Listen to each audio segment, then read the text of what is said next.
Under the blood, me say me under the blood. Under the blood, me say me under the blood. Jesus cover me under the blood. Under the blood, me say me under the blood. Jesus, you be cover me under the blood. In the morning when me wake up, and the blood that Jesus me take up. And when me feel like me, I go break up. Put the blood on me face just like a makeup.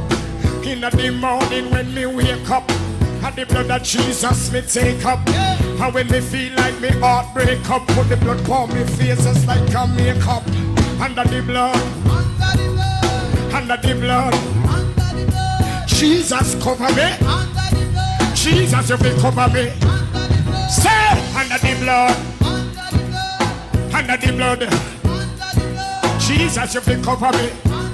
Jump on this. Listen.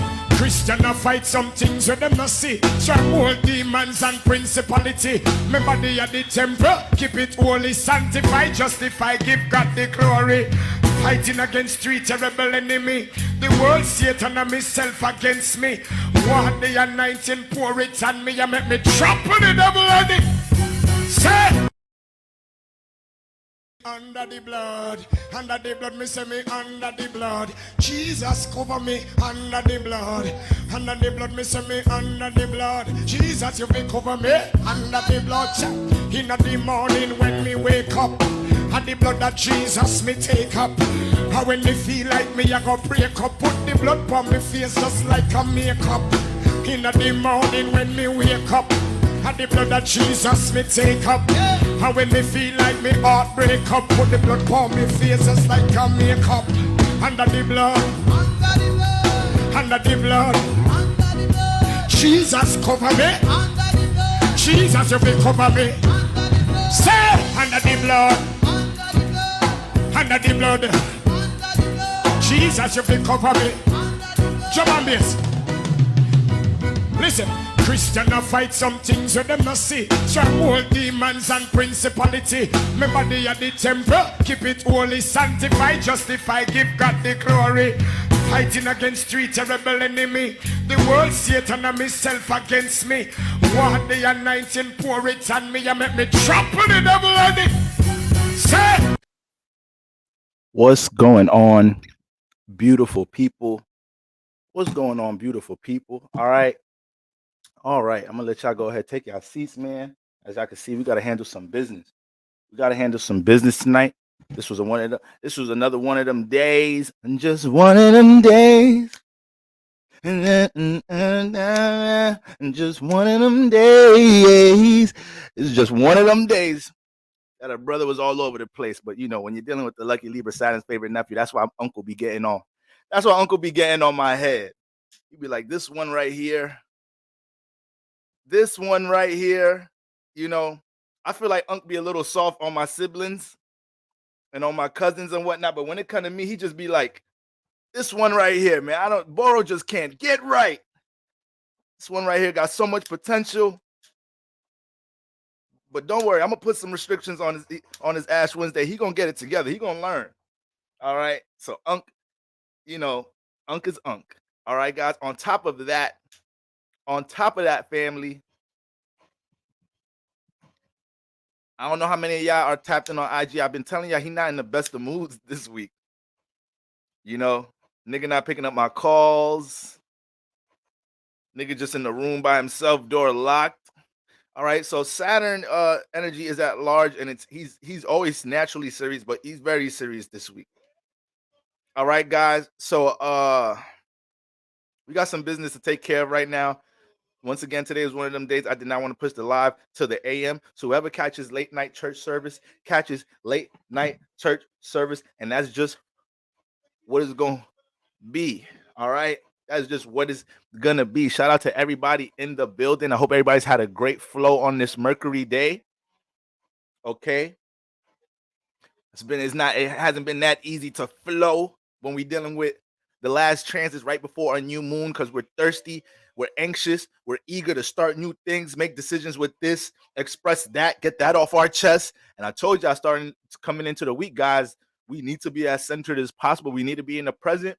There's going to be a lot of mental stimulation, a lot of new ideas with different things, a lot of new discoveries about different things.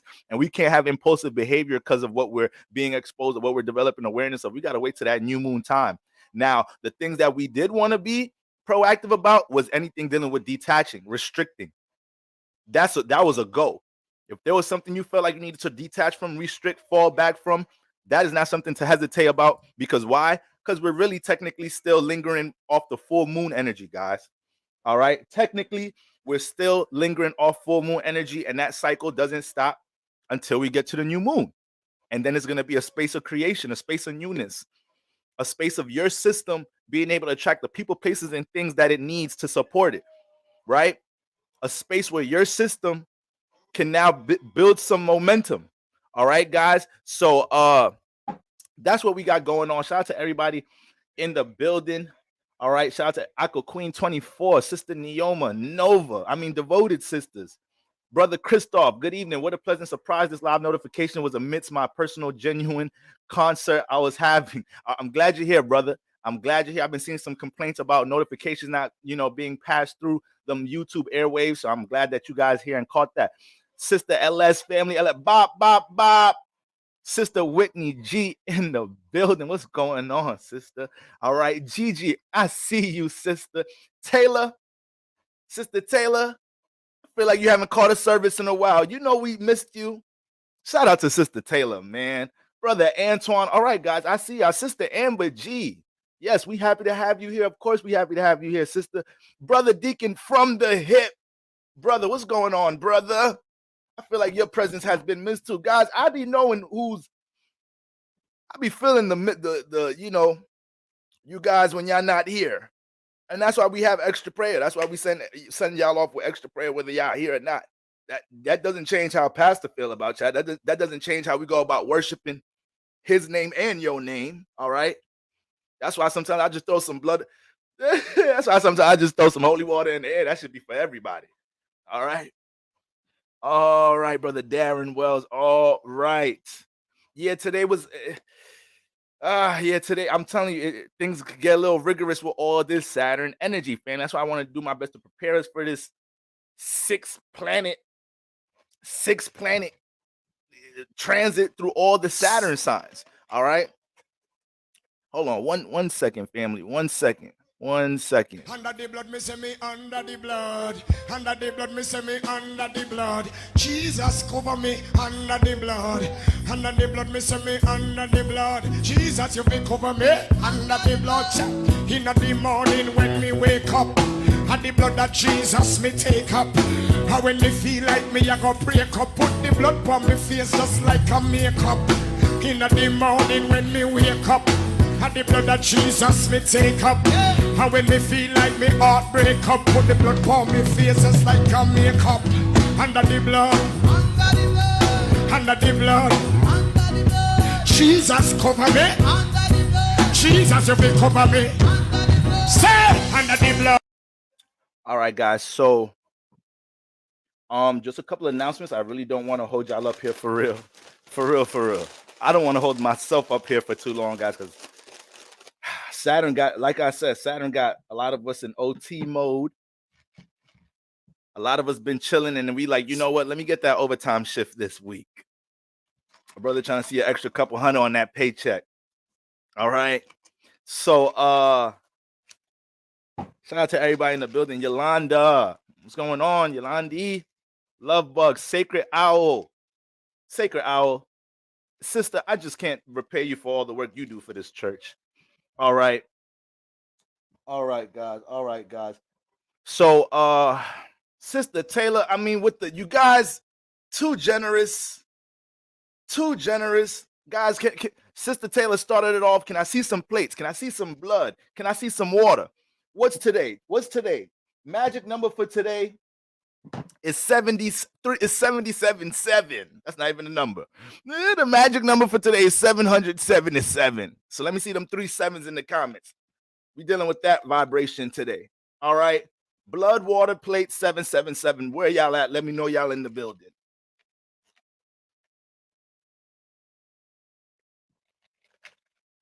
Sister Taylor, can't appreciate you enough.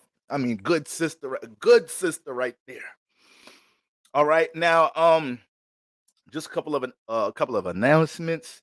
I don't know how if you guys are aware, but the What's Love Got to Do with It master course is available. All right, for you guys to grab a seat. I've been talking about a course class that I've been putting together dealing with relationship energy, guys, in the birth chart. So you guys can now go ahead and hit the link. Matter of fact,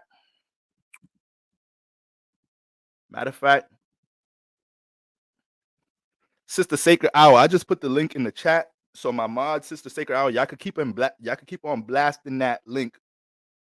All right. Throughout the rest of the church service. All right. Make sure everybody got their programs, but make sure everybody's aware of that event. Guys, it's a 2-day event. It's taking place on the 18th and the 19th. All right. So that's the following weekend, concluding after Valentine's Day. All right, guys, it's going to be a Sunday evening and a Monday evening. For you guys that can't make the live event and want to attend it, don't worry. The class will be available on my site afterwards. All right. Guys, we're going to be going in. I want to go in so much that I had to make it. I didn't plan to make it a 2-day event, right off the top. But as I was going through everything I want to cover, because like I said, I really want everybody to understand these fundamentals leaving the class. So I had to make it a 2-day event. All right. So I don't exhaust myself. I don't exhaust you guys. We really spread it out and find some balance here. All right. So we're going to be talking about, finding the potential, how you can see the potential in your chart for things dealing with relationship opportunities. That alone is going to help you guys understand why y'all attract certain people in certain spaces at certain times. Identifying, how to heal relationship karma, because we all brought some type of relationship karma here. You all brought some type of karma here in some type of shape or form, whether it's a little bit or a lot of it. All right. So we got that going on, guys. We're going to be identifying things with love languages. We're going to have synastry tips and hacks. We're going in, guys. We're going in, and there's going to be a Q&A session held on both nights. All right, guys. So that's what we got going on there. The Patreon is back reloaded. We're going to be doing a lot of synastry breakdowns on the Patreon in the month of February. I made some announcements on Patreon as well today. The class will be discounted for Patreons. The class will also be discounted for anybody who has memberships, YouTube memberships, the church support memberships or whatnot. So I'll be sending that coupon out, that code to you guys that want to attend. I'll be emailing that to you. I believe I have y'all email information for everybody that is a member that be coming up in here with the green dresses and the green suits. All right. Y'all got to put me on. Tell me who y'all plug is. I've been doing the cream thing this week, but I jumped back into my all black Batman vibe.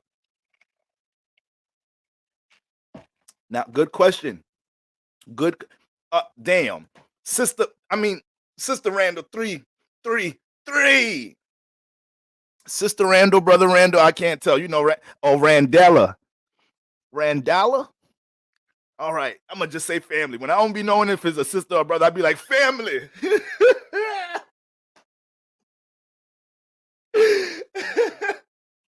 Family Randella. All right. I appreciate the collection plate. I appreciate that, guys. All right. LS, I appreciate the collection plates. All right. All right. It's all right, sisters. Says, no, it's all right, Pastor. I'm a sister. You couldn't see it was this hat. Let me take this off real quick, Pastor. All right. I see you, sister. I see you. All right, guys. But that was a good question. That was a good question, Taylor. Is this okay for people who are single? This is, I don't want to say it's more significant for single people or people in relationships. Both of y'all are gonna super benefit. But if you single, I guarantee you finna leave this class feeling empowered. You're gonna have way more awareness about things dealing with cycles in your life or relationship activity. And it's Saturn season, guys, but we're gonna have this class right in the cusp of Aquarius and Pisces season. All right. So we're still gonna have a lot of that Saturn influence, but we getting more into that, that 12th house energy. That 12th house energy got a lot to do with that intimate feel to things. All right. So there's gonna be a lot more new awareness. People that are single leave this class understanding things about, certain cycles in their life. But like I said, because of the Saturn energy, I want you guys to leave with tangible things that you can apply into your life, new behaviors, new exercises, new mentalities, new attitudes, all of that. All right. I want to have you guys strapped up in the name of love, leaving this class. I told you I just said it not too long ago.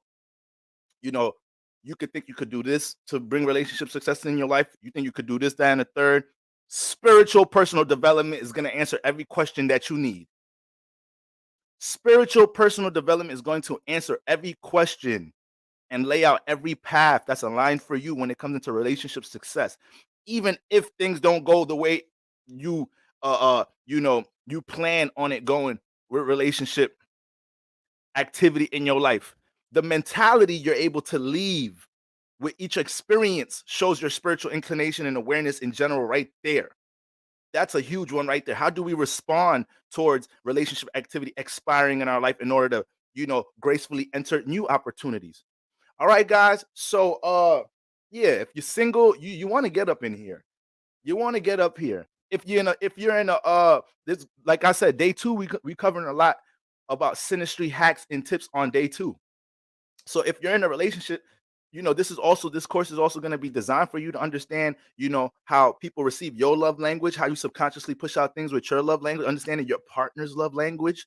All right. I just posted a video on Instagram and YouTube right before I hopped on talking about, intimacy, guys, the definition of intimacy. I think we really lose, the feel and understanding for what intimacy is in this hypersexualized generation. There's some of us out here, right? Some of us is young. We got a lot to learn about, love matters. I got some of my wiser elder folks in the building that be looking at us young folks like, y'all got a lot to learn, right? And intimacy goes beyond physical touch, feeling good, being in somebody's space physically. How close you are with somebody where you can exhale, where you can express the bottom of your subconscious, the things that you hold deep. All right. That's how you know how healthy the level of intimacy is in your partnership. How much of yourself can you bring transparently?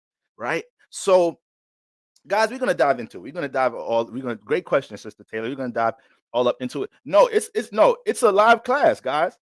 Another question from Sister Aquarius. All right. No, it's a live class, it's a live event. All right, it's a live event. 18th and the 19th, guy. 18th Sunday evening, 19th Monday evening.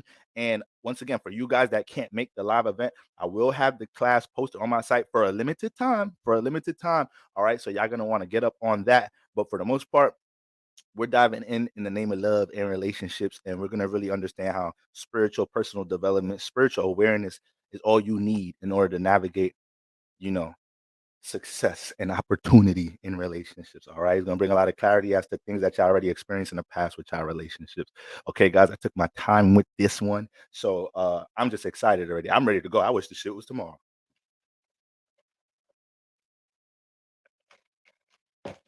So that's what we got going on. Like I said, the mods, Sister Sacred Arrow is going to be blasting.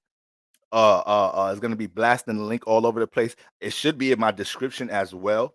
All right. It should be in my description, but once again, shout out to everybody in the building. Shaka, get ya, ta ta. I ain't gonna lie, I've been holding that ta ta note a little bit more fire lately. Y'all notice that? Get ya, ta ta. I've been holding that note a little bit better lately. Don't front. Sometimes y'all don't want to give a brother credit for his notes, but it's okay. Sometimes you got to be your own fan. All right. So shout out to everybody in the building. Okay, I had announcements about the class. Is that it? Is it time for me to talk about this new moon in Aquarius? Did I leave anything out, God? Did I leave anything out, Saturn? So you got to talk to the higher powers. Let them know. No, you're good, my son. That's everything. You may commence with the live. All right. Before I jump into current transits and we just recap what's been going on a bit this week. I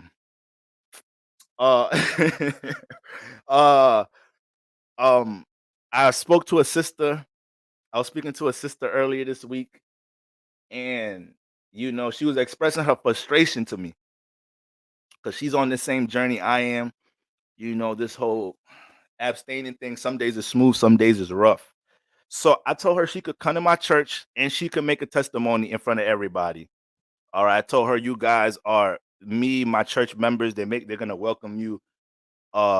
You know, we don't cast judgment here. Come as you are. So I just want to let sister share her testimony real quick, guys, real quick. All right. Had no sex.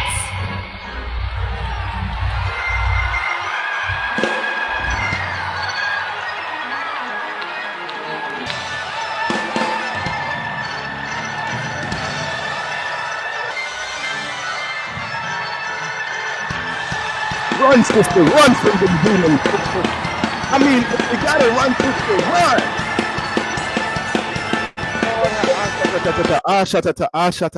I haven't had no sex.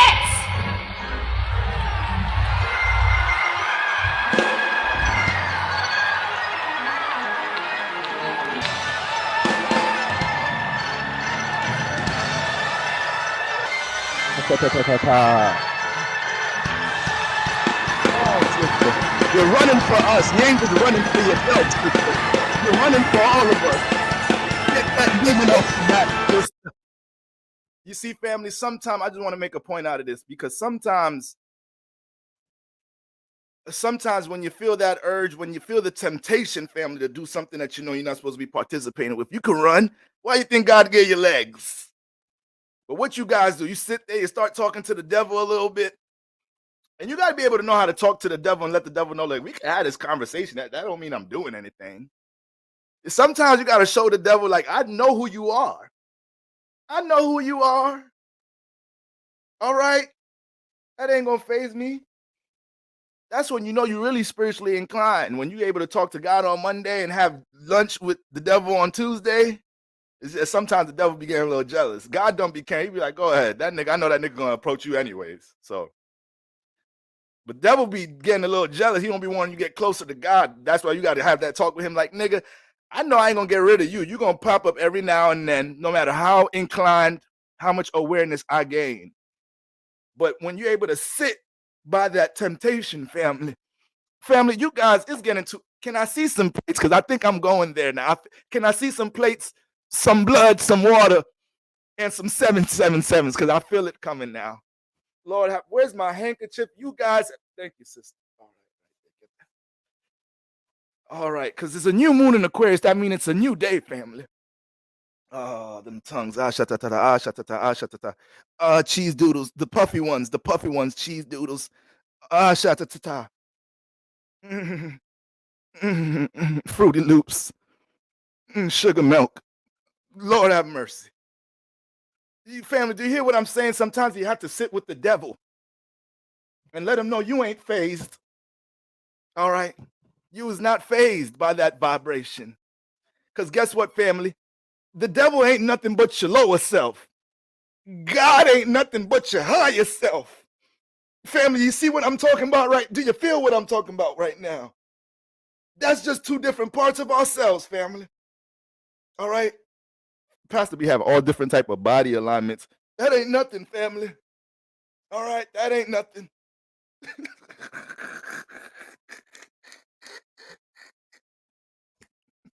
I could not get up here and put on and do all of this if we didn't have black pastors that pioneered the way for young pastors like me to be animated up here. You know, the black pastor gonna be animated. You know what I mean, family? Niggas start looking like you got all different type of conditions and whatnot. That's all I'm saying, family. The devil and God ain't nothing but your lower and higher self, your light and your dark self. All right? And there ain't no such thing as spiritual development if you ain't aware about both parts of this, both parts of your spirit, family. Do you hear me? All right. All right, that's all I'm saying, guys. Sometimes you got to sit with that temptation. Okay? Sometimes you need to know how to get out the room, though. Right? Your friend's having some drinks you don't want to drink.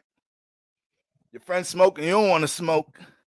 Sometimes you got to get your Ash Wednesday out the room because you got to know you ain't that strong. That's another part of the battle right there. Some of us be overly confident like a mug. I used to think that was a bad phrase when I was young. How's somebody going to be overly confident? That's a good thing if I'm over. No, you get a little delusional. You need to know when you're weak. You need to know when you need support, help. Some of us don't even know how to deal. Some of us Mars placements, ooh-wee, Saturn placements. Some of us don't be knowing how to receive and accept help.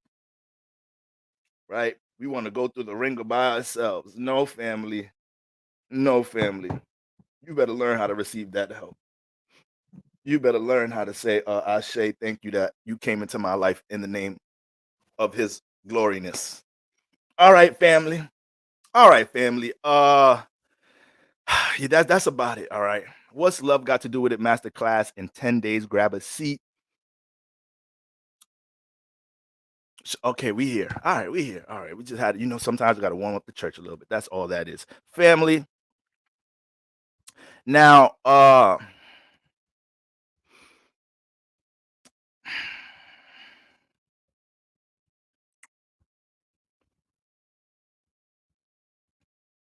I try to hook something up. I try to reach out to Brother Montel, see if I can get a special guest speaker at the class. He too busy.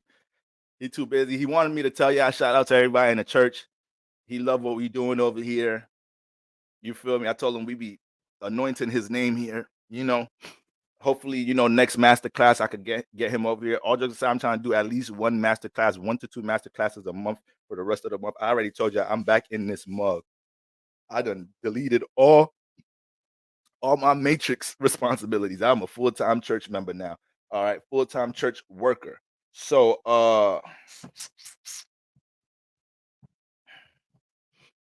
we working, guys. Now, just to recap these energies before we get into this new moon, family, all right? Just to recap these energies, guys, understand all these Saturn influences between Aquarius and Capricorn is to tighten us up moving in to the depth of February, all right? And to make sure we close out the rest of Aquarius season strong. We've been developing new systems. We've been structuring new things. A lot of the intensity we've been dealing with right now is learning how to make certain things work. All right. So I know a lot of y'all seen a lot of comments coming into the chat like, all right, Pastor, today was one of them days, and just one of them days. And now, just one of them days. I don't like how I did that. And just one of them days. Yeah, there you go, right there. There you go. That was the one right there. Shout out to whoever that is. Who that? Total?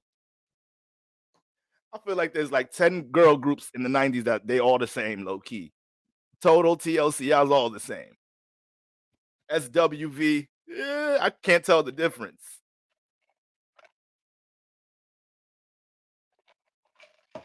All right. That's Monica. Damn, Dad, you gotta hit me with the full. Damn, that's Monica.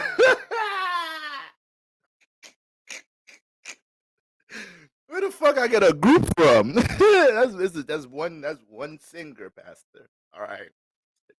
Damn, I don't know. This woman's voice so good, it sounds like it's 3 of them John singing. Pastor be a little out of touch. All right. Y'all think I don't know nothing about hip-hop. I know something about rap. I know about Mr. Snoop Diggity Dog. That's his name, right?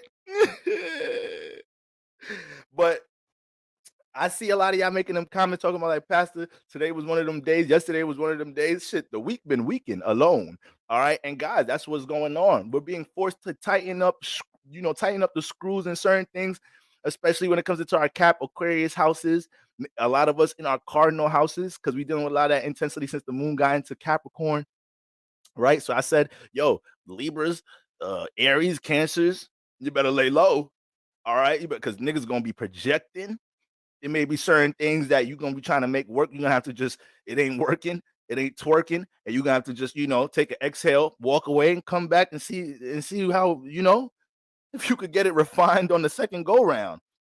Hurt your head, hurt your hand trying to fix something right now. I told y'all guys, the main thing to point out this week was resistance. Resistance. How much resistance are you dealing with for certain things? Now, if it's a personal project to stand the third, you know where to tighten things up, whether your punctuality needs to be better so you can have a more of an efficient routine. The things you need to tighten up in your personal life with the things you're trying to work on. Now, when it comes into association energy, relationship, partnership energy, which is very heavy right now, it's Aquarius season. All right. It's very white and black if you ask me, family.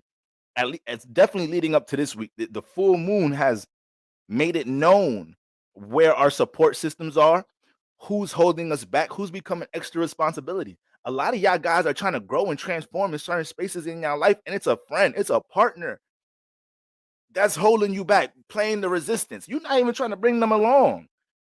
You're not even trying to even bring them along. You're just trying to do your own personal growth thing. And that sense of resistance you feeling with this responsibility here, you got to be able to pick up on that. All right. Another thing I mentioned in the video I posted before I hopped on here is talking about how, sometimes it's hard for us to place restrictions and detach in certain areas because we're looking for the easy way out. We're looking for the easy way to detach. It's never the right time to say goodbye, but you gotta know and you gotta roll our different ways. Man, when I was young as hell and I used to be in my little puppy love relationships, I used to connect with that song. I'm like, damn, CB, my Libra wishy why I be getting in these relationships for? It ain't never the right time to say goodbye. Cause you gotta know, that's the fire part right there.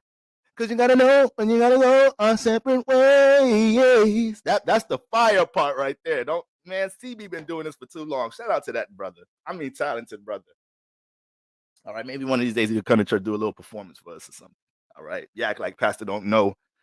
All right, Pastor, I be knowing the stars. I be knowing something about hip hop a little bit, y'all. All right.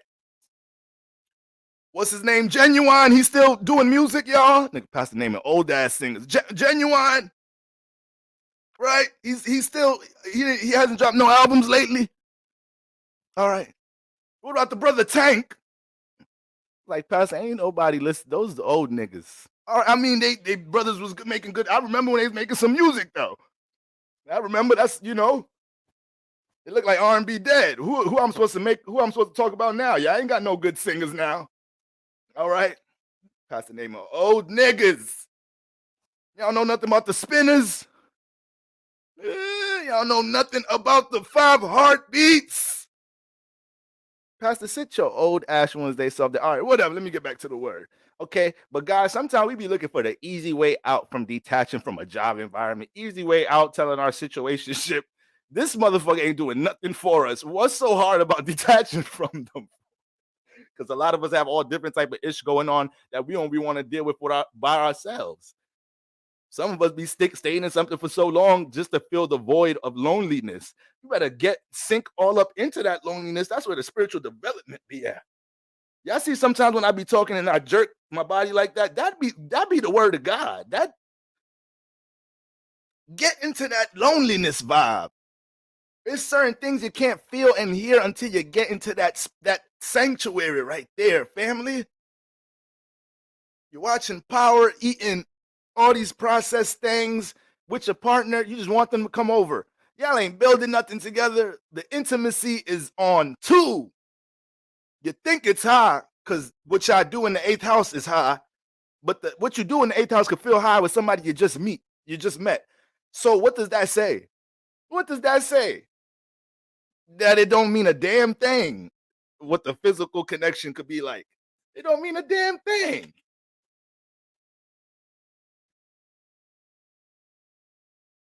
If you can't call up the person right now that you're getting it on with the 8th house and really tell them about an issue you're dealing with in this week, and not feel like you holding them up, like, if you have to say, sorry, I really don't mean to bring this to your table right now, but brother just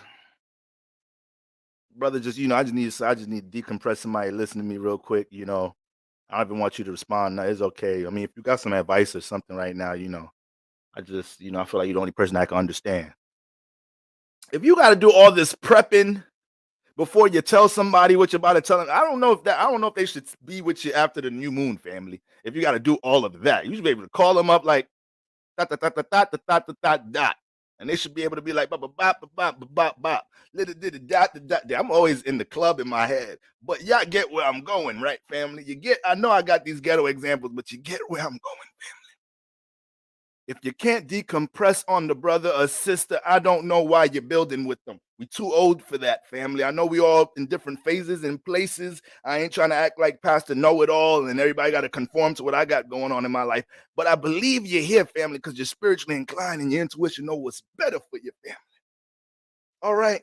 Well, all this Saturn energy, guys, is either you understand the resistance you're picking up because somebody doesn't want to match your effort, or you understand what tools you guys need, what type of patterns and exercises you guys need to invest time into to refine the relationship. There's going to be times in your partnership y'all don't know what the hell to do, but if the effort is there, that's a beautiful thing because you can always work with that. It's like, all right, babe, what we finna do? You finna go to therapy? What we finna do? We finna work on this. We finna put this new practice in place. We're gonna start role playing to spice it up. What we gonna do, babe? We're gonna start doing we gotta do something because I want you and I know you want me.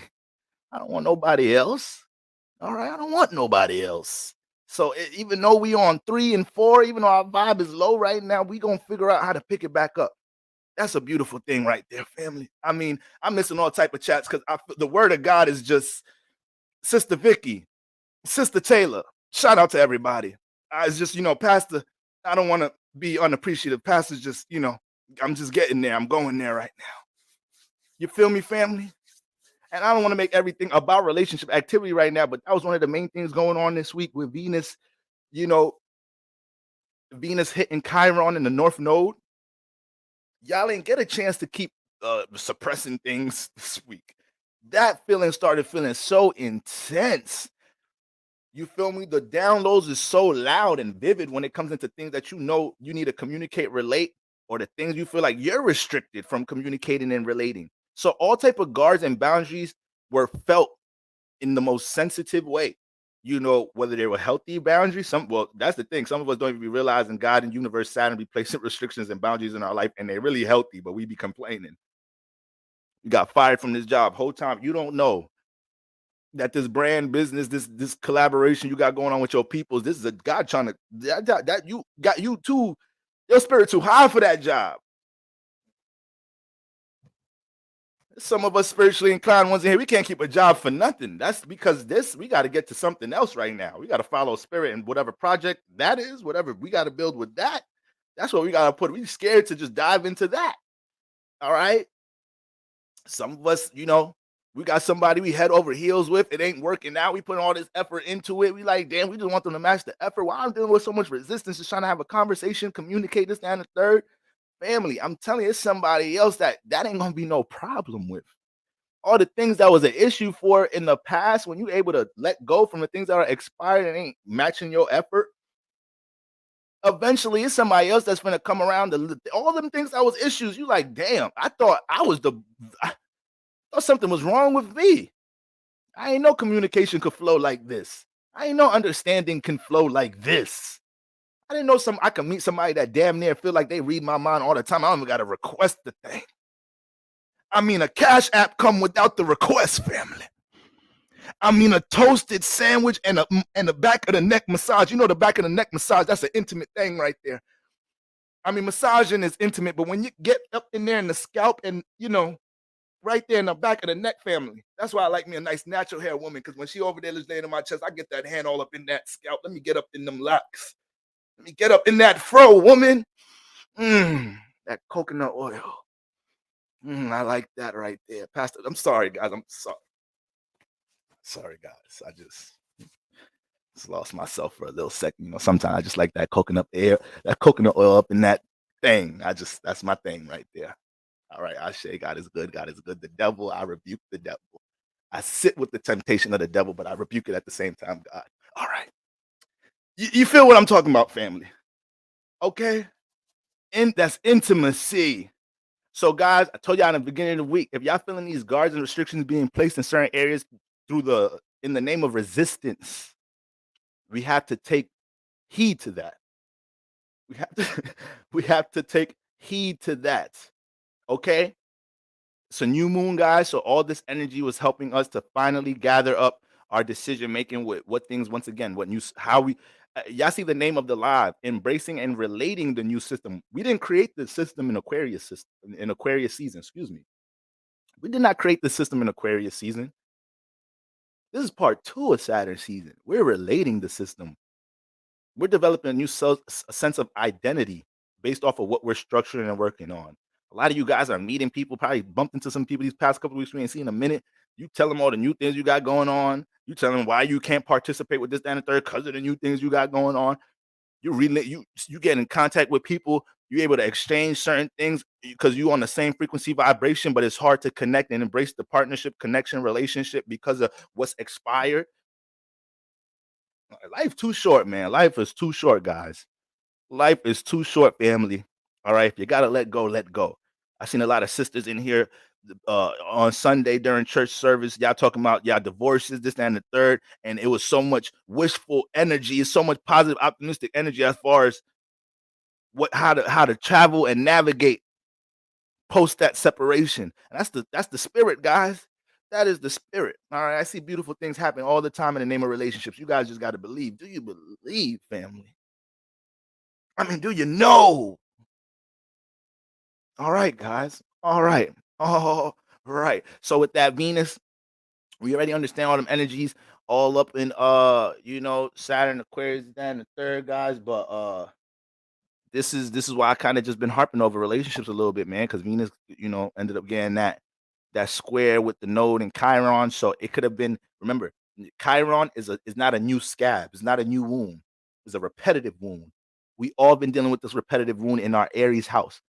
And our Aries house, no matter what house it is, because Aries is there, it's going to be an area where we have to embrace our individuality. It's going to be an area where we deal with other people that believe in their individuality or could be extreme with the sense of self. So it could start to feel intimidating on us. And that's really to help channel our individuality, right? Almost could play out as an adversary. Mars is a ruler in that house. Your Mars ruled houses ain't no walk in the park. They ain't no walk in the park. All right. So we've been dealing with that repetitive wound for a few now when it comes into establishing our individuality, saying it with our chest, learning how to manage intensity, learning how to meet force, with calmness, being able to understand when we want to participate in something that's intense or not. Right? We're going through all of that in that Aries house, and with Venus in Capricorn, structuring our love matters, squaring that energy, it manifested a situation where a lot of individuality clashes may have manifested this week in the name of love or anything that once again, Venus is what we value that we're building. So obviously we always have to mention romantic relationships with Venus, but some of you guys are so adamant about building a new lifestyle. Some of you guys are so adamant right now about valuing a new sense of routine and structure of a project, and your love for building that, you might be working with somebody else. Y'all have some individuality clashes with your business partner. You value in working on this, that, and the third, and people in your home environment, their individuality, is being projected on what you got going on. But I got Aries in the third house, your roommate, your siblings, whatever it may be, close friends. Girl, you really believe in that astrology shit, like for real, you're not even telling them to come into church because you know what frequency vibration they on, but those are your friends though, but you like, what, Pastor Boy, I hear what you be saying. I don't need to be dragging people on my journey, this, that, and the third. This is my calling right now. They'll catch on when they catch on, but they want to project on you with your Aries in the third house right now. So it comes a point where things get extreme. Sometimes you might have been extreme trying to express to them where you stand at. This is very common for people that got Aries in that air house. You might have manifested some situations where you were just chilling like this, that, and the third, like, I'm just keep doing my own thing. And then the projection, the funny money energy, then you got to get extreme and just be like, no, that's the problem with you hoes. That's why y'all ain't got no guidance. Y'all let niggas do y'all any type of different way. Start talking to your friends crazy. Y'all be letting niggas do y'all any different type of way.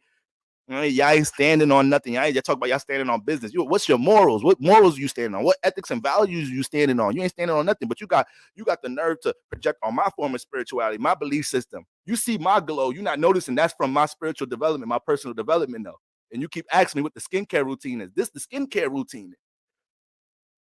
But you feel bad after that. You feel bad. That's the Aries energy. You feel bad after that. But that's what Chiron in the combination of the North Node and Aries gonna make us do.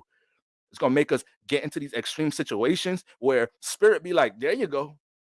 You feel bad, but spirit is like, we should have been did that. They's holding us back. should have been did that. Spirit is damn. Spirit don't be caring about all the different things with the physical manifestation.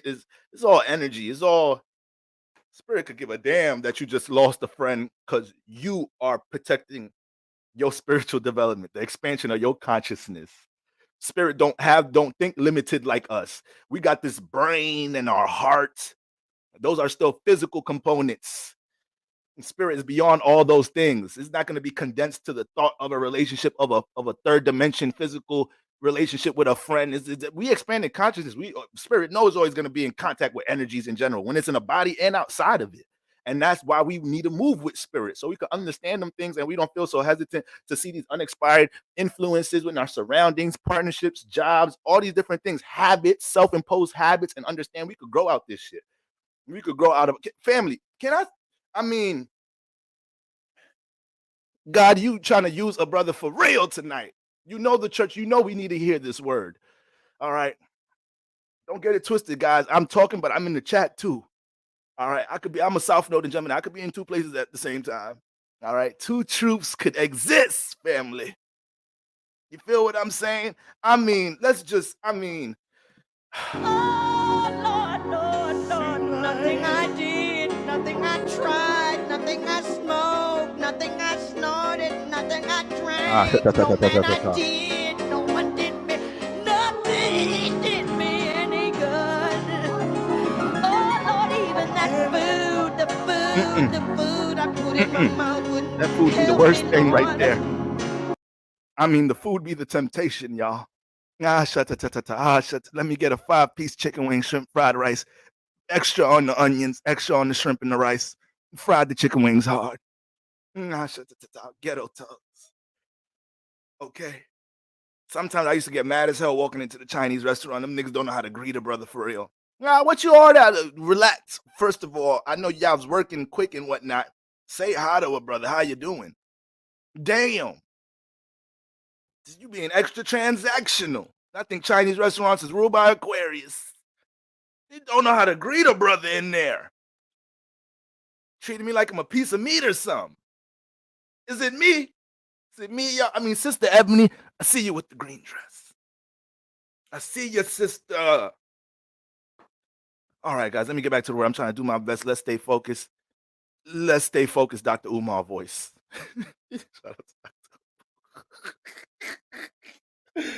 All right, guys. So you understand everything I'm saying, guys, when it comes into navigating restriction energy right now, family. Do you understand what I'm saying? Do you understand understanding the importance of being able to sit with spirit by yourself so you can hear and feel the signs for you? Because there's certain things you can't feel or hear or see when when your energies, your environment is bombarded. All right, guys. So let's do our best to get into a state of isolation going into the new moon so we could really, get into this space of honoring these new cycles, these new beginnings in our life, guys, new opportunities to embrace and relate the system.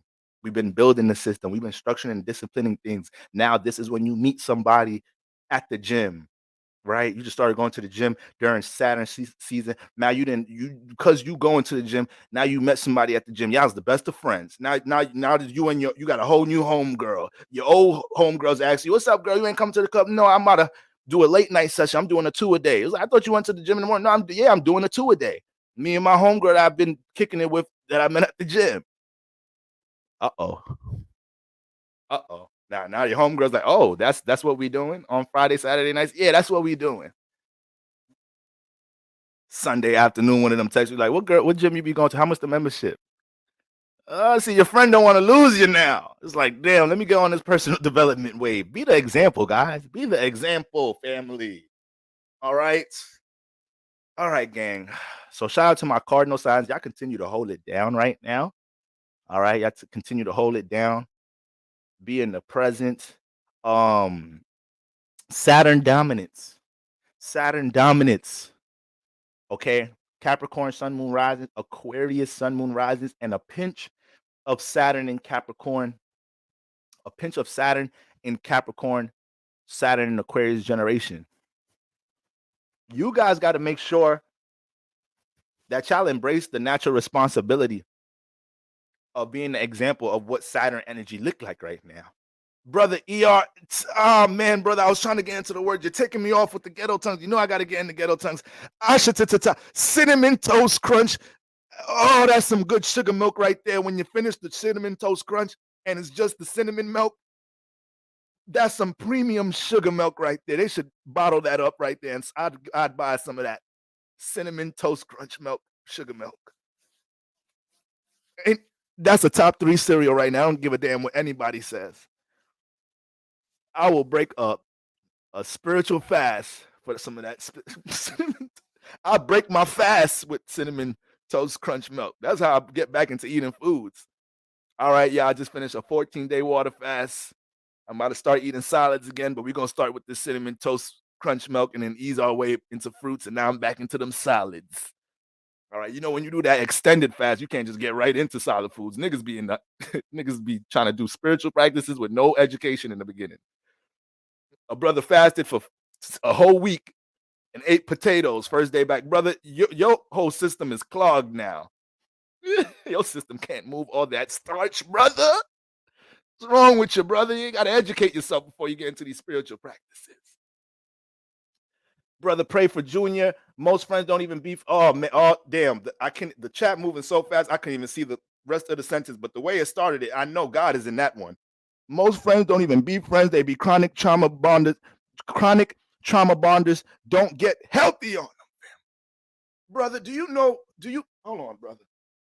That's a good brother right there. That's my brother right there. Pray for Junior. Brother, come over here, because you said that, and God wants you to get anointed for that one. Get some of that right there, brother. My bad. I got some in your eye. Don't worry. Don't worry. You guys been complaining about this water here in your eyes. There's a couple of weeks I done told you I blinked that thing out. Blink that thing out. A little holy water, a little blood in that eye ain't hurting nobody. All right. All right, family. Okay. So Saturn, once again, Saturn, Aquarius, Capricorn generation, Sun, Moon, Rising, Capricorn, Sun, Moon, Rising, Aquariuses. Y'all are the ones. Y'all are the ones right now. Got to keep leading the way. You know, your little sister, brother, older sister, brother, friend, partner, they going through it with their friends or something, and they looking at how detached you are. They looking at how detached you are with the situation you got going on with your peers. And they got to be the one looking at you like, you not mad about that shit that happened with your brother? Yeah. But what am I going to do about it? I can't control the situation. It's out of my hands. What I'm going to do is sit here and cry about it. I got things to do. I got things to work on. My time is divided in a whole lot of different places, and I can't give time to that right now. Like, oh, damn. You're being an example for somebody right there, brother. All right. So shout out to my Cap Aquarius dominance. But besides the cardinal signs, y'all's the one getting projected on like a mug, though, because you got all the activity in your sign, especially it moves into Aquarius a bit in the morning once Aquarius moon gets into Aquarius and the rising. But damn, Capricorn dominance. Lord have mercy. And the funny thing about it, so Capricorn is manifesting all this positive development when it comes into their awareness of how to change things among love matters. It's white and black. There's some light and dark energies, right? So there's a lot of potential projection with the things that y'all building in structure, Capricorn dominance. But then you do have Venus and Mars exalted in your sign. So that's Venus going to bring some love, some support in some type of shape or form. And, Mars going to do what it's been doing in there. So a lot of y'all, caught that download on how you could support your damn self with something that you build in a structure, or realizing how you haven't been utilizing all your resources to support something that you build in a structure. Or you might have bumped into some energy because the moon is the activator. So this is, I don't want to give out too much right now. All right. Because this is part of what we're going to be covering in the What's Love Got to Do With It master class. But, you got to understand how certain transits get activated, and the luminaries are big with activating things. So we've been having Venus and Mars in Capricorn, but when the moon slid in there this week, when the moon ended up sliding in there, the moon is a magnet, guys. It's a spiritual magnet. Okay. So depending on how you've been valuing what you've been building in your Capricorn house, depending on your intention, or lack of intention in your Capricorn house, Mars in Capricorn. And if you have lack of intention with Mars in your Capricorn house right now, or lack of intention with anything you build in structure with Mars being exalted, that's part of why you're dealing with so much intensity, because that's too much of an intense placement. That Mars always needs its energy to be directed somewhere, or it's just going to create intensity somewhere and just blow up in itself, be frustrated just because of that. But you don't got no intention in your Capricorn house. You got Mars transit right there. That's your intensity, right? That's your frustration right there. That's why you can't point out what's wrong, but you feel the way you feel. Mars is sitting there heated. Like, I can't believe all this vitality. I can't believe I could gain so much recognition and potential status for building structures, something right now. I can't believe I have all this durability and vitality to work overtime shifts. I'm dead serious. That's going to drive y'all driving my Mars crazy in that house if he's dealing with lack of intention right now in your Capricorn house. All right. So these are all the different light and dark things manifested in that area right there. A lot of projection in different type of ways, dealing with your passion, something you working towards, dealing with your love matters, this and the third. But then being able to reel that support in for something that you building. So this gets us into understanding why you attracting things in a negative or positive space with a transit. You know, if you know Venus is coming into your Capricorn house and you already valuing having a positive value system in general in your life, that's only going to trickle into being able for Venus to easily access the people, places, and things and support system for what you're building. But when Venus gets into the house and you ain't valuing nothing in there positively, now she has extra work to do. She has to create circumstances to let you know why this value is negative. Or she got to pretty much, Venus don't even work like that for real. That's not even how Venus works. Venus is she's just going to overindulge. And that's going to lead into a transformation. Venus is going to be like, all right, we're valuing this negative ass person, place, or thing, have it in here. Fuck it, let's get it. As long as it make me feel good. But Mars, as soon as Venus got into Capricorn, Mars and Mercury wasn't having that because they was already working in there. They was already transforming a lot in there. They didn't need Venus coming in there, slowing them up. Guys, come on, can we take a break, guys? I just broke a nail. Damn. This Capricorn shit. Venus getting a little...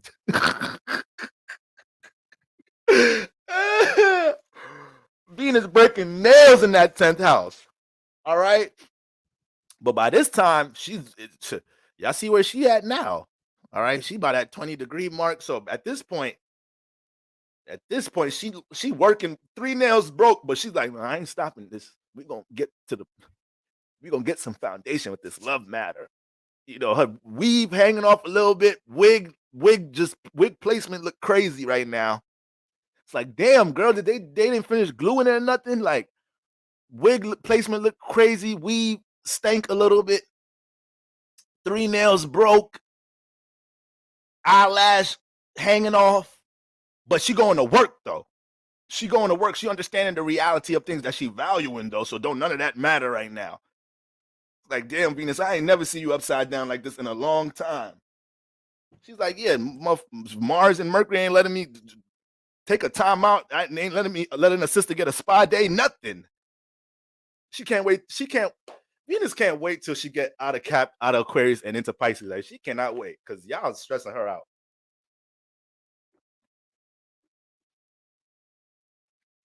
All right. But it's for all positive. It's all for the structure. It's all for more structure and foundation. So it's all good. It's all good. She got to learn.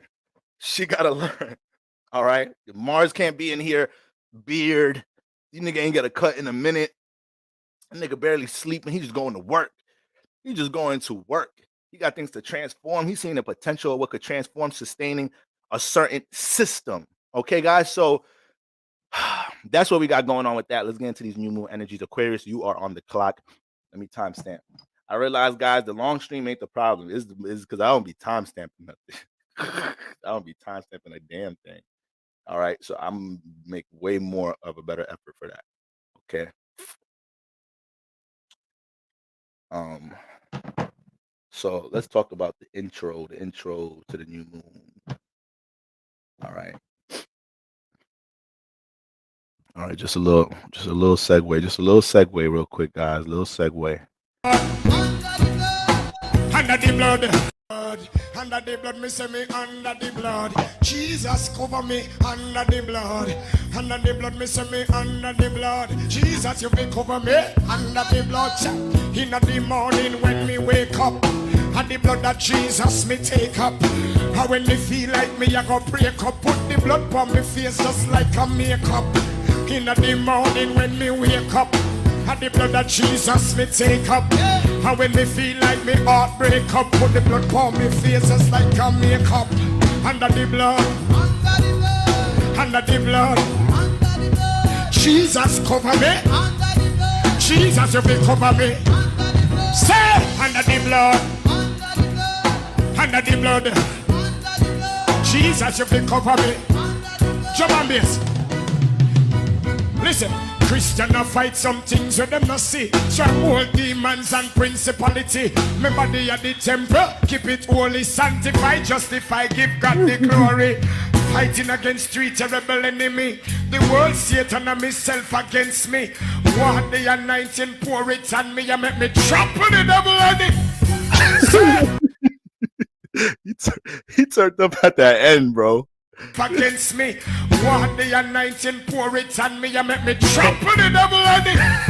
Say, He went crazy on the devil at the end, y'all. All right, we here. Okay, we are hour in. We starting right here. Intro to the new moon in Aquarius. Okay. All right, guys, this is what we looking at right now. I got some of y'all reposted on Instagram and on Twitter. That same clip. Y'all love Under the Blood. So that's what we rocking with. That's what we rocking with right now. All right, guys. Boom. New moon in Aquarius, family. Embracing and relating the new system. February 9th, Friday. All right. It's going to peak around a little bit right before 6 p.m. All right, guys. So the moon enters Aquarius in the rising. Okay. So we're going to wrap up this moon in Capricorn transit. Right now, hold on, let's just check right now. Because the moon might probably around Pluto right now, most likely. Yep, okay. She about to be. Thank God we're gonna be asleep. Somebody gonna have some fire sex tonight. Moon by Pluto and Mars. Well, sounds good. All right. But yeah. So right now moon is okay. She's transiting out of Capricorn. So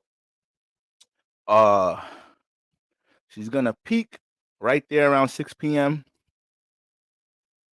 All right, guys.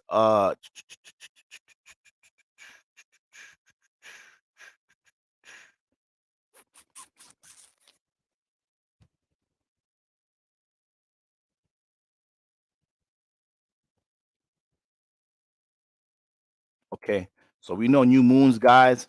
We know new moons represent new cycles, right? That moon gets to the sun, replenishes the sun with understanding. The sun is out here taking action, trying to expand its consciousness. But remember, the sun is seeing things. The sun is the projection. So when the moon comes around, there's understanding, right? The moon is out. You just look at it as the sun outside working. The sun outside working, this, that, and the third. He in the factory, he going hard, this, that, and the third. By the time he get home, now Mom Dukes is telling him, like, okay, first of all, Johnny Grades is a little crazy. So you got to talk to him. All right. Your little girl is doing well. She came home with good grades, this, that, and the third. All right. Your brother came around asking about this, that, and the third. If you could hold a little something, you have to tell your brother about something. All right. Because we ain't got it like that. So here's the big piece of chicken, too. Here's the big piece of chicken. All right. Ladies, don't be having, I swear to God, ladies, if you're putting your kids in between, you're mad at your man, your husband, your baby daddy, and you're allowing the kid to have the big piece of chicken. Don't put your kid in the middle of, you better save that big piece. Don't be that petty now. All right. That brother deserved that big piece of chicken if he going out there doing that work. All right. So with all that being said, the moon brings the understanding. So guys, it's Aquarius season. We've been trying to understand who relates to our new system.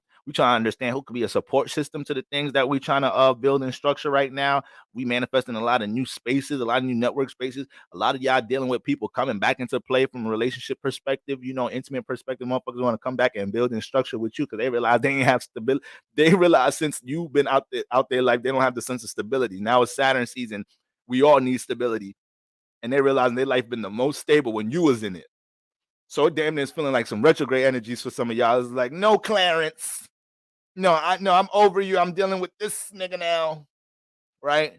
I had to tell a couple things myself past couple weeks. Like, they've been trying to catch a brother slipping out here. Boro, how long you gonna be on that journey? You know you want to release. You're right, I do. Release you off my phone, woman.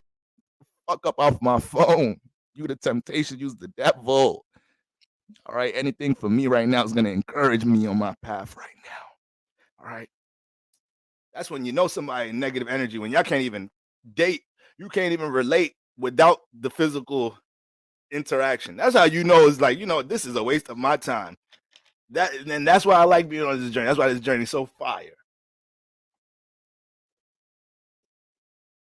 I was always a nigga that's gonna gauge a woman's intellect, but at the same time, you ain't got no choice. You take sex out of a lot of things. You take sex out of a lot of interactions intimately. People do not want to be around you. You just want to be around you, talk to you about. I'm trying to get my rocks off. I want to cuddle. I want somebody in my space. I want to do this, that, and the third. So that just lets you know right there. How much the flesh be governing situationships and relationships for us. And a lot of brothers began to relationships because they want some free buns. Niggas have lived a life where their opportunities to experience the eighth house don't come like it is not a likely experience. It's not a frequent experience. They can't initiate it when they want to initiate it, so they never got tired of it. They never got tired of feeling drained from it. They never felt like, damn, I've been just draining myself. I need to stop kicking it with these hoes. We not finna go there about the hoes tonight, y'all. So you going through all of that. So now a nigga get into a relationship. He's like, yeah, I'm locking it in. Nigga don't give a damn about her personal aspirations, what she need to heal from, her past, her future. Her present like a mug. Nigga don't care. He just know he got some in-home box. I know too many niggas that are in relationships for that exact reason. They do not even like this bitch. They don't even like her ass. But they know they don't gotta wonder where it's coming from. You way too much in your lower chakras. That's too much. That's you doing too much. You sacrificing your peace of mind just for that moment, just for those couple moments in a week. That's too much. That just let you know how desires be having the best of us, y'all. All right. And ladies, you know y'all too. It ain't just the brothers. Ladies, you need to lay up on a nigga chest. And ladies, y'all get a chance to experience the eighth house way more than the average man. All y'all gotta do is go outside and be like, hey, anybody want to go on a date? Niggas, wait, what we gotta do? Me? What? Huh? Niggas start hopping out of bushes. Construction work on the roof. Niggas start coming down the raft and shit.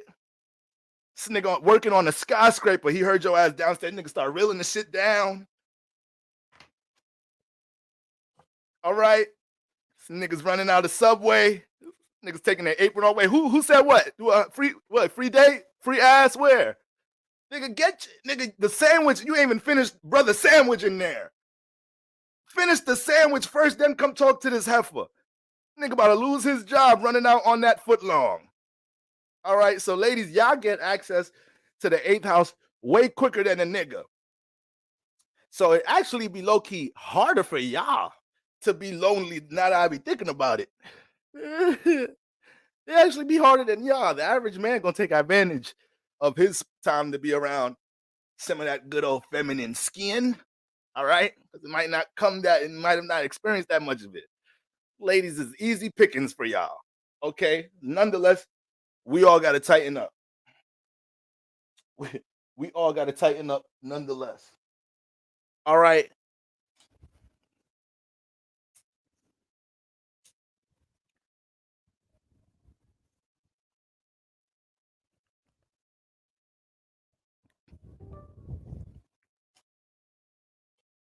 Okay, we just had a little malfunction. I was praying to God that wasn't going to last a long while. I got to get me a new camera. This joint been bugging. All right, guys. So with all that being said, we are in a state of relating the new system, guys. Now, this new moon doesn't have a lot of activity, guys. All right, we can always say hallelujah for that. This moon don't got that much activity, but we do have a square to Uranus that we got to worry about. Okay. Now, when we have a new moon, family, anything that's in contact with the new moon, if it's a square or opposition, if it's a square, brother ER, I see you, brother. I don't know if I agreed you already, brother. I see you, brother. Bora ain't no easy pickings, boy. Boy, these pickings need to be in the damn garbage. Well, I ain't gonna say easy pickings, but y'all get what I'm trying to say from at least a physical point of view. All right, I ain't saying that y'all niggas, I ain't saying that ladies, y'all could go and meet Prince Charming any day. But just to satisfy your flesh and get your desires off, y'all get that chance way easier than a nigga. All right, that's just the reality of that. But you know, real, true, something for real. All right, that's work for both parties. Whether you could attract the eighth house experience or not, that's gonna be work. All right, but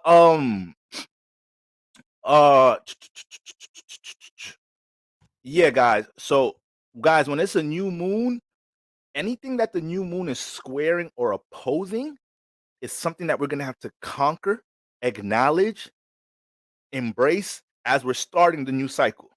If it's a sextile, trine, or conjunction, this is something that is supporting the new cycle. So we ain't really got all of that, but the regular conjunction between the new moon and the sun, which is always going to be there as a new moon energy. Okay. But that square to Uranus, guys, we got to understand what's going on in that Taurus house. We got to understand what's going on in that Taurus house. All right. Did I note some houses? Just want to make sure.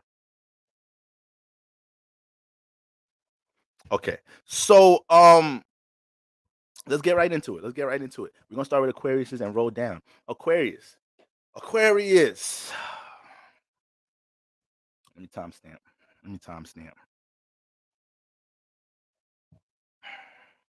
Aquarius. Okay, shout out to all my Aquariuses in the building. Damn, I even say happy solar return. What's wrong with me, man? I'm gonna say happy solar return to my Aquarius. Happy solar return to all my Aquariuses in the building, ready and willing. Okay, so guys, first of all, is your solar return season. What is solar return season gonna do for you? It's gonna shine light on everything that is affecting your personal development. All right, your first house is lit up right now.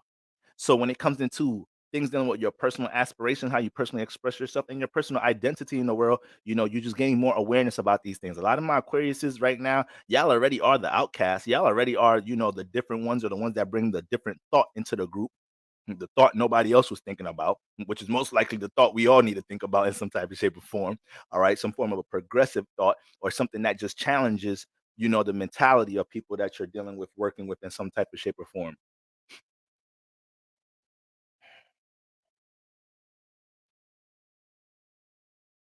Okay, so Aquarius, right now, this most likely a very isolated period. It might have been a real isolated period. Why? Because, you know, first of all, you know, Pluto ends up coming into your sign. So when it comes into y'all dealing with initiating a transformation phase in y'all life, it may come with the result of relationships, and relationships that may be enabled by others. You having to detach from some of these individuals, right? A lot of my Aquariuses, y'all systems that have been developed around this time is not about something that you're building or structuring or that's new. There's a lot of detaching here. All right. Because you're already the different one mentally, and you Saturn ruled. So you don't have to wait for Saturn season to be in Saturn season. You're a Saturn ruled sign. You're always in Saturn season. So your sun comes into the first house, and you're realizing, okay, what's holding me back from what I'm already building, structuring in some type of shape or form? What's it mean if my transit moon is conjunct my natal moon at 0 degrees in the 6th house? 0 degrees of what do you mean if my transit moon is conjunct my natal moon at 0 degrees? So you're 0 degrees Aquarius moon? I'm sorry, brother. I got a lot on my mind right now, brother. Come back and excuse me, Nikki, sister Nikki, to specify a little bit more. I got a lot going on. So when you got that moon You got Sun, Mercury came in this week. Like, excuse me, like I said, sorry, I gotta look at the right now. Sorry, chat. I'm here with it right now. I gotta stay focused. Must stay focused, brother Umar voice.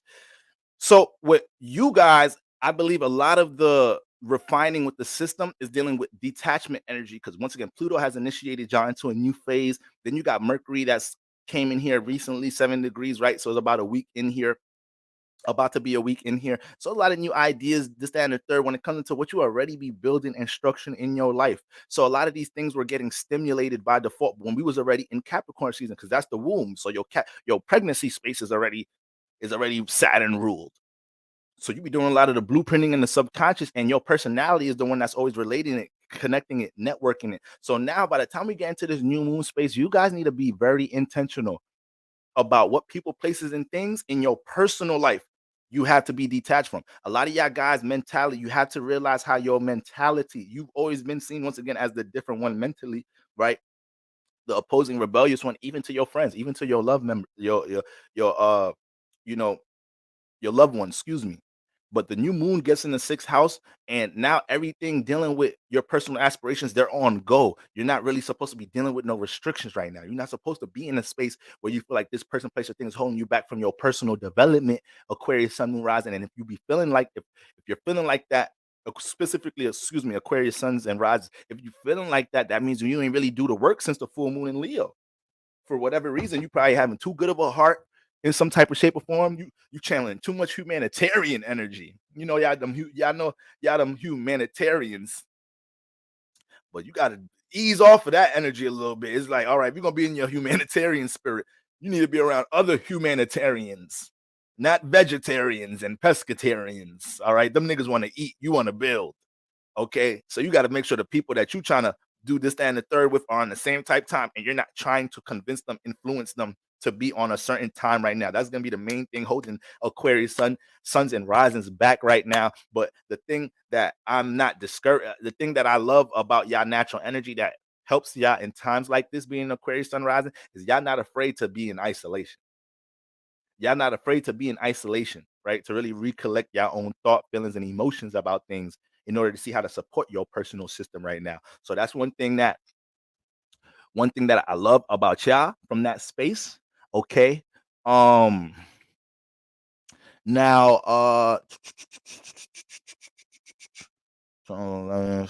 first, second, third. So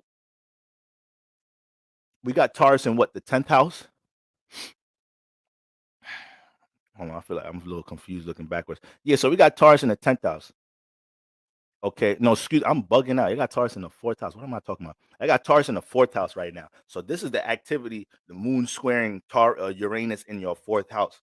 So I just said, trying to bring loved ones along, with your new process. You cannot force people's hands right now.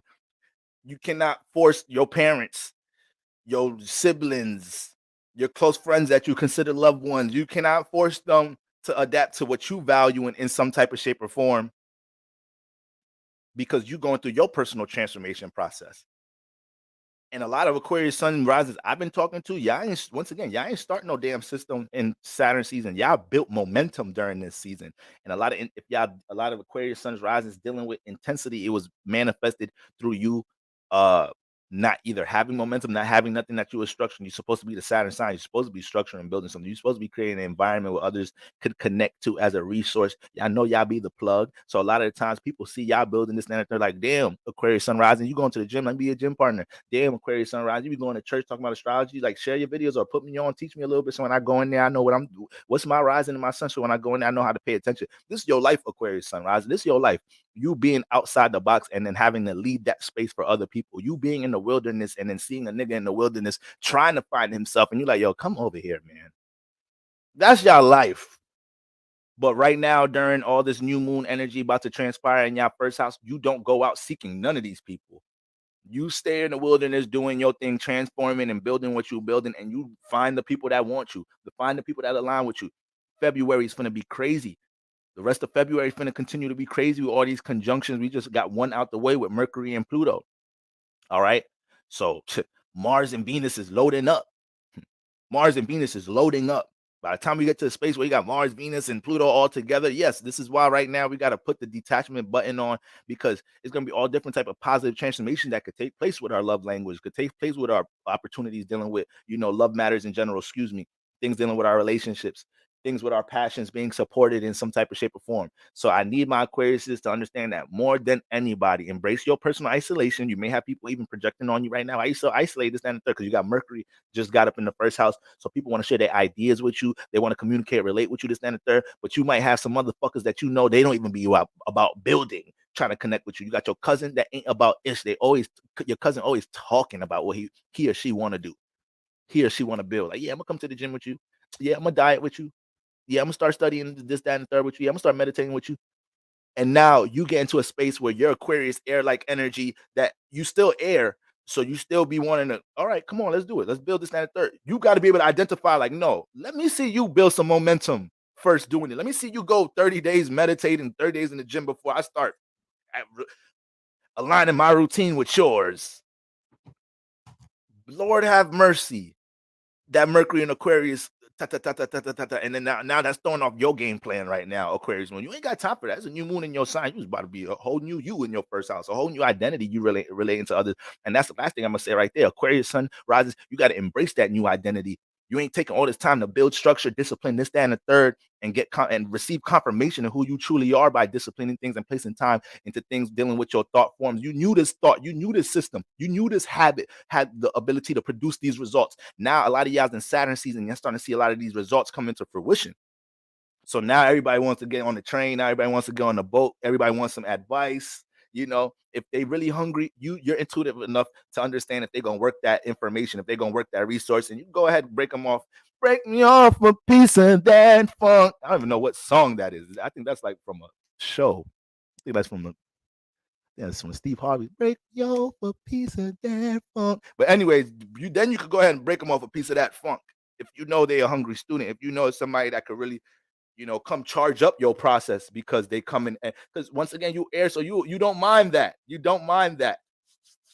Especially when Aquarius already doing good with navigating. You already kind of good with that in the first place, being able to navigate who's on your frequency vibration. But sometimes, Aquarius is also lighthearted at the same time.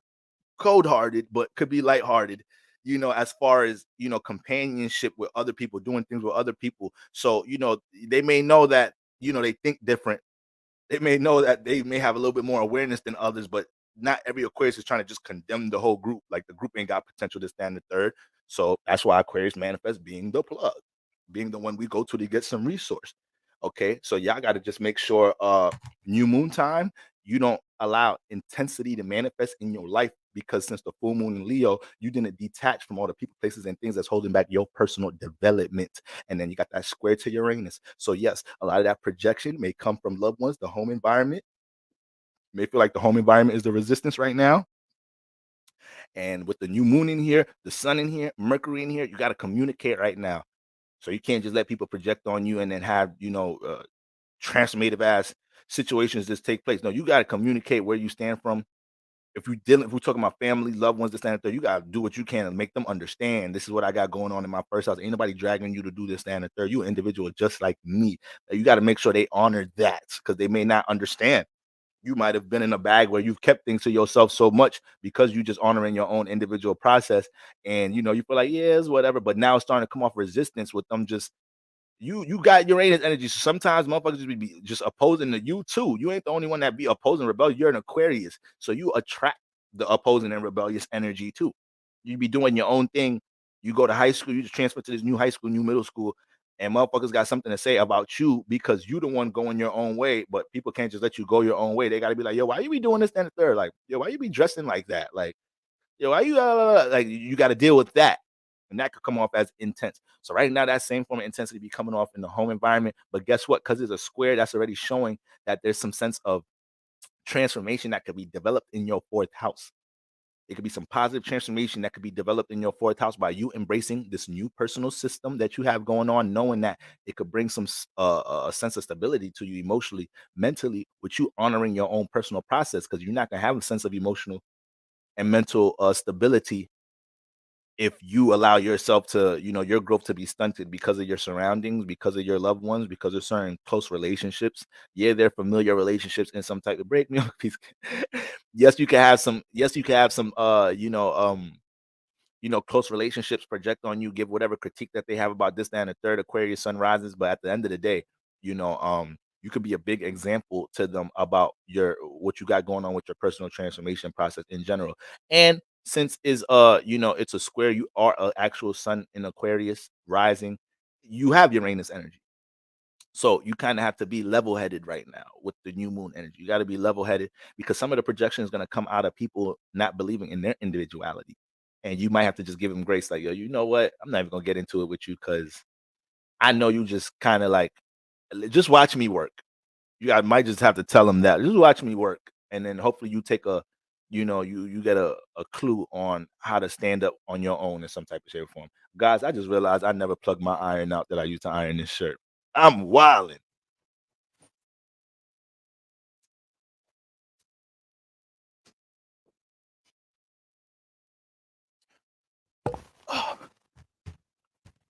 Okay, Uranus sun rises. So I mean Aquarius sun rising. So y'all the ones being able to adapt to the shift with Uranus square because y'all are the actual Uranus sign. So you'll be able to pick up positive and negative influences of Uranus energy right now. But also because it's coming out the home environment, I could see a lot of y'all this week may have manifested. It might already manifested today. So I might have had some Aquarius sun risings in the building right now. It's not even family members, loved ones projecting on you. They just dealing with some intensity in their life. And it's kind of like they need your help. And it's like you're getting thrown off your rocker a little bit because you're trying to help family, trying to help loved ones. It might just be at a cost of your resources in some type of shape or form. And then it's like, damn, this is the same resources, the same money I just saved up to invest into this new studio. And now my mom's need two racks. Like, damn. It's like, so I could see some of y'all dealing with some of that energy. So you have to find the balance of honoring, bringing stability in the home environment and being able to support whatever transformation may be going on in the fourth house. It might not even be directly correlated to you, but because it's your loved one, because you got Taurus in the fourth house too. You got Taurus in the fourth house. So if anything, a lot of you Aquarius sun rising, you could actually go to your fourth house for stability. Like a lot of y'all got a parent, you could be like, "Mom, I'm fucked up right now. I need to hold the rack until I get on my feet." A lot of y'all got some of that. You may not have the emotional connection. You may not have that, but you got that resource. A lot of y'all 7 to 8 out of 10 times. All right. So it might be your turn to give a little stability right now. It might set back a little bit what's going on in the first house. But when you got that going on, when you know you're doing everything in your might to personally, spiritually develop, and then you run into them situations where resources, time, and energy is taken away from you, that's when you say, God, I know you're going to replenish me and make sure the things that I'm doing are not, halted or stopped because I had to go out and help. God never let you go out that way. God never let you go out that way. On my mama. On my mama. I remember one time I was messed up in the game. I did not have it. I'm looking at how much I got in my bank account. I'm like, damn, I got to make this stretch for the week. And I ran into this lady and she had an issue going on with her sons and they ain't had nowhere to go. I'm like, oh, nah, this is crazy right now. I can't let them just be out here like that. But what I got to give them, I'm asked out. and I'm like, you know what? Here, ma'am, you get these kids some food and God bless. And I hope y'all run into the positive opportunity. Y'all is just in a dark space right now. It's not gonna be like this forever. God made sure I got right. I mean, God held the brother down. So it'd be circumstances like this Aquarius sun rising y'all might be dealing with right now because the Uranus square. It's like, damn, some of your time, energy, this, and the third might get a little depleted in the fourth house. But it's like, Ma, here, this money was for this, but I know you're good for it, and I know you're going through some things. Hold this rack, get it back to me when you can. You got another opportunity waiting for you. There's a new moon in your sign. Building your system, this, that, and the third right now, Aquarius. You stay in your bag. You just stay in your bag. But that's what's gonna. But I'm telling you, Aquarius sunrise. If this new moon pass, and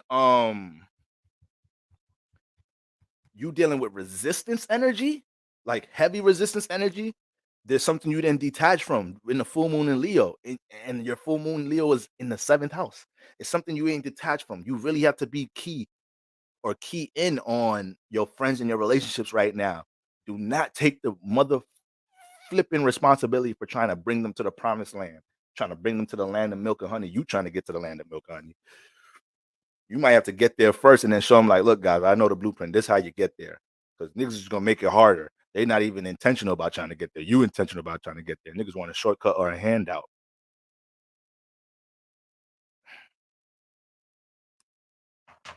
A lot of Aquarius sunrises in general, y'all might have y'all some of the main ones dealing with breakups with a full moon just got out y'all 7th house. So a lot of y'all either I don't know if y'all broke up with the mother flipper yet, or somebody else starting to pull on your heartstrings since the full moon in the 7th house, and you looking at your partner like, brother, sister, you better tighten up. Cause work wifey she doing that thing to me again? Like, no, bro, it's okay. Look, she must be you starting to break out a little bit. Is that what that must be the stress from her again? Your work wifey really be talking to you like y'all married already. Like work wifey really be talking to you like she's in there already. Like, look, that's what she doing to you. Look at you breaking out. Do you got time what is she doing? Can you make an excuse to her tonight so you could come over and I could do like a little facial cleanse for you, this, that, and the third? No, because you got to look good for your people when you're at church, this, that, and the third, And I got like extra packs of water in my crib. You need to hydrate yourself. You take some of that back. Listen, oh, she working overtime? All right, just come over. So right now, I mean, whoever's dating the Aquarius sun rising, you better tighten up. You better tighten up. Because they sensitive and highly reactive, or might have already terminated things in the 7th house already, because they're not the ones that Aquarius they're not really the sign I have to be on top of telling them you really gonna stay in this relationship, this and that, they're not the signs I have to worry about with that. All right, Aquarius sun risings, that's what we got going on. And for a lot of y'all, because there's a square to Uranus in the 4th house, and we know the Jupiter conjunction is loading up, we have the new moon, new cycles, new influences, new opportunities. So your energy already dealing with group, association, partner energy, and it's hitting Uranus in your 4th house. For a lot of y'all that want to bring transformation into the home environment, whether you want to move, you want to do something, certain things, you want to manifest certain resources. Maybe you want to manifest money to do something for your front lawn, your backyard, this, that, and the third, change things in the home. Like whatever it is you're doing to gather resources, you may run into the actual plug that knows how to do them things. Like, I'll do it for you half off or something. Like there's a lot going on as far as positive changes and transformations that could be placed into your 4th house, but it starts with you honing in on the new moon in the 1st house, sticking to your personal system, and you can manifest resources to bring desired changes to your home environment right now. All right. But you got to be careful balancing that intensity coming from loved ones and family members right now. They might be doing a little too much around this weekend. Don't lose your ish with them in that space. All right. That's what we got going on. Shout out to my Aquarius sun risings. Pisces sun rising. Excuse me. Pisces sun risings. All right. 132. Now, Pisces sun risings, we have the new moon in the 12th. All right, we got the new moon in the 12th. Okay, and it's squaring Taurus in the 5th. New moon in the 12th. No, that's a fixed house. Got new moon. I'm bugging. Y'all's not y'all not really having direct contact with y'all are personally sextiling Uranus. Okay. So your 1st house,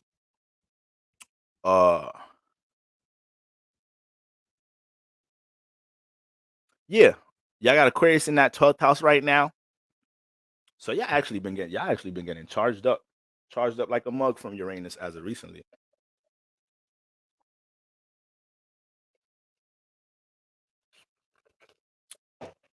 Y'all been getting charged up with Uranus like a mug, but it's y'all 3rd house that's projected on y'all.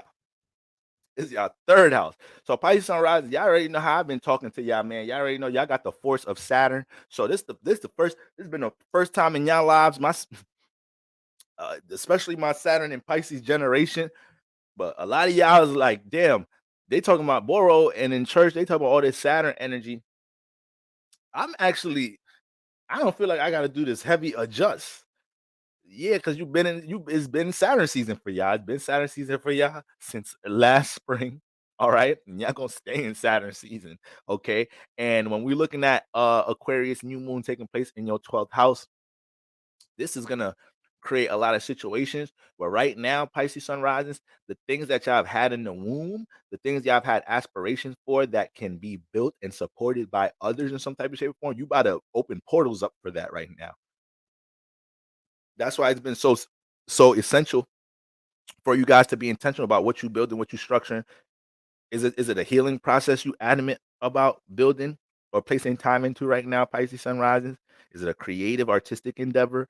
Is it some form of plan you have with navigating your career life in some type of shape or form? All of these things right now with the new moon coming into the 12th house, it could open up portals for you eventually starting to connect and relate to these different faces of places and attract these different faces and places. The 12th house is your house, is the subconscious house. So Pisces, where's your subconscious at right now? Pisces sun rises. Where your subconscious at right now? Okay. Is it in a victim state? Because we got to get up out of that in the next 48, 36 hours. You got to get up out of that right there. That's not going to do no good with a new moon coming through your 12th house. It's only going to bring more issues, more things that you have to learn how to emotionally, mentally conquer instead of understanding life's because life is life. Okay. And I need to continue to persevere through what I'm building and structuring. I need to continue to work with these natural restrictions placed upon me. I need to continue to work with a sense of reality and practicality when it comes into how I impose my imagination or how I build connections in the realm. Pisces, you love connection. You love connection. Okay. And you are the sign that I'm somewhat concerned of trying to bring other people on your path with you around this time, you know. Saturn that came into y'all sign. A lot of y'all is finding this sense of consistency, all right, persistency to be able to have your system be in motion in some type of shape or form with something you structuring and building. And that could already be a struggle for Pisces in general. But the fact that you have Saturn in there, it's helping you out by placing the restrictions on things for you, whether you realize it or not. You know, taking you away from this toxic relationship, taking you away from these lying ass friends that don't really bang with you like that, but you whatever you be around them because they just draining your energy and you have such a alluring energy, but they're not really reflecting it. They're not really reliable like that. All these situations, Pisces sunrise that you could be in where your energy ain't reflected in some type of shape or form. All these things been broken down, and Saturn's the one doing the work. You might be sitting here like, why my friends don't fuck with me no more? Why I got lost that job? Like, why this nigga that don't know how to treat me right is not around anymore to not treat me right some more?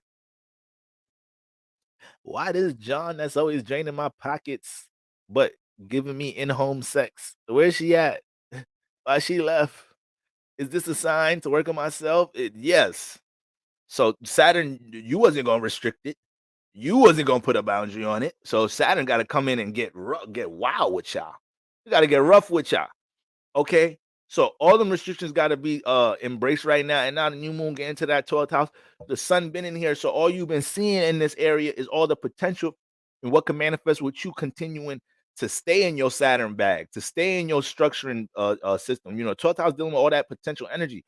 But you have been in a state of learning how to make potential energy substantial, how to make it stand for something since Saturn been in your sign. So the sun kind of came in here and it's starting to just lighten up potential energy for you to be able to see, like, Pisces, I know you be getting a little discouraged from time to time. I know you be getting a little discouraged from time to time with you know, this new sense of working towards something, working without resources, having a if you have a will, if there's if what's the phrase, that there's a way, if you have a will, whatever, you've been having to adapt and adjust to that mentality a whole lot, you know. So the sun got in here and it starts to lighten up. Look, don't worry, if you sustain this system, Pisces sun risings, right? If you let the things fall off, if you let the meat fall off the bone, you know, that wasn't here for your growth in some type. If there's a will, there's a brother from. Do you know you? That's why you are anointed, brother. If there's a will, there's a way. All right. So a lot of y'all got to manifest that situation, trying to learn how to work with the lack of resources. But once again, all that energy flowing through your 12th house, that's what's creating all the positive potential energy of what can manifest, just really reminding you your whys, why you're even devoting yourself towards building and structuring this in the first place, whatever this may be. Okay, so now the moon comes in there. It brings a whole new understanding of these things. I think a lot of my Pisces sun risings are going to be able to use this energy to really, once again, the detachment space was in the 6th house. The detachment space was in the 6th house. So by this time, Pisces sun risings, there should be a clear slate. Because when you have Pisces, when we talking about the full moon in your 6th house, we was more so talking about what people, places, and things you had to break down in order for your creative expression starting to thrive. What responsibilities you had to get rid of out your 6th house so you could start creating pockets in space and time to start working on your creativity, because that's what Leo want to do in the 6th house. And that's something that Pisces sun rising have to learn to conquer in that space. All right. So a lot of Pisces sun risings, they gonna feel frustrated not being in not allowing their self to become, allow creativity to ooze into what they do for a career. Even if they're not where they are in career, if it takes a little bit of their creativity, they could use that. They could feel fulfilled a bit going to work if they could put a little bit of their creative potential into what they doing in some type of shape or form. All right. But this was a huge energy to work with as far as transition of how you develop things in your 6th house, being able to develop that sense of routine, that sense of schedule that is now being utilized to work on something that you see, potential in from a creative space. So now that the new moon is in the 12th house, this is what starts to, develop opportunities for the rest of February, where, you're able to relate these things now. You're able to get into a space where you can develop colleagues based off of you now being, invested in participating in the process of working, building something creatively, right? The 12th house could usher in people that can support the imagination here. So you got a new moon starting in the 12th house. That's always going to manifest new opportunities for, people, places, and things to support your imagination, to support creative endeavors, to support your healing, as long as you was intentional about them things. Now, if we like intention about what's going on in the 12th house space, what you're creating, what you're healing, Pisces sun rising, that's where the intensity is going to be at for the rest of February. You could be in a negative, isolated space, sinking into your own darkness in different ways, and hopefully you don't start clinging on to negative coping mechanisms in some type of shape or form. Because I know a lot of y'all are starting to find strength to break down negative coping mechanisms. Being able to identify it and understanding, like, it eventually I'm gonna have to detach from this, because I know Saturn's in my sign, and oh man, yeah, Pisces sun risings, yeah, yeah. A lot of y'all right now got to learn to really embrace that challenge with that negative coping mechanism, because y'all already identified it by this time that Saturn's in y'all sign. All right, and you're one of the Venus influence sign. I'm a Venus influence sign. We're one of the top signs that deal with attachment energy, overindulgent energy, a quote unquote addiction. Okay, there's different placements now. There's different placements. You got a lot of 12th house placements. You got Neptune by the sun, moon rising. You got Neptune aspecting Venus. These are all, we get addicted to something any day. You got Venus in the 6th. You got one of your luminaries in the 8th house. You got Scorpio placements. These are all placements where once we find what it takes the monkey off our back, it's hard to get over that. Whether it's sex, shopping, food, the food, whatever it may be. So Pisces sun risings, I love y'all, but I know this is y'all archetype. I know this is y'all psyche. Y'all could cling a little bit too hard on whatever that thing is that helps y'all escape. It could be a relationship. It could be love that y'all use to escape. But is it really love, though? Is it really love? Is it one-way love? I got a bro that's a Pisces, and his phrase is, he used to have 2 girlfriends one time. I went to school with him, and then my girlfriend at the time was asking him, "How the hell do you have 2 girlfriends?" And he was like, "Yo, they date me, I don't date them." I said, "Nick, what?" I said, "That's a cold brother right there." She's like, she's going upside my head. "What you talking about?" I'm like, "Nothing. I'm just saying that's a creative way of looking at it." But Pisces, you might be dealing with the opposite. I don't know if you got it cold like that. Pisces, you might be dating somebody and they looking at you like, "Yeah, this Pisces dating me. I ain't dating them." So is that really love? And you trying to cling on to the delusion, the illusion of it in some type of shape or form and uphold that? You gotta be careful with that around this time. You gotta be careful around this time. Sister Ebony got to worry. You're right about the energy not being as heavy. It's been heavy as hell with Saturn in Pisces. So now there's much relief in the stressful energy. Right. Right. Okay. So, but just sun in the 12th house, sun in the 12th house always gets you right before it's your season, before it's your time to start implementing a lot of things in your personal life. Okay. But the new process, the new cycle for y'all is relating what's in that 12th house. Once again, embracing and relating the new system.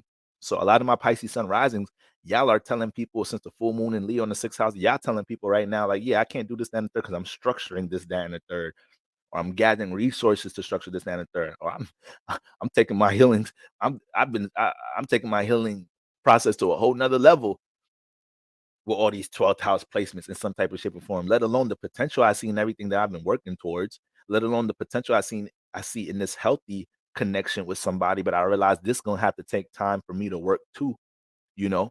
So so a lot of those influences going on for my Pisces sun rising, and it's squaring uh the new moon is squaring your third house. So Pisces sun risings, it could be your close friends right now. It could be your close friends right now. It could be influences in your environment, in your surroundings, in some type of shape or form that is playing out as influence that could throw you off your game, but is also teaching you how to pushing you to be the individual. Remember, that's what's going on with the new moon sun square to Uranus. Our sun, our moon have to learn to embrace the Uranus energy, aka our expression, our identity, and our response. So Pisces sun rising, you got a lot of things you cooking up right now in the 12th house, right? It's about to be your season soon, but you got some things you ain't birthed from all the way yet, but they in the womb right now. It could be something you detaching from, and you're dealing with the healing process of that right now. Whatever it may be, don't let your third house influences, your friends, your cousins take you out of that state. You be an example of individuality to them and let them know, like, yo, regardless of what the world got going on or what's being projected on social media or what type of influences y'all picking up, because y'all's in heavy third house spaces. So the things y'all want me to participate in is things people telling y'all to participate in. Pisces do not feel the need to participate. All right. That's you strengthening your individuality muscle right there, running into them circumstances. And it's probably already started this week in some type of shape or form. It's probably already started this week. Or third house relationships enabling negative coping mechanisms. So Saturn in your sign, and you're dealing with all this 12th house energy. So Saturn once again is teaching you how to, intuitively trying to bring awareness on what negative habits, attachment energy you need to, take care of, so your creative, personal, spiritual development can sprout during this process. But then now on top of that, you've been dealing with that, but then now you start getting all these 12th house placements. So now you're just getting reminded of all your potential again. Now you're just kind of getting reminded of all the things that you may have spiritual baggage with, right? Things that dealing with insecurities of creative aspirations not going your way, what's the negative things that can happen, the blockages that you get, because there's imagination. So sometimes it's hard to filter out the positive and the negative influences, what you catch here. Everything is just floating. Okay. So you have to do your best to channel and focus on, positive intention with things dealing with your creative awareness. So, but the 12th house is loud, though. It's loud. And the 12th house is a space where we can deal with attachments in general. We could, whatever we want here, we can access it. So hopefully you guys didn't fall into a space where you started leaning on escape mechanism like tools, whatever that may be, person, place, or thing. And it could be your third house friends right now that can help you break past that by you telling them you're not dealing with something. Or you could realize you don't want to keep smoking, drinking, doing this, that, and the third, because your friends coming around and they're like, come on, girl, let's go ahead and do it. You're already telling yourself, yo, I got to get over this. And then they hitting you up Friday night on a new moon, like, yo, let's go to the club, let's go to the bar, this and the third. And you was just telling yourself, oh, week, I'm done drinking. Hypothetically speaking, I'm done drinking. That's going to be a little challenge, a little test for you around the new moon. And when you pass that, it's going to be so fulfilling. And it's only going to empower all the potential energy that you're dealing with the 12th house influences. Okay. So Pisces sun rising, stay strong. Stay strong now. Okay. That's what we got going on. Aries sun risings. Okay. Now, Aries, I've been telling you guys this is a great season for y'all to be out and about. This is a great season for y'all to be out and about, because you're in a space right now where you can, connect with so many people who are into the things that you're passionately invested into, or people that can support uh people that can support, your passions and your personal um endeavors in some type of shape or form. So you got Aquarius in that 11th house, right? You got Aquarius in that 11th house. Um Throughout Aquarius season, Aries, it's very likely that it's very likely that you've dealt with situations where not only were you able to meet people or connect with others or learn from others on how to support your passions in some type of shape or form, but it also may be in a space where it might have been some individuality clashes. Because I view you and Aquarius as the top individual signs in the zodiac. I always tell you, I think it's Aries, Scorpio, and Aquarius, as far as being an example of what individuality looks like to us. And that might have been one of the biggest issues, if any issue was occurring around this time, you guys being able to align your individuality with people who are on the same type time you're on, but you have to learn how to honor their feelings and thoughts about things, even though y'all working towards the same goal. All right, it's still a team in some type of shape or form. All right, now this is a sextile. Hopefully that didn't get too intense and you was able to learn a bit like how to work with others. But yes, this space was calling for y'all to learn how to work with others in some type of shape or form. So now the new moon is popping off in the 11th house. And, for the rest of February leading into Pisces season, you have to understand how much opportunity it really is going to be here to, lock in some fruitful business partnerships. You might have had people coming out, in the 11th house, like, damn, Aries, that's creative. Damn, Aries, I see what you're doing on social media. Damn, Aries, I be seeing you, come to this pop-up shop and sell your products every weekend. Because the 11th house, remember, 11th house is niggas you don't know. These niggas may have came out the woodworks, Aries sun risings. So you just doing your own little personal, joint. You go to this little pop-up shop. You go to these 2 spots every Saturday and Sunday, do your little pop-up shop. You sell your little natural soaps. All right. You sell all your natural products. You're selling out. They seen you go crazy. They seeing your setup be fire. Right? Creative. All right. And now you manifest opportunities where somebody else was like, yo, you be selling soaps this and that third. Who's your plug? How you make them by yourself? Listen, I got a resource that could make this much more for less. And you could come sell them in this spot or this and the third. Now, all this is manifesting from you just channeling your own personal passions and being a little bit more open as to how the world can help you. And that's why I was talking about you, Aries, earlier, talking about like y'all gotta learn how to receive help at times. Sometimes y'all don't be wanting to receive help at all. So this was a space where you have to be able to identify if this help is, in alignment for you, if this is something you don't have to feel vulnerable, in order to be like, yes, okay, I'll use your resource to stand the third. Because sometimes y'all just, it's not even about a lot of Aries Mars placements. Y'all just not want to deal with help because a lot of times y'all feel like it's making y'all look weak, or it's making it look like you ain't capable of doing something on your own. And you got to understand, you got to look at it from the space of you channeling so much Mars energy, aka so much concentration and focus in your passions, it's making the external realm want to support it. So it's like how you the one attracting the support system. You wouldn't have these people wanting to help if you wasn't channeling your personal I am. So that's something that Aries learn how to deal with. You channel your opposite energy. You channel my black ass. All right. Come on, Aries, let's do it together. You ain't gotta do it all by yourself. Like, I don't need these Libra niggas. Y'all talk too much, then there's too much time. We start wasting too much time.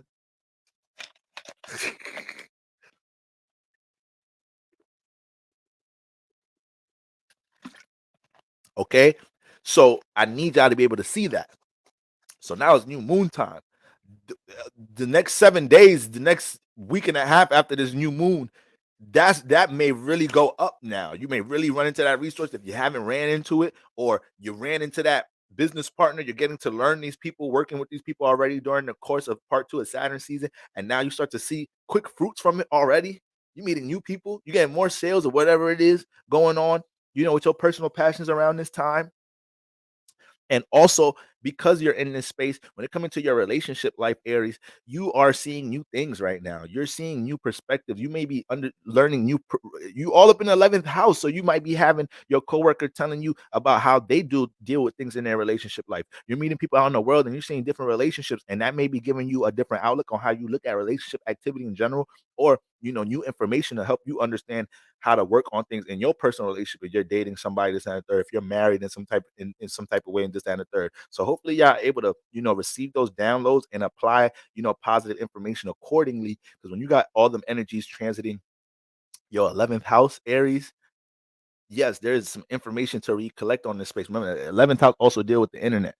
So that could have been a huge resource. You could have ran into a teacher, a support system, a resource on the internet that really aligns and resonates with what you're doing right now. You got to be able to maximize the potential of that. Now the thing is, y'all got the friction coming from 11th house. Y'all got the friction coming from the 5th.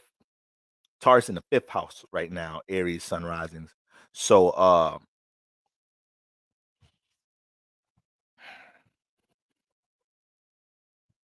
excuse me, 2nd house. My bad, y'all, because usually I have my notes written down just for the houses. So I'm not looking at an actual chart right now. I'm looking at the stars right now. So I just have to keep it in my head. So Taurus in the 2nd house. You got Taurus in the 2nd house. That was an easy one. This Aries rising. Every all the signs is where they're supposed to be at. But Taurus in the 2nd house.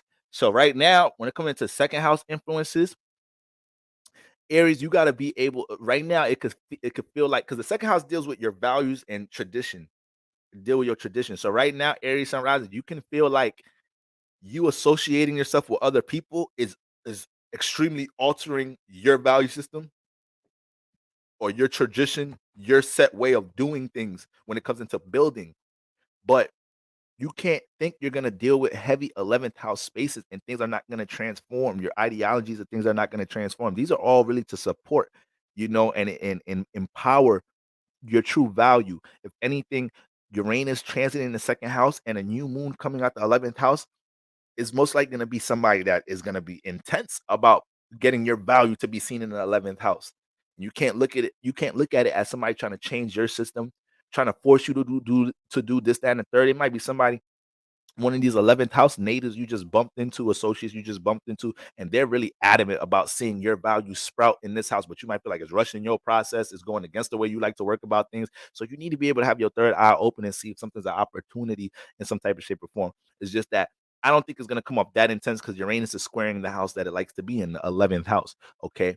Now the thing is, when you have it is a square. So in some type of shape or form right now, you might have to just let some associates or people that you're working with know, like, all right, I see the potential in this, that, and the third, but I don't want to get too removed from my personal goals.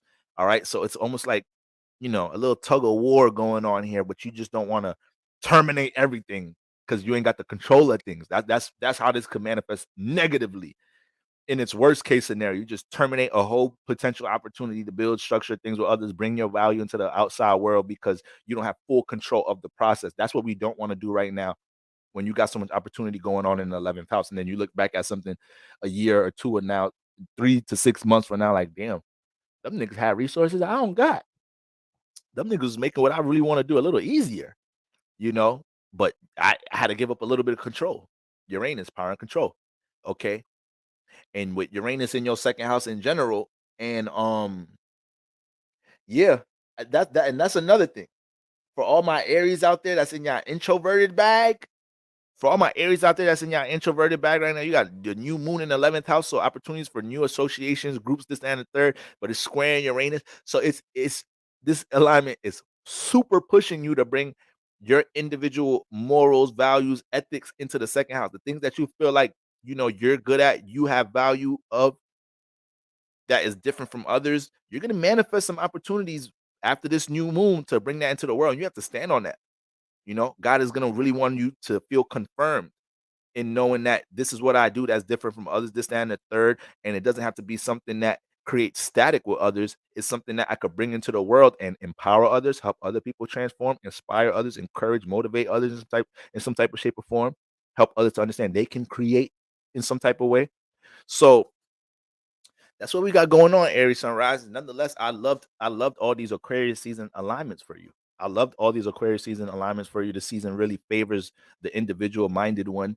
And as long as y'all was able to honor that process, then I knew y'all was able to manifest people that support that, and groups and associations that support that.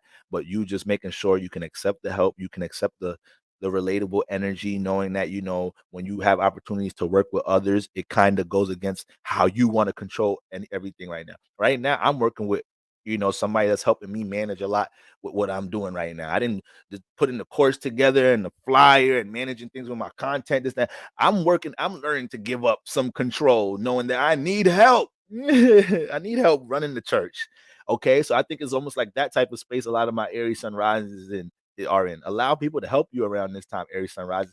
Don't try to combat it with your own ways of working on things in some type of shape or form. All right. So that's what we got going on, Aries. Taurus. Taurus. All right. Now, Taurus, you're one of the hot seat signs for Aquarius season. And what was I getting on my Tauruses about? What was I getting on my Tauruses about? I was getting on my Tauruses about damn, hold on. Excuse me. I ain't done with Aries yet. I got to delete that timestamp. Aries, I just got to recap the full moon with y'all real quick. The full moon was transiting y'all fifth house. That trine, yeah. Yo, Aries, you had some nice energies this season, man. You had some nice ass energies going on this season. You better take advantage of all of this, Aries. I just hope, Aries, I just hope you ain't too much in your individual bag where you missing them right now. They going over your head.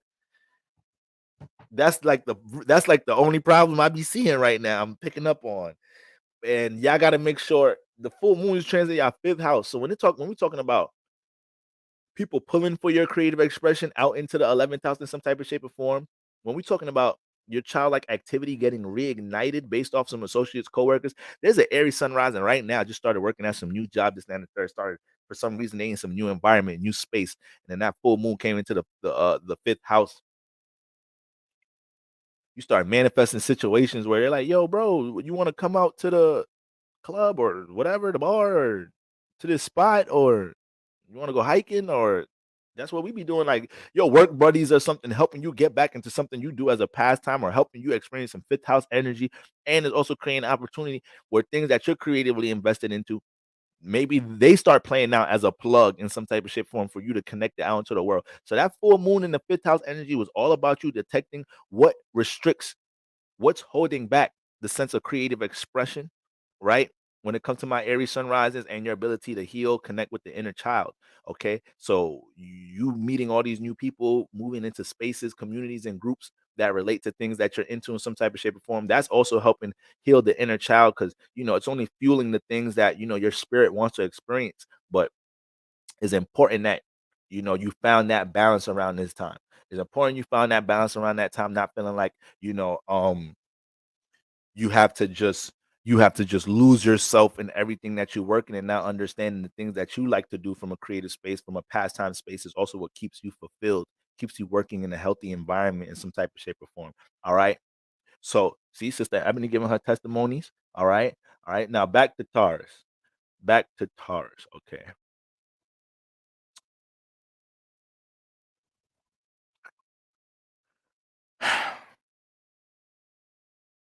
Okay. Taurus. So you're the hot seat sign. Okay. You're the hot seat sign. Thank you, Sacred Owl. Appreciate you, Sacred Owl, like always. All right. So with the hot seat sign, Taurus, let me see where we at with it. So right now you got all this energy flowing in your 10th house, Taurus. You got all this energy flowing in your 10th house. Okay, so there's definitely a lot of new things manifesting when it comes into how the world sees you, and you gaining awareness on how the world sees you. So I'm telling you, Taurus, right now, as you're in a space right now where when you realize from people out in the world, your relationships, you go to a certain event, social media, people are expressing things to you in some type of shape or form where it's like, damn, that's how people see me. Damn, that's how people view my business, my brand. Damn, that's how people, this conversation I manifested with my peoples, them encourage me to use this talent. They get mad at me because I should have been projected this talent. I should have been projected this form of value out into the world. That's what your Aquarius 10th house is gonna do. It wants you to take your individuality and connect it, move it, and relate it. But sometimes, Taurus, you feel like that could bring a lot of transformation. You feel like if I just work on what I got going on in my little settled space, I don't have to deal with nobody, bother nobody, fuck all that networking bull job. But like, not with all these energies in your 10th. Now with all these energies in your 10th, and you want it, you don't want to run away. You don't want to run from the opportunity of connecting your value out in the world, because that's only going to create opportunities for you during Aquarius season. So hopefully you guys ran into some spaces and places, people and new faces, all right, that manifest situations to help support your value system if you was adamant and intentional about connecting it out into the world. But just understand, Taurus, when you had that conversation during Aquarius season, when your friend, when your family member, your coworker told you, girl, you should sing, you should do covers on YouTube, you should really take that real estate course, it seems like you really know a lot about it, like you should do that. That was by design. That was by spiritual design. That was by spiritual design, Taurus sun risings. Please understand that. Okay. But it's challenging your first house, though. It's challenging your first house to low key. You're another one just like Aries, but Aries is dealing with more harmonious energies hitting it because there's a sextile. You're a square. So you might felt more of the pressure to change and transform and adjust towards this, what is really an opportunity, working with others with this association and group that has shared values. But you have to change your pattern a little bit. Okay. So hopefully you guys was able to embrace that. Hopefully y'all are not the ones that's being a fixed sign. You're holding on too much towards your way of building and structuring something, Taurus sun risings, to the point now it's becoming counterproductive. Now these resources that you're manifesting, they starting to be a little bit farther from you. These new people that you intuitively picking up that you should be building and structuring with, they ain't really calling you like that because they feel like you're not matching the effort. They're like, this Taurus too stubborn, stuck to their way of building and structuring something. Okay.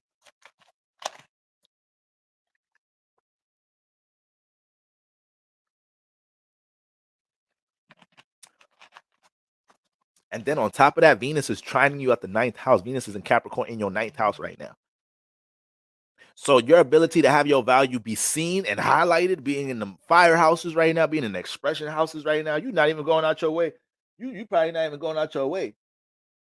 And in some type of shape or form, your value just being highlighted. People want to bring you this here and there to teach this, that, and the third, and have your value expressed here. Like, people trying to connect you, and it's like, yo, damn, my energy getting pulled in too many different ways. So I hope you're not shooting a lot of these opportunities down. It's like opportunities coming in the name of friction. It's only bringing friction because you don't like changing and transforming. And you another sign that when it comes into working and structuring and building something, you'll cooperate with others. You cooperative. You just stubborn as hell. All right. But you cooperative though. So hopefully you didn't try to have too much control once again when it comes into how you want to navigate things in the 10th house. But you don't have these type of transits in the 10th house. They ain't pulled up yet, but I feel like it's a new moon. That's where the new moon comes. Now that's the thing, though. The new moon don't like the 10th house. All right, the new moon don't like the 10th house because it wants to connect and understand. And when it gets here, it got to do construction work. So hopefully, my Taurus sun rises as you continue to prosper, as you continue to navigate Aquarius season, moving into a Pisces season, and you got all this activity. You're able to identify what responsibilities in the 10th house that you haven't upheld the way you're supposed to uphold them. Okay.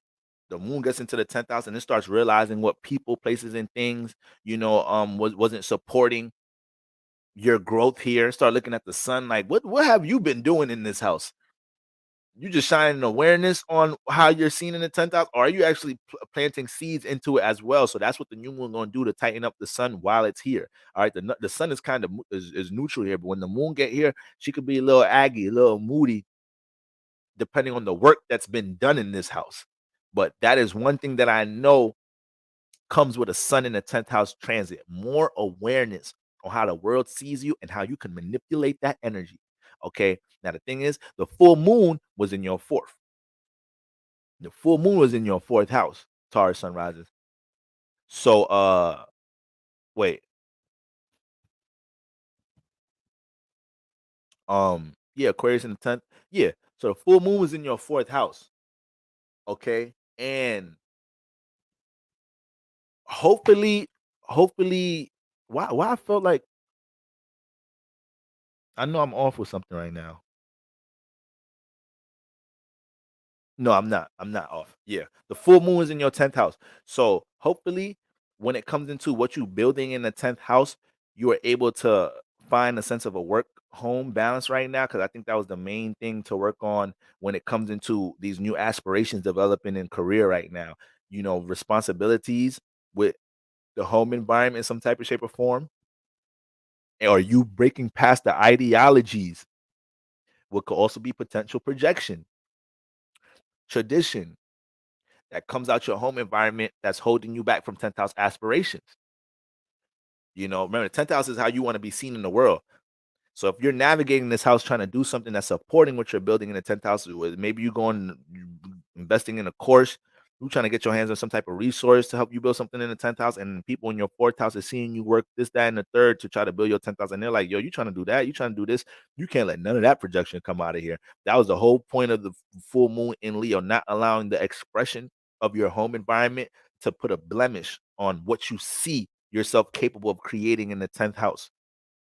Okay. But unfortunately, that's where a lot of the heavy energy may have came from. And also past, you got a full moon in the 4th house, Tars. So, the moon loved the 4th house. So when there's a full moon there, it dives very deep, and it could dive back into adolescent stages of life to really understand what trauma's been here, what insecurities been here that's affecting your activity out in the world.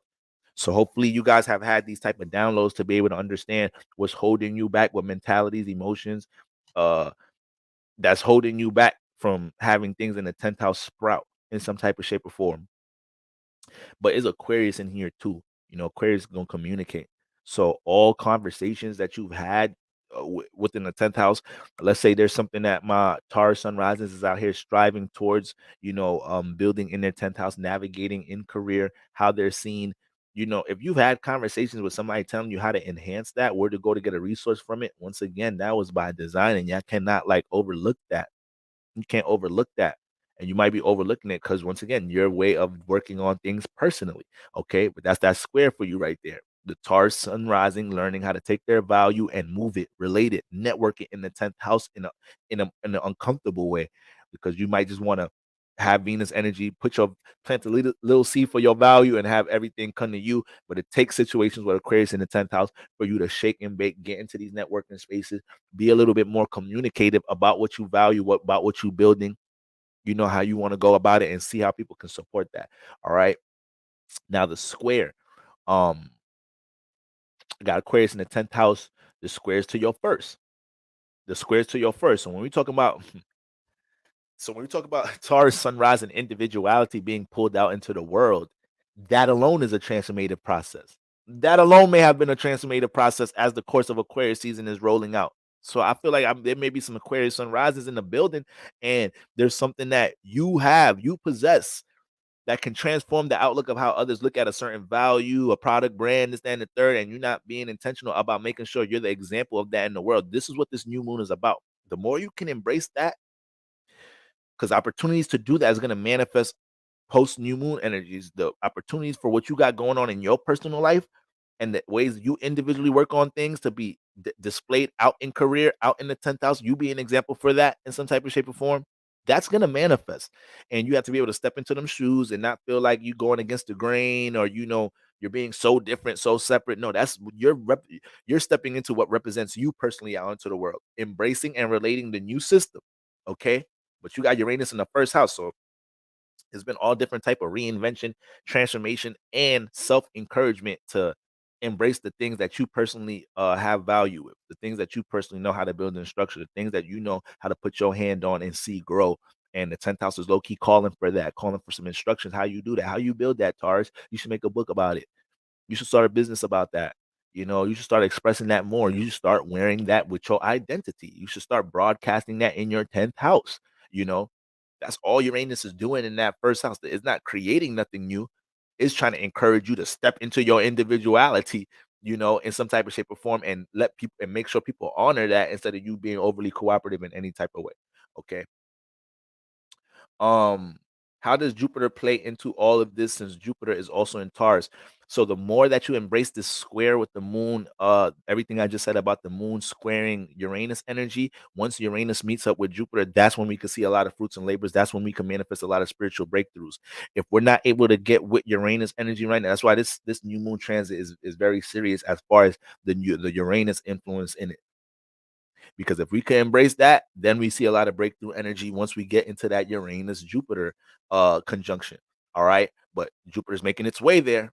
So we need to keep Uranus intact. And Jupiter being in your first house has already been, putting you in spaces to equip you with the knowledge and also highlight the knowledge and experience that you have with things personally. So it's not about you just moving, expressing your individuality out in the world and feeling like you're opposing. Jupiter's there to confirm, like, mother flippatars, you experienced with this already. Yeah, it's different. Yeah, or not even about it being different so much. Yeah, you're initiating a new phase, which you bringing out what really represents your self identity out into the world in some type of shape or form. But this is what you've been working on. This is what you've been experienced with. People in your personal life know this about you. Now it's time for the world to, see it. So Jupiter has been sending that type of confirmation. All right. Um, and Taurus sunrise, and the fact that you got Jupiter and Uranus in that first house right now, when you get closer to that conjunction, like nothing's ever all bad or all good with any transit. So understand that not one planet transit placement, is all good or bad. Not one. It's always going to be a light and dark side to it. So just know Taurus sun rises with Jupiter and Uranus in the first house. A lot of y'all can run into situations where you damn near running away from establishing your individuality due to people challenging what you really know about it. And you feeling like, damn, I don't know as much as I thought. You really got above average knowledge about something, and people challenging your Jupiter with that type of influence in the first house. And now that's straining you away from being seen for what you know in the 10th house in some type of way. All right. So that's what we got going on with my Taurus Geminis. Geminis. Okay. Now, Gemini, you got this energy transiting your 9th house. All right. Yeah, you got Aquarius in your 9th house. So has there been a lot of new influences when it comes to the confirmation of what knowledge and wisdom you have? Now, this is a trine sign. So, boy, I can only think about the situations that Gemini has had to step up to the plate to apply the knowledge that they have. This could have been a very rough season so far for Gemini sun risings. If things that you understand about relationship principles, things that make relationships work harmoniously, like any Gemini sun rising that has been utilizing word salad, utilizing mind games, communication flips on people in order to have to get positive gains but not being transparent, their karma has been heavy because you got sun transit in the 9th house. So you're being pushed to use the experience you have dealing with building with others, working with others, connecting with others to create fruitfulness in your life right now, or let your ideologies and the things you have experience about be able to manifest an association, a group where things could expand in some type of shape or form. Now, because it's a trine, a lot of Gemini sunrises might have manifested. Y'all might have ran into certain situations where your knowledge got noticed by somebody, or your experience got noticed by somebody, and somebody wanted to connect it for you, highlight it some more into the world for you in some type of shape or form, or you caught the download, right, on what resource, what credential you need, or what platform, or how to go about bringing expansion to the things you already know, Gemini, in some type of way. So Gemini sun rising, if you ran into a coworker, friend, your partner, this, that, and the third, your situationship right now, Gemini be dating a couple of people. If y'all ran into anybody and they trying to give you a little resource, they trying to aid a path for you in some type of way. It's like, Gemini, if you walk down that path, you just let them know everything you be telling me all the time, or you just relate to them, you throw that information out in the air that you be already telling people in your surroundings, you can manifest some opportunity from that in some type of way. So you might have manifested that. People already laying out the path, laying out the platform, laying out the resource for you to just communicate, relate, show your talents, this, that, and the third, whatever it may be. So it come down to intention and also not floating when you see this influence. All right, brother, from the hip, it came down to you making sure you're not floating with this type of energy in some type of way, right? Just taking advantage of or feeling like you could turn the opportunity on whenever. because you deal with a lot of relationship activity. You think you know a lot of people, but you're not realizing this one person is bringing an opportunity that a lot of people you know are not bringing into your life. So a lot of opportunity amongst air energies. The full moon took place in your third house.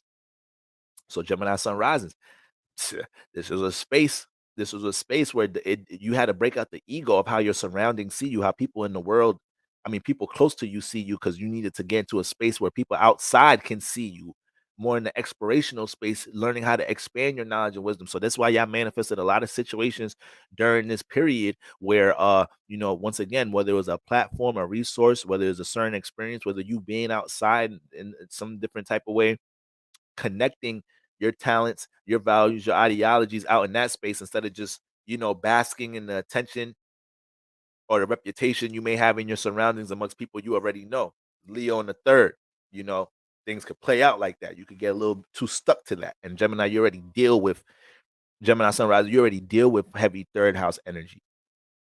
Okay. So that is very important there. Hopefully you was able to detach from enabling energies in your third house. Third house also deals with, habits, so hopefully any habits that you've picked up from your adolescent stages, your siblings, people that you be around a lot of the time, people that you're close with, you're able to, detach from that and, allow yourself to experience new things, with the sun in the ninth house. Now the new moon gets in here.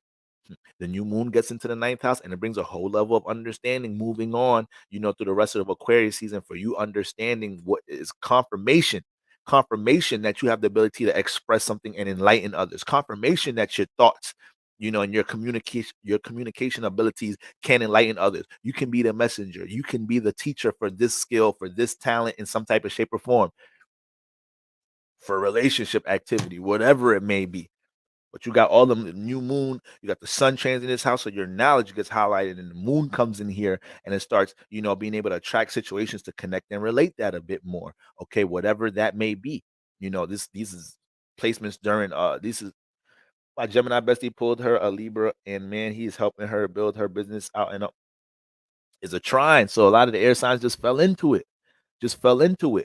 But when you say he's helping her build her business out online, I bet you her business is something she been you how to do, whether it's a braiding business, whatever she's doing is something she been you how to do. So if Gemini was more adamant about that, you was able to attract the resource to connect it out into the world, and it most likely wasn't somebody it was somebody out in the world. Aquarius ninth house, somebody that you would only be able to bump into if you were intentional about connecting something out into the world, and your ability, your intention on doing that reeled that in, so that's what we got going on with that.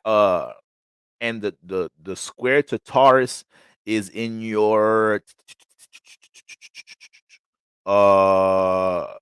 where we just came out, the first house, no, the 12th house. Yeah, the 12th house. Gemini in the ninth. No, Gemini in the first, excuse me. Aquarius in the yes, in the 12th house. In the 12th house. All right.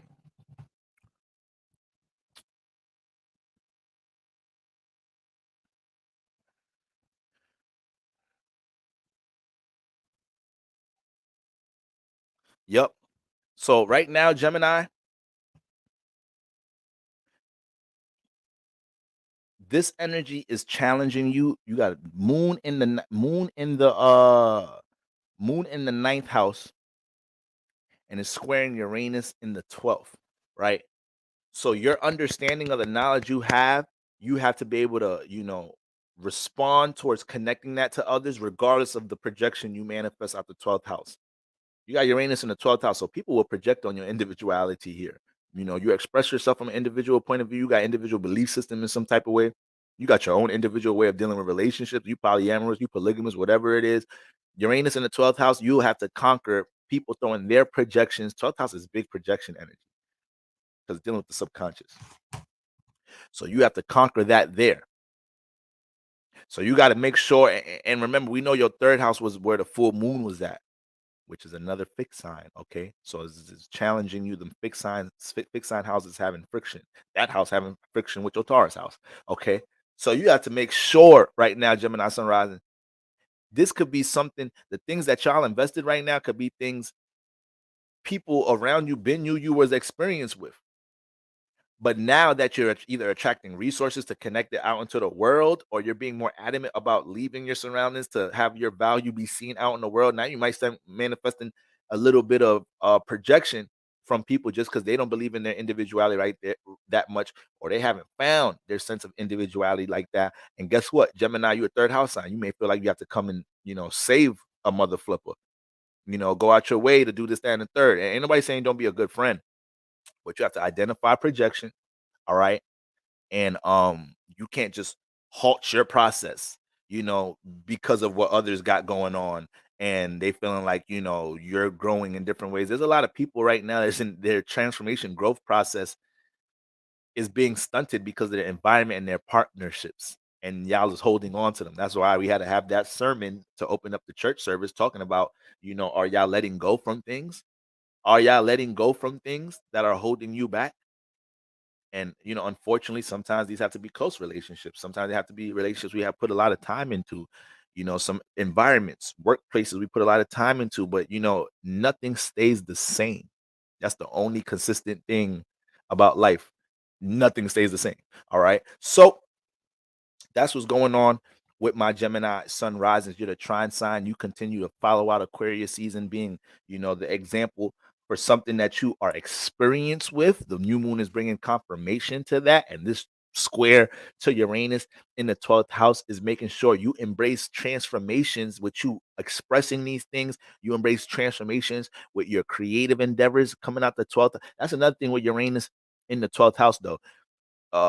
Hitting the moon with Uranus in your 12th house, you're already manifesting a lot of situations where you're learning alternative ways on how to heal, alternative ways. A lot of my Gemini sun rising, since Uranus been in this house, a lot of y'all's going through y'all awakening process because you're starting to see a different side of things when it comes into developing your belief systems, understanding different experiences other people in the world go through. So it's helping you understand how you look at your subconscious, right? Uranus in the 12th house been in here, and you start connecting with other people that have experienced different transformations in their life. It could be your partner, people that you work with, but people of all sorts, and you seeing what type of things transformation has did to their mental, to their emotional well-being, and that starts to make you move with a sense of gratitude. It starts to make you want to take control for the creative gifts that you have. So that's why with this moon energy transit in the 9th house, it's almost empowering you to bring some things out the 12th house that could empower others through your tongue, through some of your ghetto tongues. All right. And being able to throw that out in the world. So that's why God, with this trine, ain't have no problem bringing a support system in your life, because you know what type of power you have being able to bring change and transformation to others. All right. So we got going on, Gemini. Cancer.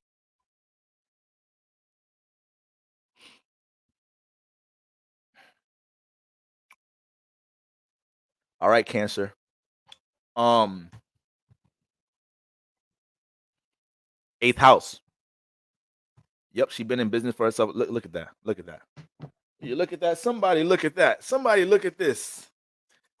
My Gemini friend I had would always say shady, random things to me, then laugh.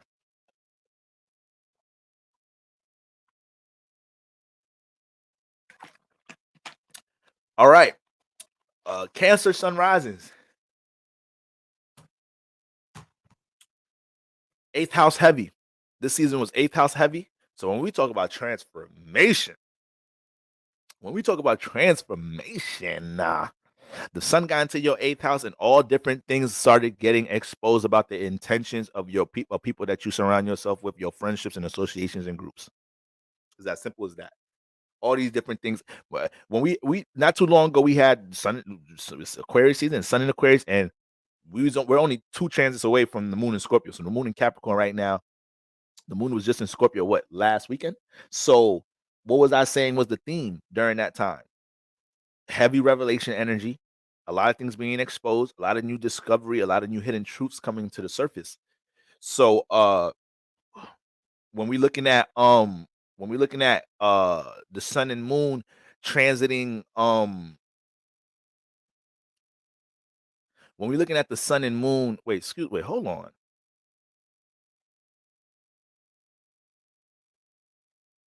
because somebody just said it took so long to get to Pisces, but we started with Aquarius. We did Pisces already. You got to rewind, baby. You got to rewind. All right, I'm bugging. I'm looking at that shit like, wait, I know we did Pisces. Yeah, we did Pisces. We started with Aquarius. All right, so when we're looking at the 8th house, when we're looking at all these influences in the 8th house, yes, that's what you was just experiencing, Cancer Sun rising. That's what you was just experiencing. You was getting to true intentions of people. You building an intimate connection with somebody, right? Y'all in your honeymoon phase, or you dating, so y'all a little bit past the honeymoon phase. You know, they start expressing certain things with their true intentions about that. That may have led to the transformation. So when we talk about transformation in the 8th house, a lot of it is dealing with, you know, you understanding your individuality and how that's connected to others. Also understanding how your passions in some type of shape or form is related to others. You start realizing I can't really dive into this passion, or I really can't dive into this transformation process myself, you know, this reinvention process myself, this rebirth energy myself, based off the people, places, and things I'm connected to. So it's transformation coming from all different type of ways in this mug. All right. But Aquarius is strong individuality energy. And we know this placement, I tell y'all about its ability to channel here, Aquarius in the 8th house. So regardless if you had things expressed to you or not, boy, was you intuitively picking up on the true intention of your business partner, true intention of things with your family members, close friends, and, you know, potentially people that you associate yourself with in some type of shape or form, especially your intimate partner. All right. 8th house is deep when it comes into intimacy. So the sun been in here lighting all these things up. When the sun is in your 8th house, it's going to light up a lot of things dealing with suppressed passions, suppressed motives, and what action can be taken in order to initiate transformation, positive transformation in your life. All right. Now, this is in conjunction Cancer. So hopefully you wanting to be staying in a comfort zone in your first house, right? Hopefully you wanting to stay in a comfort zone didn't become counterproductive with all the things you're gaining awareness about transforming and changing. Because this is a space right now, the moment that y'all took initiative to, you know, start going back to the gym, dealing with this diet, detaching this, that, and the third for your sanity. You manifested, you know, people that could align with this passion, because you got air house in the air sign in the water house. So people that feel the things that you feel, you're able to reel that in. And that's also just because your natural moon energy in the first house.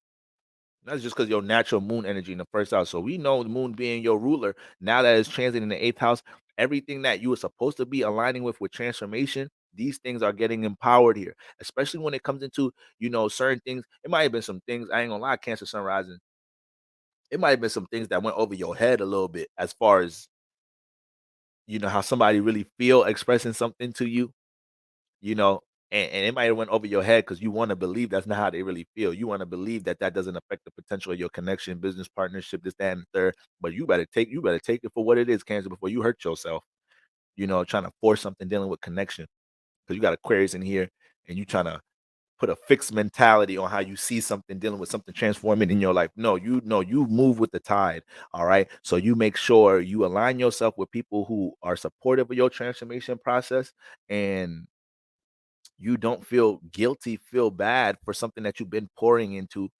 You know, because sometimes Cancer, y'all one of them signs that is like, no, boy, I've been pouring into this for too long.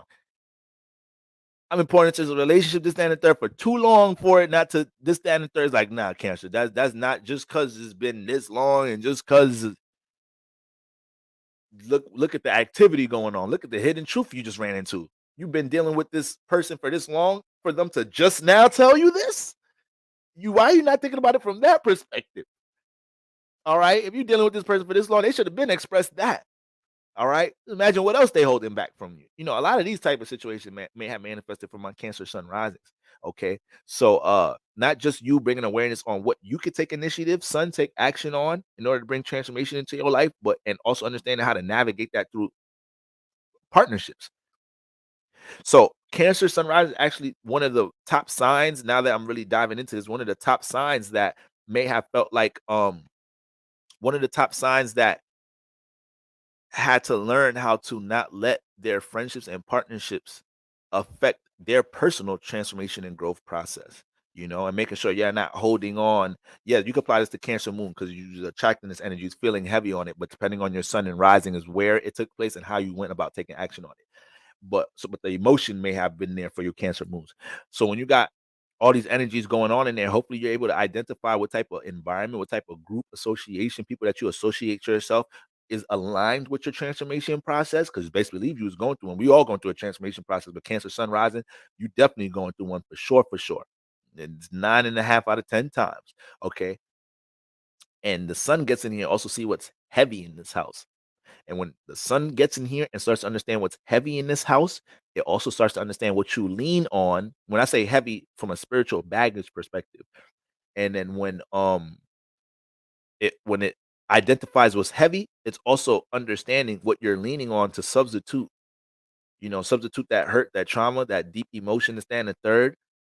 So, Cancer Sun rising, man. We can't talk about you being the sign, ruling the heart chakra, having all these strong healing properties, and these transits come through, and you're not identifying how you heal yourself and how other people enable negativity in your life. All right. The full moon, Aquarius in the 8th, the full moon is in your second house, Cancer Sun rising. So you've also seen the differences in your values with people that you surround yourself with. And also seeing how some of these bad habits and whatnot affect your pockets. Your money houses is lit up right now. So Cancer Sun rising, that was intentional about, being in more of an emotional, mental, stable place, even though that's what I always trying to do, but making sure that things they need to transform for more of a foundation in their reality, whether it's a partnership they got to transform, habits they got to transform. The Cancer that was able to do that might have ran into some downloads that help get your pockets right. All right. It may be certain things that was depleting your pockets in the name of bad habits in some type of shape or form. And because you probably got a little crack pack, you got a group of people that you be in the 8th house with, Aquarius in the 8th house, you associating with them, you popping pills, y'all doing whatever y'all doing in the name of filling a void. And now all this energy came into this space. You're like, yeah, I'm bugging. I cannot be leaning on these negative coping mechanisms on top of having people that want to indulge into them with me at the same time. I know better than this. I'm intuitively picking up on the fact that I need to start my own transformation process. And it starts with, me identifying the things that's heavy in this area and also suppressed passions and motives and understanding how, my associations, people that I associate myself with either empower me or, enable me in some type of shape or form. But remember, the full moon, that moon, like that second house now. That moon, like that second house, Cancer Sun rising. So I really don't see y'all going through that transit and not understanding how your value is suppressed because of attachments in your life. So, oh my God, damn, and oh man, I know how intense this week may have been for you, Cancers. This may have been a week you probably lashed out a little bit in an extreme way because you're probably a little mad at yourself, disappointed in yourself that you're dealing with this attachment. But let's say the attachment is a person that ain't serving your growth in some type of shape or form. You might have lashed out on their ass, wanted to stab their ass when you should just detach. But it's coming from a sense of disappointment. You got that full moon in the second house. So your worth, what you're capable of, what could sprout into the world and create so much fruitful things if you set intention on connecting it to others. Like all these things is clearly evident. And then now you get the full moon, the new moon transiting the 8th house, which the moon don't like the 8th house. So that's what creates somewhat of a discouraging energy here, but it also brings confirmation as to the things you should be changing and transforming, and the things that the sun picked up on how you can go about working on these passions and these motives. Sun in the 8th house in Aquarius picked up a lot of awareness on, once again, what spaces, communities, groups, mentalities help support your transformation process or uplift passions and goals here that's been suppressed. All right. So you just have to make sure that you embrace all of that. Act like that didn't go over your head. Cancer, Sun, rising. All right. Who's next on the list? Leo, Sun, risings. Make it hot. You got to make it hot when the Leos get on. Make it hot to Leo Sun rising is the opposite sign. All right. Look, Leos. All right. All this energy, Leos is transiting y'all 7th. All this energy is changing y'all 7th house. Y'all one of the main signs that manifest the transformation in y'all relationships. Y'all one of the main signs that got closer to a resource with somebody that's into the things that you're trying to create in your first house, because you know you're a creator, you're an innovator in general. This axis is all about creation and innovation. This axis is all about uniqueness. Okay.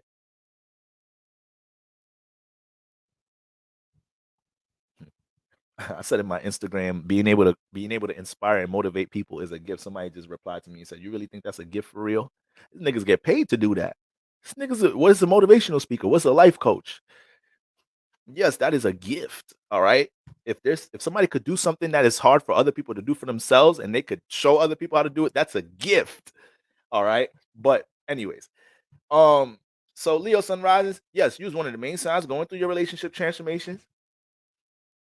But you were one of the main signs that got closer to that resource that helps what you're creating in your first house. Which one was it, Leo sun rising? It came down to what you wanted. It came down to what you wanted. Was you content during Aquarius season? Was you content? Because if you wanted to expand and gain more attention, connect your creation out into the world some more, connect your brand, your business out into the world some more, you manifested a group or environment and resource for it. And now that the new moon is up in this area, it's only bringing confirmation onto everything your son been seeing about the people you associate yourself with. Knowing that this person, this chick that look dumb good, but she ain't got nothing to really add on. She's really taking away from your time and resource from the things that you trying to develop in your first house. Ladies, this nigga you dealing with, that nigga see you struggling a little bit. That nigga see you need a little help, this and the third. And that nigga just trying to take. It's like, damn, you not one of these broads saying that a nigga got to make 200, 300K to deal with me. But this nigga know damn well he could help me with this, that, and the third. I ain't asking for that much. I'm just a common woman. All right. I ain't asking for that much. I'm just asking for a man to do things that a man should do. And this nigga can't even see that. Sun in the 7th house. Yes, your awareness about things with your partnerships was on full blast. If anything, they expressed some shit mad blunt and direct. Sun in Aquarius in your 7th house. If anything, they expressed some shit mad blunt and direct to the point it was, you can't say you don't know their attitude and mentality. You can't say you don't know the attitude and mentality of your partner, this business partner. Hell no. Hell no. The sun don't even like being in this house. So it does things extreme at times. In Aquarius, Leo sun rising. No Leo sun rising. You know exactly what the people around you intention, attitude is, and it comes down to what you want for yourself. And depending on what Leo sun rises know what they want for themselves in that first house, what they want to create and what they want to put out into the world, what system they want to embrace and relate out into the world, definitely was navigating all different things with partnerships around this time. I wouldn't be surprised right now if Leo sun rises actual outlook on relationships itself started changing. Like, I think I'd rather be in an open relationship. You know what? I think I'd rather whatever the fuck. So your mentality about relationships may be going through a deep transformation in its own right now. Make sure you don't jump a wall. Make sure you don't jump off the wall just because of a certain circumstance. Make sure you give yourself time to recollect a bit. The full moon was in your sign. So what it did, it started to make you it fully illuminated everything dealing with your personal aspirations. So when it does that, you start seeing, why am I not here or there or at point B with my personal aspirations? What's holding me back in the first house? Is it self-imposed? Is it the environment partnership I allow myself to be in? And that's what you continue to find answers for with the sun in Aquarius in your 7th house. So Leos, don't let anything go over your head as far as the, probably lazy enabling mentalities of people in your life. Once again, you got a partner, your own partner's adding resistance into the things you're trying to create in some type of shape or form. Or you have a partner that's giving it to you real. They're giving it to you because you're the opposite sign. So don't think you ain't catch some intensity. You got a partner, friend, whatnot. They giving you the real on why your potential is here, this, that, and the third. Why you not maximizing your potential. You got your girl telling you that the niggas you deal with, these niggas ain't on shit. That's why you don't be on shit. That's why you don't appreciate a good woman like me that's in your corner trying to see your potential. Leo. Woo, Leo, you might have manifested some of that right there. But I ain't gonna put y'all on blast like that. I ain't gonna put y'all on, you know what's up. You should know what's up now that the new moon get into your 7th house. Now that the new moon get into your 7th house, y'all should be calling niggas this weekend like, yeah, brother, I don't think I could kick it with y'all. This, that, your girl in the background, like, yo, tell them niggas. Tell them niggas is broke. They no good. They don't treat they girls good. This is Leo on the phone right now. So when we talk about partnership energy, I hope you guys are understanding the people that you have in your corner that's supportive of what they want, supportive of seeing the Leo's sun shine in the 11th house, shine out in the world, and the people that was able to help you regulate and filter and detox out the partnerships that don't serve you here. The rest of the Aquarius season, this last week, and energy starting to move into your 8th house in Pisces season, you being reluctant to make decisions and detach and filter out things with partnership energy in your 7th house, boy, you're asking for way more transformation once more planets start getting in your 8th house. You're asking for way more transformation, Leo.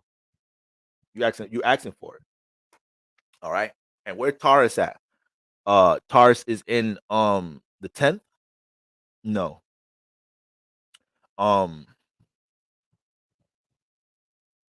We was just doing who? We was just doing Cancer, and they had Taurus Taurus squaring in the 2nd. You got Taurus in the 3rd. No, can't be the 3rd. 7th, 6th, 5th, 4th. No, can't be the 4th neither. In the 10th. I'm bugging. Leo rising. You got Taurus in the 10th. I'm tripping. Yeah. So you got that square going on in the 10th.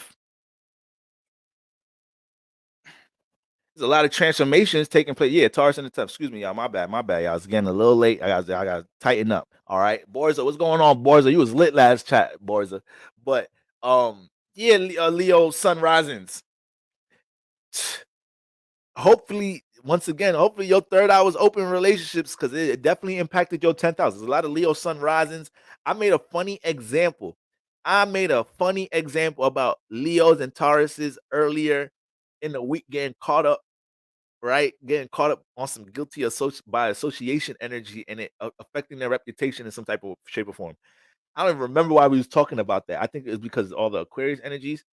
But this now that I'm realizing that the new moon square to your 10th house, this is where you're going to see bad karma or good karma around this time, Leo sun rises. Because if you got Uranus transit in the 10th house, y'all's already learning how to being pushed to let your individuality be seen here, and being able to persevere through all transformations and obstacles that's trying to block your sunlight here and block your value here. So now you allowing yourself to be around enabling partnerships, you not, filtering, deciphering your partnerships a bit. You got this square to your 10th house now. So it's playing out in a way where, your reputation could get messed up now, because you didn't detach during your 1st house. You didn't detach with Leo, with the full moon in your 1st house. You didn't allow yourself to really digest. You seen it, but you ain't allow yourself to really digest the fact that the people you associate yourself with, don't have anything positive to offer you when it comes into, something that you're building, creating, right? Leos, y'all another sign too. I love y'all, but y'all is another sign that will stay around a certain group of individuals or in a certain space, because you're getting some form of praise from them in some type of way. That wasn't something that was going to be too good around this season. All right. So I hope that you guys are able to detach from unproductive spaces. I hope Uranus in the 10th house, Uranus in the 10th house squaring your 1st house right now, definitely manifesting energies where you'll manifest intensity in the workspace just by not placing energy and time into something that you believe in personally. Okay, that could be a occurring theme. It's just that this is one of them times while Uranus in your 10th house where that could intensify a bit. Okay. Boys say I'm past the validation from us. I learned my lesson. Thank God. All right. Now you embracing the square. Right? Sun, moon in the 7th house, squaring Uranus in the 10th house. The light side, you embracing this square is showing that, you can get exalted in the 10th house in some type of shape or form through your 7th house relationships. Like I said, there's a lot of people that may have came into Leo, or people that's already in Leo's corner right now. Leo, there may be somebody in your corner right now. You're not even seeing what they're doing, and they being the example of letting their individuality, their creative process, they're putting time into it, It could be your roommate. It could be your one of your close friends. It could be one of your coworkers. It could be somebody but you're watching them go through their process of, persevering through certain transformations because they're trying to take this business of brain and throw it out into the 10th house in some type of shape or form and connect it out to the world. And you just watching it. You're like, I know I'm talented. I know I got some creative awareness to throw out into the world. But you seeing it right there. That is definitely a lot of Leos going through that. I know for a fact. You don't have all these energies in the 7th house and don't get that example. Nope. Facts. This week I saw a Cancer I know scored 5 points in their last. At least they're in the game. All right. So I go Queen 24 is crazy, y'all. All right. So there's a lot of that energy going on, Leo Sunrise. I know you was the opposite sign, but the opposite creates a lot of friction. All right. And that friction was pulling you to have your creative awareness shined out into the world. You are the unique one as well, not just Aquarius. You're the unique one as well. But hopefully you was taking the initiative to filter out your relationship life. And y'all's the ones not just being around people for the validation, but like also being around people like, being around people that just like, Leo, you the shit, this and the third, and you get too stuck into that praise and not knowing like, there's people that they're just giving you praise. There's people that will pay you for your talent out in the world. There's a legacy to create if you take your talent and your creative expression and your awareness about this, that, and the third and make it, you establish it out in the world in some type of shape or form. All right. But y'all definitely a sign that dealt with a lot of the breakups too. Because y'all realizing how maybe you don't have the support system you thought you had. A lot of y'all dealt with some breakups, transformations, because you probably felt like you don't get that access of affection or spotlight from your partner, and you feel like they're paying attention to too much outside of yourself. Hopefully, if you do have a good partner that's really there for you, you didn't jump into an extreme impatient bag trying to terminate something because maybe a little phase during Saturn season. You got Aquarius and these Capricorn, these Saturn energies enforcing a lot of time and structure and blocking sunlight and breaking your ego down. And now you looking at your partner like, I'm supposed to be leaning on you right now. You out in the world doing this and the third. It's Aquarius season. We all should be out in the world. And now you projecting on them, or now you get mad at them because they're not giving the attention that you need. This and third. Leo sun risings. I hope you didn't jump into an extreme bag. Go get your partner back during this new moon. I don't even be giving that type of advice. But if you jumped into that bag, it's okay. I'm giving you grace. You the opposite sign. I'm giving you grace. But that's how it could have manifested though. Saturn on your ass. Forget Ash Wednesday. Saturn on your ass. All right. And now your partner catching the heat because they're not being the ultimate perfect support system and babying you and being there for you and just walking you through everything. They going through what they got going through too. Your girl got this internship and she got this new boss, this nigga wilding, but she just trying to weather the storm so she could meet some of her goals, this, and the third. So she low-key coming home a little distorted. She telling you she can't spend that much nights because she got to stay up late study. You're supposed to be like, you know what, babe? I see what you got going on. You're shorty in law school, whatnot. It's intense, whatnot. You're supposed to be a support system and man up and do what you got to do. But no, you're like, you know what? I realized. You hit her with some of that. Leo sun rises. I hope you ain't jump into that bag. All right. But that's what we got going on with my Leo sun rises. Next up, my Virgo in a rainy day. And when the sun is gone, I got the month of May. Virgo like, nigga, we is month of August and September. Get it right. I got the month of September. Okay, Virgos, we on deck. We on back. Virgos. Virgo, where we at? Where's we at?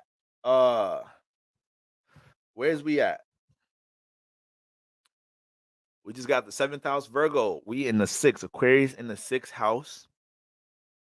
Aquarius in the 6th house. Taurus in the 9th house. Trine. Okay, so the Uranus energy is hitting you well. Uranus square is not that bad because your first house is picking it up well, but it was in conjunction season. So Virgo sun rises.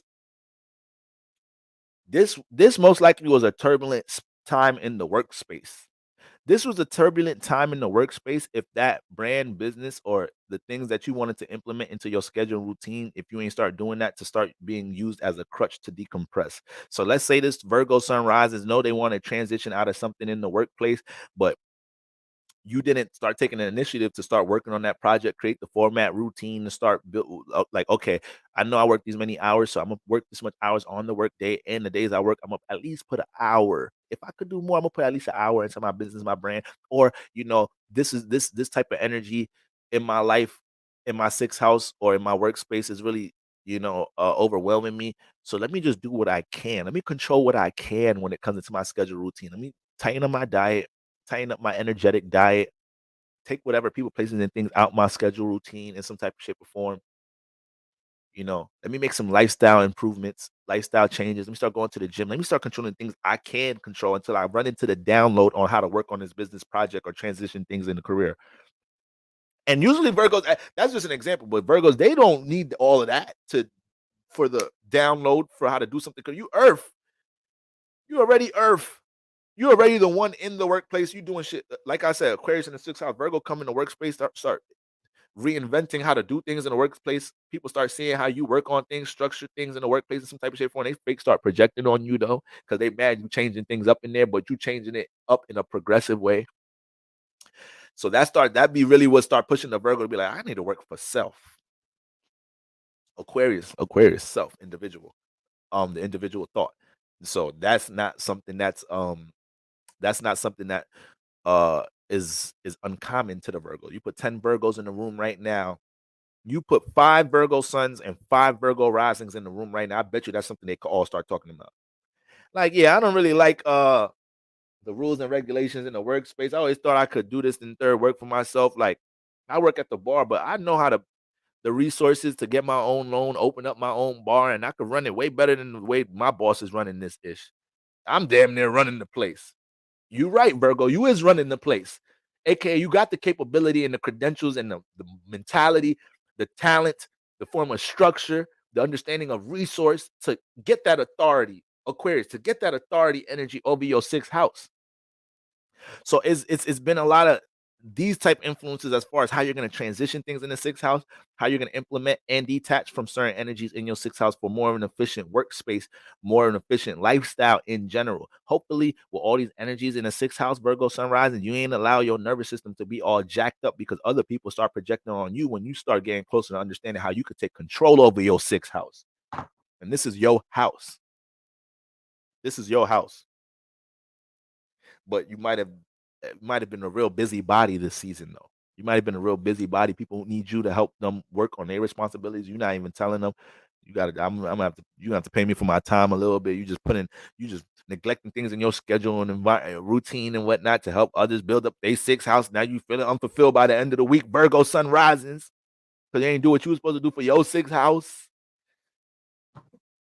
Nonetheless, my Virgo sun rising started realizing what resources you have and what contacts you have that can manifest and shift things around for you in the sixth house. All right. But I don't even think that's something that I wouldn't say you realized it because I feel like y'all be knowing that already. Like I know Virgo energy, y'all just don't let things with resources and whatnot go out of y'all head. Like y'all be knowing that y'all Earth Mercury. Like y'all know what resources, plans, ideas, that y'all could implement to build and structure things. It's just that sometimes they take a transit like the sun transit in your sixth house to understand, like, yo, why do I not put this resource to use? Why do I gotta let things get intense in my workspace, this, and the third, to start feeling like I gotta start doing for self or navigate into a workspace where I'm appreciated in some type of shape or form? All right. So I have Aquamoon in the sixth house. I cannot for the life of me create a schedule or plan. You gotta see where that Saturn at. You gotta see the activity with that Saturn, man. It get crazy with Virgo air signs in the sixth for sure. Because you start being too much people you have to consider when it comes into your schedule and routine at times. But it also shows that there's opportunity for people to support and add on to your schedule and routine. Aquarius is very resourceful, is the plug. So, Virgo sunrise, they can't tell me when they wanted to work on this business, this project, this, and that third. Not only did they have the idea for it, that they wasn't able to attract the resource or have a contact that knows more than they know about it. No, I've been doing that. I ain't the best astrologer, but I ain't the most experienced, but I've been doing this for a while now to know how that Aquarius 6th house works with Virgo sun rises. And y'all will sit on that resource. Y'all sit on it for a while until things get intense. Y'all will take the projection, all the projection in the workspace for being the progressive ones. Like, how they hating on you, Virgo sunrise, and you the one helping the business. But the you come into the bar, you a whole bartender, you start changing ways you doing things in the bar, this, that, and third. But the owner is like, damn, I'm seeing better results. We making better sales, this, and the third. How the hell are we making more money and preserving the liquor? How is she making these drinks? But all the bartender chicks that's been there, they hating on you. Like, who she thinks she is, aka opposite energy, Leo. They egotistical. Speaking of Leo, where was the full moon at? Virgo sun risings, 12th house. 12th house. So, oh boy, that might have been something that kept you in a certain bag that you couldn't burst out of, in order to initiate transformation with your 6th house in some type of shape or form. Because projection, motherfuckers mad because people stuck in their ego, or people thinking you're egotistical. You really just a progressive thinker, and you like working efficiently. They think you have an ego about something. She thinks she better. He think he better about something. And now you neglecting, restricting your own damn self because you like, you know what, motherfuckers be thinking I'll be doing too much. Let me not do this, down the third. No, hell no. All right. So that full moon in Leo was all about y'all understanding what type of things restrict, your pregnant, your dormant sense of expression being seen in the world. But the rest of Aquarius season was for you to start creating that pocket to work on it. Now the new moon is in the 6th house.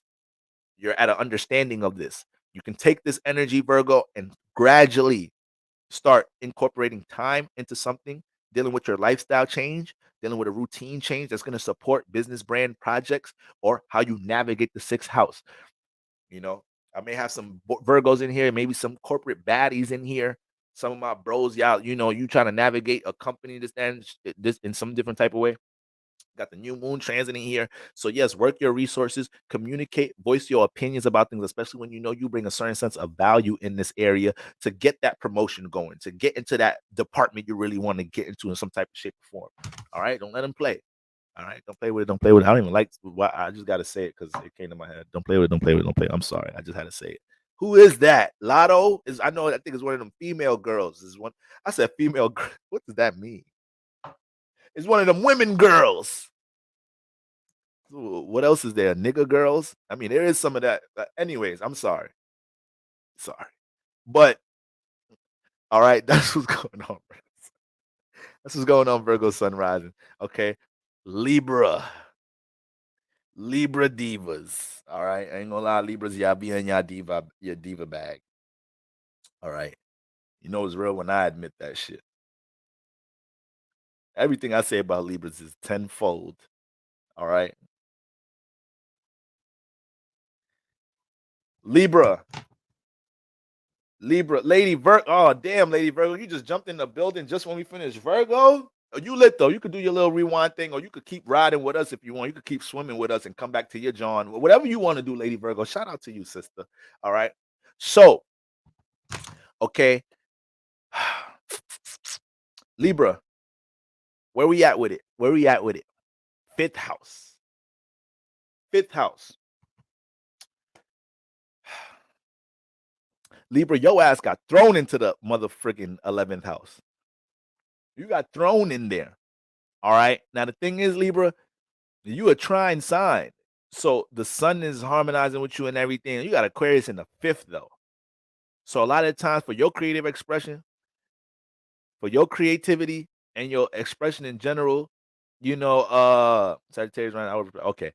For your creative expression and the things that God wants you to gain attention and get highlighted in your life, you got to go out in the world for real to see that, because you'll be getting that like that support around you like that.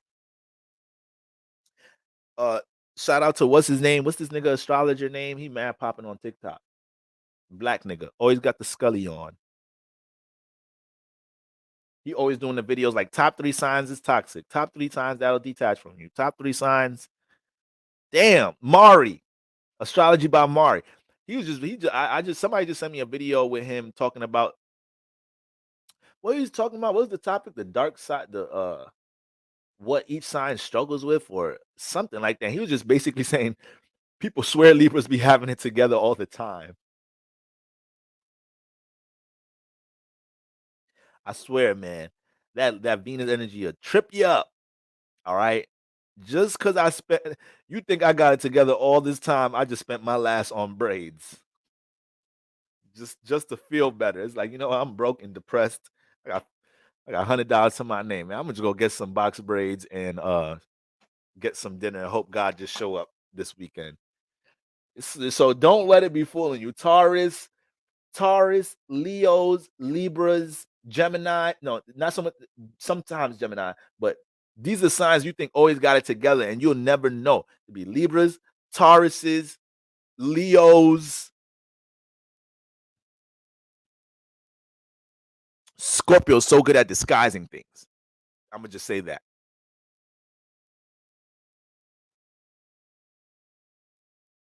And that might be the top 3 for real. That might be the top 3 for real. I mean, these niggas could be on mentally on death row, suicidal. Hair is laid though. Taurus be ready to lose it any minute, ready to jump off a building, step outside, designer outfit. You're looking at Taurus like, damn, I wish I got money like that. You don't know, Taurus is 7 a.m. Taurus drunk as hell already. Taurus drunk she's going through it. All right. Taurus y'all be liking a drink for real. Y'all be knowing mad shit about drinks too, Tauruses. Okay, yeah, that liquor is from Spain, and yeah, I really like this wine. You go get you a Taurus girl, go to a wine bar. You want to come to this wine tasting? Like, girl, I'm too busy tonight. Why just bring some of it back? See, you never want to do anything. This Capricorn sun moon Capricorn moon rising. You never want to do anything. All right. We get dressed, go to the wine tasting. She know everything about the wine. Like, damn, girl, how much wine you drink? She talking to the nigga doing the tour. Nigga doing the tour and whatnot. It's about 15 of us. She OD interacting with you. Might as well get hired in this bitch and do the tour with this nigga. Well, all you know about wines. Yeah, that one has a dry taste. Yeah, but let me just taste it again. Let me see. Like, here, babe. Like, girl, it's 10 a.m. I don't want to do all this wine tasting. You got me drunk as hell from my reading at 2 p.m. But hold on, let me taste it. I get a little edge off my back lately. Saturn season been wild. Yeah, here, you so tense. All right. Yo, that Taurus girl. That Taurus girl gonna know about the wines and them drinks.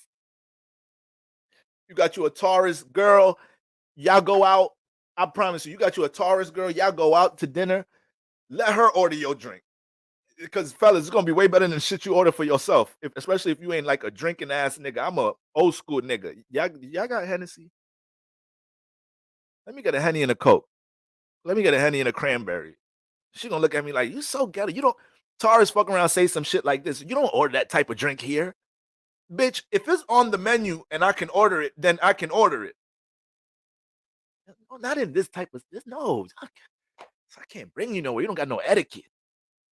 It's like, all right, I'm Venus rule too. You making me feel like I'm some rugged nigga. That's that Taurus exquisiteness right there. Don't know if exquisiteness is a word, but it sounds so good. That's that Taurus exquisiteness right there. All right, let me get Taurus say some shit like this. I'm going to get blah, blah, blah. You get him a blah, blah, blah, and shake it. Don't stir it. Like, damn, shake it, don't stir it. I ain't never heard somebody order a drink and say that, but you're right. Shake that motherfucker up, waiter man. All right?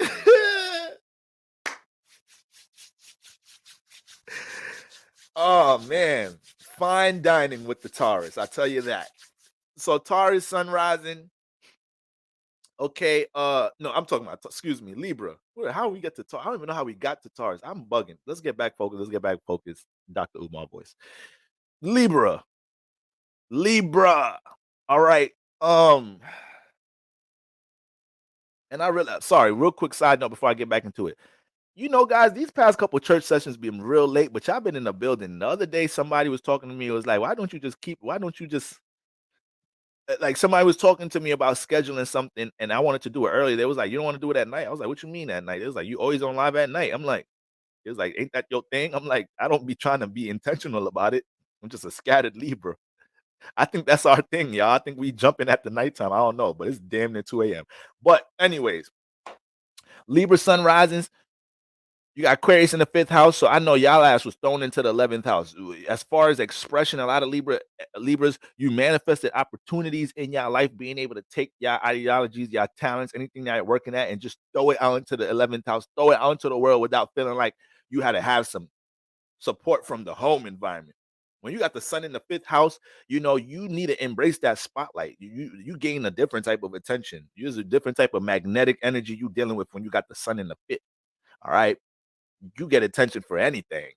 That could be a bad thing. Well, hey, you ask certain people, they say, it's almost 9 a.m. We're here late for work because I'm watching your great boys. If you don't get yourself to work, all right, but you being a devoted sister right now, that's all that means.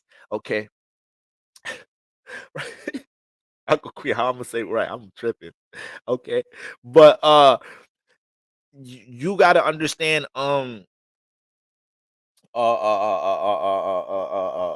Yeah, Libra sun. This is why your ass probably been so goddamn expressive, so damn antsy or whatnot. Because remember, you don't deal with sun energy well. Like you don't have sun energy like that. Or the sun debilitated. It's in its fall state actually in Libra. It's in its fall state. So that motherfucker. Some days is there, and some days is just you never know when the sun really gonna come out at times. That'd be a problem. A lot of people have dating Libras. It's like they be feeling like we flow too much and we never like stand on our expression at times. And I could say this being a square to my son because I've went through too much passiveness in my life to the point I just be too intense from the gate now when I try to express myself because I don't want to lean on that passive side. So now I'm just mad intense with my expression all the time, and now I'm learning. Now I'm in the chapter in my life. I'm learning to tone it back down. It don't make no damn sense. So Libras, we got to we got to learn how to say things with our chest. But the sun in the 5th house chance to help you with that. It help you with that. Boy, don't it help you with that? Okay. So hopefully you guys were able to use this sun in the 5th house energy, start learning from other people how to work on things dealing with your creative expression. Potentially, I could tell you, like I told you, I manifested somebody just helping me with management and whatnot around this time. You know, like I said, just a bunch of different things, and I needed that help. So if you're a Libra sun, hopefully you were able to. Y'all don't be turning things down with partnership opportunities, anyways. But you have to make sure you know not just you embracing the partnership, but because it's a trine too. So you just like Gemini, you may have walked into it. Aqua Queen just said her friend that's been building something for 5 years, just her man or met a man or a nigga she dating now helping her connect it out. Libra, use the trine sign. So a lot of us manifested somebody or a resource that is helping us, not deal with that much resistance, get that resource, that tool, right? That platform, maybe just a mentality that's helping us understand how to connect our creativity into the world, how to get more eyes on what we're doing, what we're building, and also manifest in situations where we've been forced to express ourselves some more, right? So a lot of Libra suns rises, whether it's the workspace, whether it's within your relationship, you learn how to really express how to flip you mean. Because I know I've dated Libras myself, so trust me. I know what it is. All right. Some of y'all got about 3 gray hairs right now just from the Libras you dated in your life, trying to get them to express something. Like, no, you have the last sip of juice, babe. No, for real. Do you really want the last sip of juice? I mean, if no sign be on the fence more than us. So hopefully Libra sunrises, you wasn't too much on the fence, understanding, right? How your partnerships affect things, or too much on the fence with your expression in general, amongst your partnerships in some type of shape or form, allowing yourself once again to take 5th house energy and throw it into the 11th house, because you have that full moon in the 11th house now. You have that full moon energy in the 11th house, and it fully illuminated the potential that can be received in the 11th house, but it also helped you to understand that, depending on who you associate yourself with, you had to probably move around a little bit with partnerships and associations. Like we all going through transformation in the name of people right now. We all, like, if you ain't going through no type of transformations with relationships, friendships right now, you is not a close friend you ain't talking to right now. You're not seeing your family members. They not fucking with each other. It's affecting you. You and your partners discovering new things about each other. You good. Shout out to you. I should bring you on the panel tomorrow and talk about your life and see what we not doing.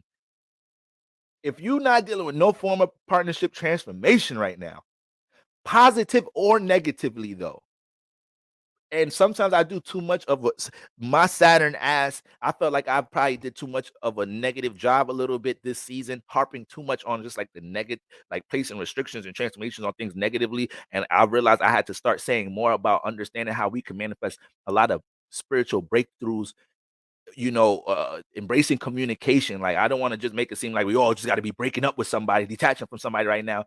But that's the case. A lot of Saturn season energy is heavy. A lot of Saturn influences are heavy. But I know there's a lot of people out there right now that your relationship, your marriage, it needed another sense, another level of transparent communication to unlock another level of trust, to unlock a deeper bond. So hopefully y'all was able to align with that. All right. And that comes down to intimacy. That's how you work on the intimacy in your relationship. This is why y'all shouldn't be trying to be this, that, and the third. This is why I don't be like posting a lot on my personal page. Like, I feel funny trying to take a picture. I ain't gonna lie, I be feeling funny trying to take a picture nowadays. Like, when I go out and I tried it, like, people be telling me, boy, why you don't be posting pictures like that? I don't know how to take pictures no more. Like, I be like, I don't know how to like pose. Like, but this is why you can't be getting caught up in trying to have a certain imagery online in some type of shape or form. Because the when you connecting with people, the more you gotta be as transparent as possible. Like, let this potential person know everything going on in your life, your aspirations, what you're healing from, what you're going through, this and the third. Because now I'm creating the best foundation for intimacy. Because I'm letting the true me be seen. I'm not trying to impress you, lady. No, I'm 30 years old. I have this that I'm trying to work through in my life. I've been going through these trials and tribulations, trying to understand what being a man is. All right, you're gonna make a brother cry up here, but this is what I'm really going through, woman. And if you want to be a part of my life, this is what you gotta go through. You gotta let them know what's going on. Your mate gonna be like, all right, I could see how I could get a part of that. A true mate gonna be like, I could see how I could get. Okay, I could see. All right, I know I got this going on, but I know I'm capable of helping you here, placing time here, or what you got going on ain't really distracting what I got going on. We could find some fusion. We could become a union. I can help you heal. Did you hear me, family? Yeah, this in this age, we trying to impress too much. Back in the day, they not doing all that impressing. When the black man and the black woman knew we was all oppressed together, we don't know we fighting the fight together. No, we ain't fight. We fighting each other. We just criticizing the hell out of each other. All right. Back in the day, we ain't deal with all of that. We knew we had to stick together, y'all. All right. The black woman didn't care about how much the black man was making. She just knew she needed a black man. The black man wasn't all wishy-washy, undecided about what type of relationship. He was just looking for a good black woman. All right. Now I'm preaching to my own people right now. I'm sorry for everybody that is that's a descendant of the Caucasus Mountains and other places. I'm sorry. I just had to give a little word to my people just now. All right. All right. So, family, that's what's going on right now. If you ain't going through some type of relationship transformation, I don't know what you email me so I could know what to tell the church over the weekend. All right. We got to make sure we know why we're going through these transformations. That's all it is. Are you going through this transformation because effort is not matched, and it hasn't been matched for a while? It's just reaching an intense peak. Are you going through this transformation because there's a certain influence you guys are not embracing to tighten your bond with all the potential you have? You just need a little bit more connection, a little more communication to unlock more trust, or whatever it is. You might be in a situation right now where you and your partner been through some things, but y'all know y'all want to keep it going. But that's going to take a new system. You cheated, your shorty cheated back. A nigga got a taste of his own medicine. And now he's like, damn, I ain't never have that happen.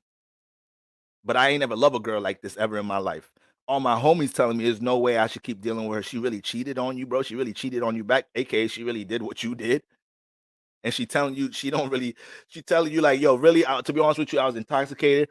I ain't enjoy it. I didn't even read it. I stopped it, but I was just so goddamn hurt. She trying to give you the real. She's showing you the text. Like, look, the nigga like, yo, I can't believe you came all the way to my crib just to sit on it for a little bit, and then just like you ain't really let a nigga finish that. The nigga can't read that text though. Don't show me that text. I'll go upside your shit. But I'm just saying, she really hurt. It's not even like she did it because she really want to mess with niggas. She just so hurt after all y'all been through. You've been toxic as hell. You broke up with her. Now this time she really thought it was over. A nigga will break up with a girl he been on and off with for years, and she go do something while they off, and he'll be like, you nigga get mad. Like, nigga, you broke up with her. You thought she wasn't gonna do something before? You thought you've been on and off with her so much.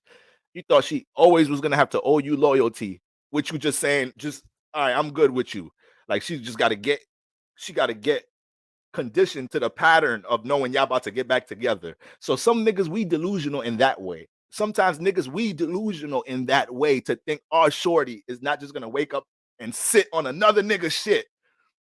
And we got now we got this history that we created. That should have never happened if we was just maintaining a healthy environment for our shorty to just love up on us and be under our skin and be supportive.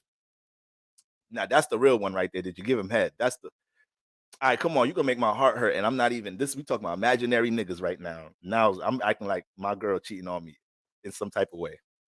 Lord have mercy. I'm sorry that you can't come back from that. That's tough. If a nigga, let me not speak for because there's a difference between speaking for myself and speaking for a man and all the other men. But that's tough to come back from right there. They gave a nigga head. Oh man.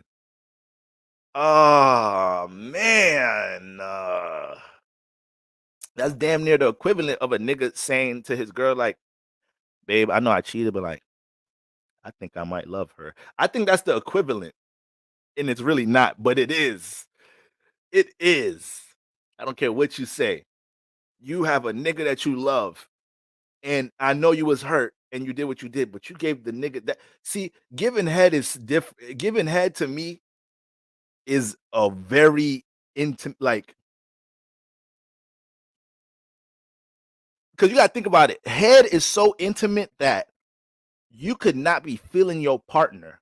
You could really be you and your partner, y'all not feeling each other in some type of shape, and y'all still have sex because y'all just got y'all desires and needs and act like y'all still not mad at you. Y'all still get it on. But notice y'all won't give head though. When y'all in them spaces, y'all won't give head. But when things is healthy, I mean, your girl be like, nigga, sit down. You be like, oh, damn. All right. Put your hands up. All right. I'm listening to you, woman. What else you need me to do before you do me? All right. All right. Close your eyes. All right, there. Close. What else? Women, you want me to dream? You want me to go to sleep? What you want me to do? She start tying her shit up.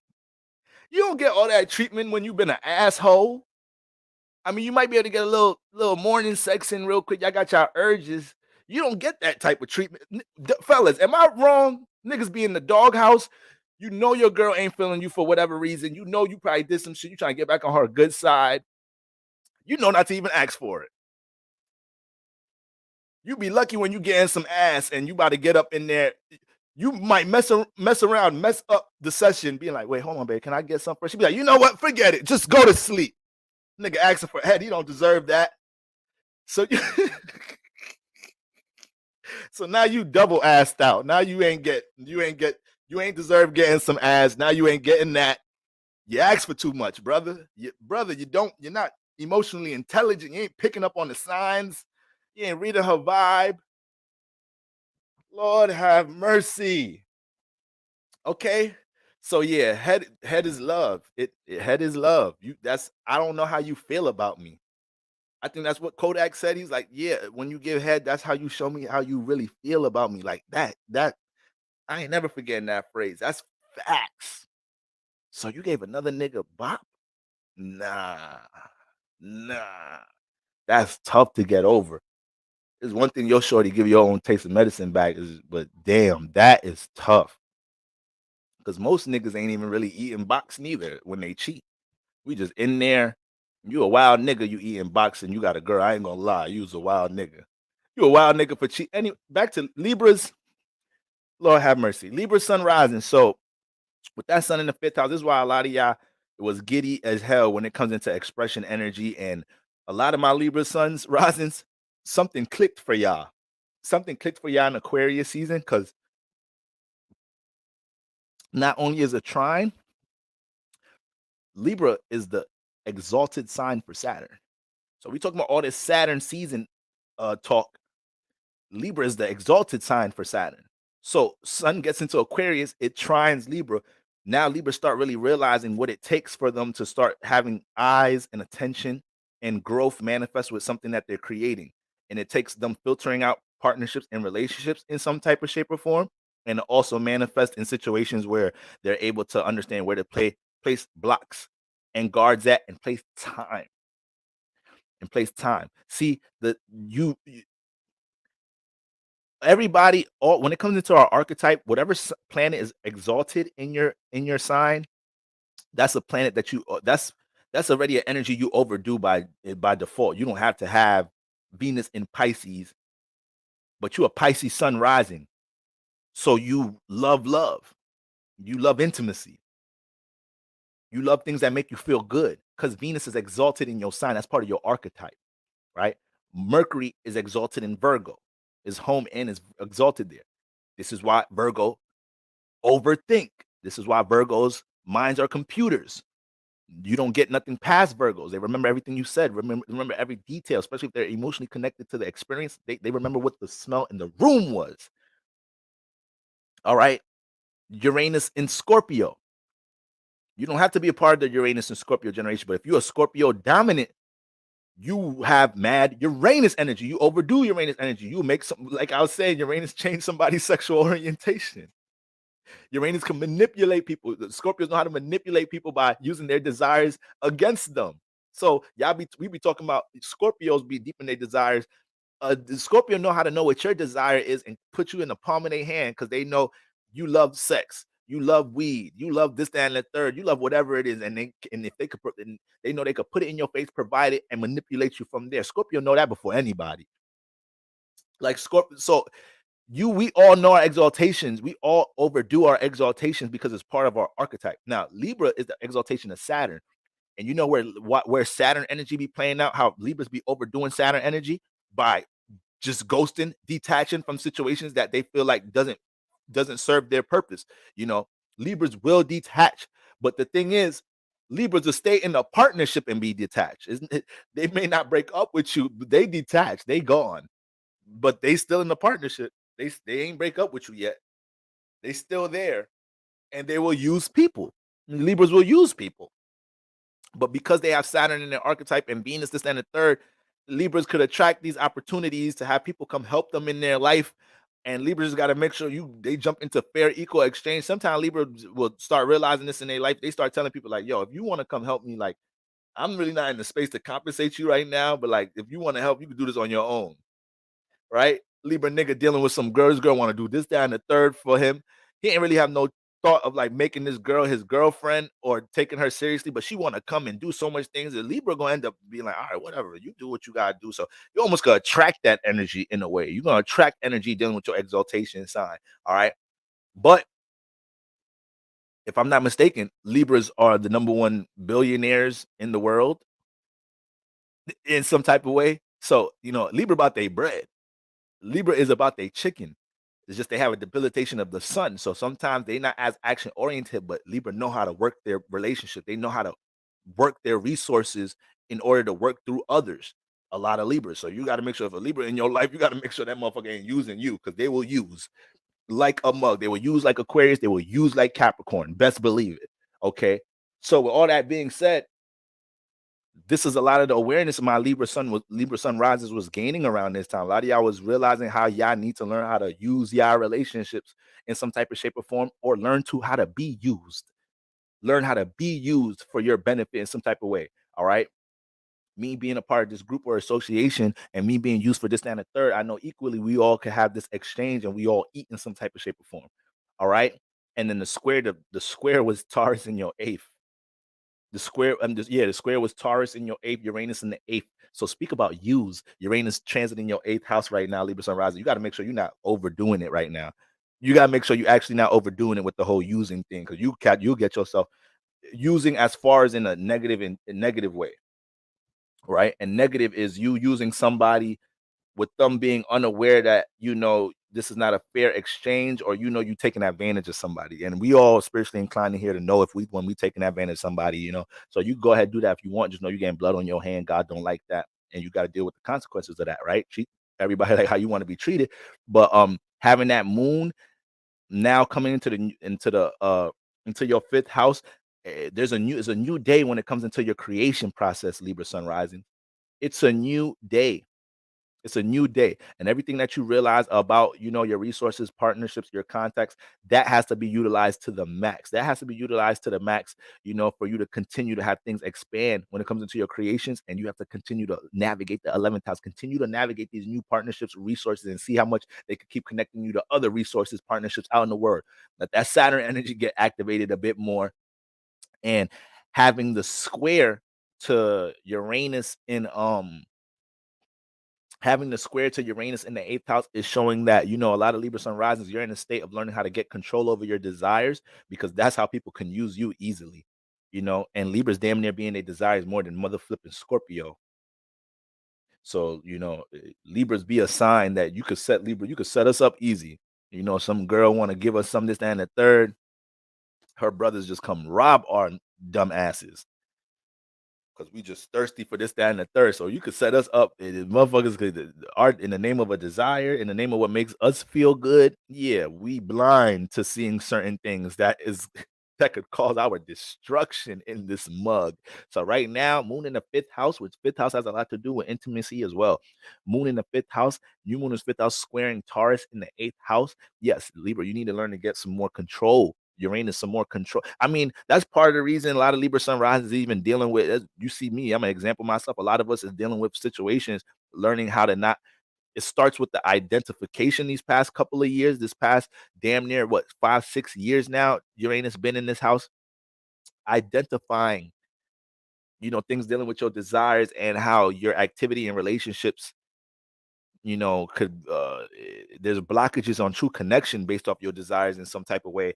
There's blockages with your personal growth in your creation process because of your desires being too heavy in them. And Uranus is really trying to transmute and reinvent yourself in that space. So now that you got the moon in the fifth house squaring that energy, you're gonna see during the new moon over the weekend, if you're not already understanding, how certain partnerships, your rotation, your people that you're around, in some type of shape or form, you are being assigned. Motherfuckers will look at you, Libra, like, yeah, Libras want to get that Libra.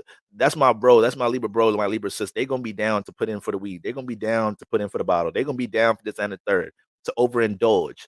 And this is where the transformation with a lot of your partnerships are manifesting right now. All right, Libra Sun rising. We spent some time on just now. All right, but I know I drifted off a lot. Scorpio.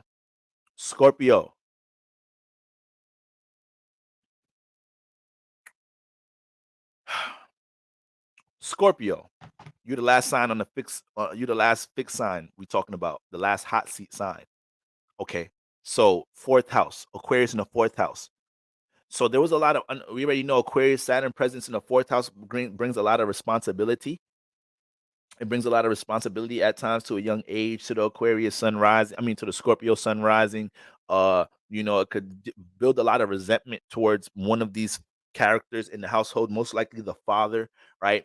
The father could either be detached, or you could see situations where your mother had to pick up slack for your father, or one of them not just being there. All these different dynamics, right? With stability, being a little funny money in in the household, and that can motivate the Scorpio rising, the Scorpio sun rising, in order to bring stability in the home in some type of shape or form, or just inhibit responsibility in general at a young age, But detachment, the household be detached a lot of the time. So that's why Scorpio sun risings already have to be most 8 out of 10 times Scorpio sun rising when they manifest their first intimate relationship, or a lot of them in general, they have to initiate a healing phase where they learn not to be so blocked off building connections. It's like they be looking at everybody that's trying to date them like a op. Fellas, I got any fellas in the chat ever try to you dating that Scorpio sun rising woman? And in the first 30 days is you reminding her, like, is you trying to confirm to her that you here in good graces, because sometimes that Scorpio woman, when a woman's fed up, sometimes that Scorpio woman hold on to that negative experience a little bit too deep, and the next nigga, we gotta do so much goddamn work. So it depends on how much you want that Scorpio woman, how much you gonna help her heal. But sometimes Scorpio sun rises, that should start in the home environment. And a lot of our relationship activities start in the home environment because the fourth house squares the seventh house. All right. So a lot of the things dealing with our connection towards our parents and what we experience with affection, this and the third. I'm a Capricorn moon, my nigga. All right. So I be wanting my girls' friends to treat me like a damn baby. All right. I don't want to treat a grown ass man like a damn baby 24/7. All right. There's times and places for that, but damn. Let me make me know you a man though. Like I don't be giving a damn. No, rub my head, toast the sandwich. Let's cuddle. Do what I say. Make me feel good. All right. Cater to my feelings and emotions. So when you got that lack of affection in the home environment, yes, the mommy issues, them daddy issues, yeah, all of that play out in your seventh house. All of it plays out in your seventh house.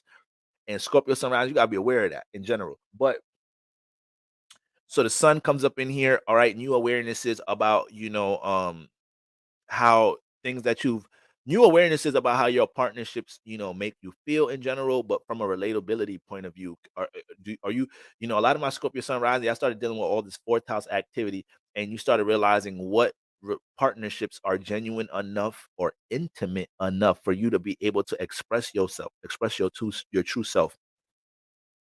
Things going with your, and Scorpios, that's the thing. Scorpio sun rising ain't really hell bent on expressing themselves anyways. They want to take the responsibility for everything they dealing with emotionally most of the time anyways. Y'all do not want to be receiving no help for that.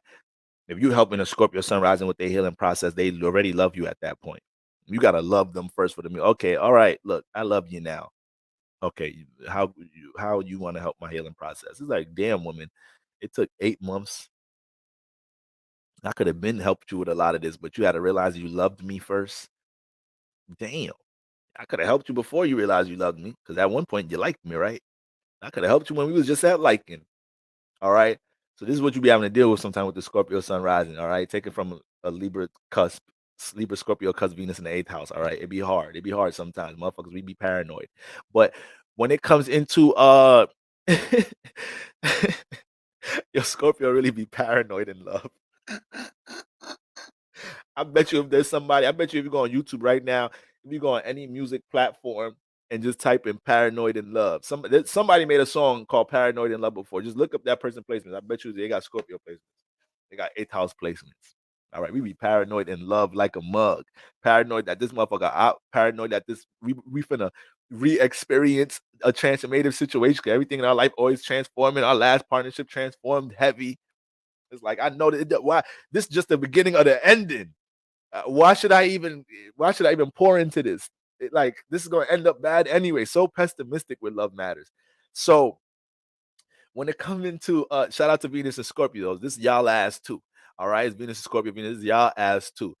Now, Scorpio sun rising is important that the sun came in here and you started to identify what things are private that could actually be connected and related to the world to create opportunities.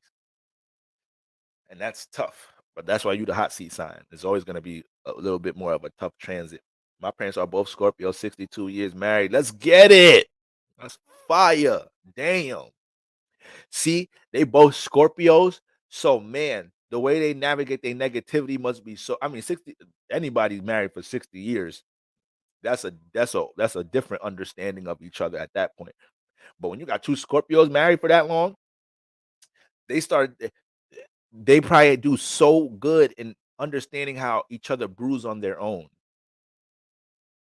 So when your pops is probably out of it, your mom knows how much to be there for the healing and how much to let him go ahead and do and get that off on his own. Vice versa. When your mom is going through it, your father knows how much to press up on her by her emotions and be there for her, and how much she'd like to decompress and brew on her own. All right. But they down 60 years though. They down 60 years. So they leaning on each other. Like I could already, they are totally devastated that they can't have sex anymore. Oh man. Damn. I really don't want to dive into get too deep. You don't have to express that all in the chat, but that's still a tight ass bond. That is and like Aqua Queen 24 said, what a gift, to still be with somebody and y'all can't do that. So it just goes beyond the physical connection, of course, But all right, guys. When I say Scorpio gets into these energies, and the transits through the fourth house, it's Aquarius in the fourth house. So we're still dealing with relating, we're still dealing with community, we're still dealing with tribe energy, we're still dealing with embracing and relating the new system. Now, the new system for you, Scorpio, was your fourth house. The new system was being developed in your fourth house. So in some type of shape or form,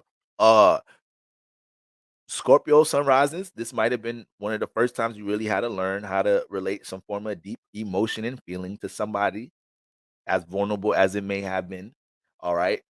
You had to reveal your true intention to somebody, for the sake of the benefit of the partnership of the group, no matter how vulnerable it may have felt, or manifest in situations where a talent, something you're good at, right?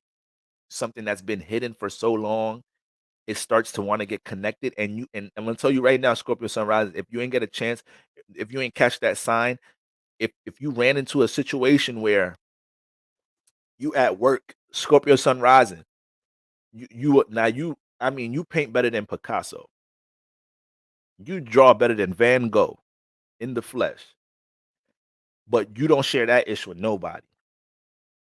If your parents, your close loved ones, they know you more artistic. They know you could draw a Mona Lisa in an hour. But you at work, you doing your own little paint. This is how you know right here, Scorpio sunrise. You manifest shit like this. This is how you know you supposed to, whatever this is, you supposed to be bringing it out into the world. You at work, you just drawing. Somebody walk past you, like, damn, you mad quick. You hide your painting real quick. Like what? It's like, let me see the painting. That should look fire. It's like, what? Look. Like, damn, you did all that just now at work at lunch break. Like, yeah, I just be painting. It's like, and you seeing somebody encourage you to take something that's hidden, take something that you have a sacred connection with, and connect it and relate it more out into the world, or you just manifest in situations in your life where possibly close loved ones in some type of shape or form are encouraging you to expand on something that they know you do, but people only people close to you know. You playing, Scorpio sunrise, and you playing.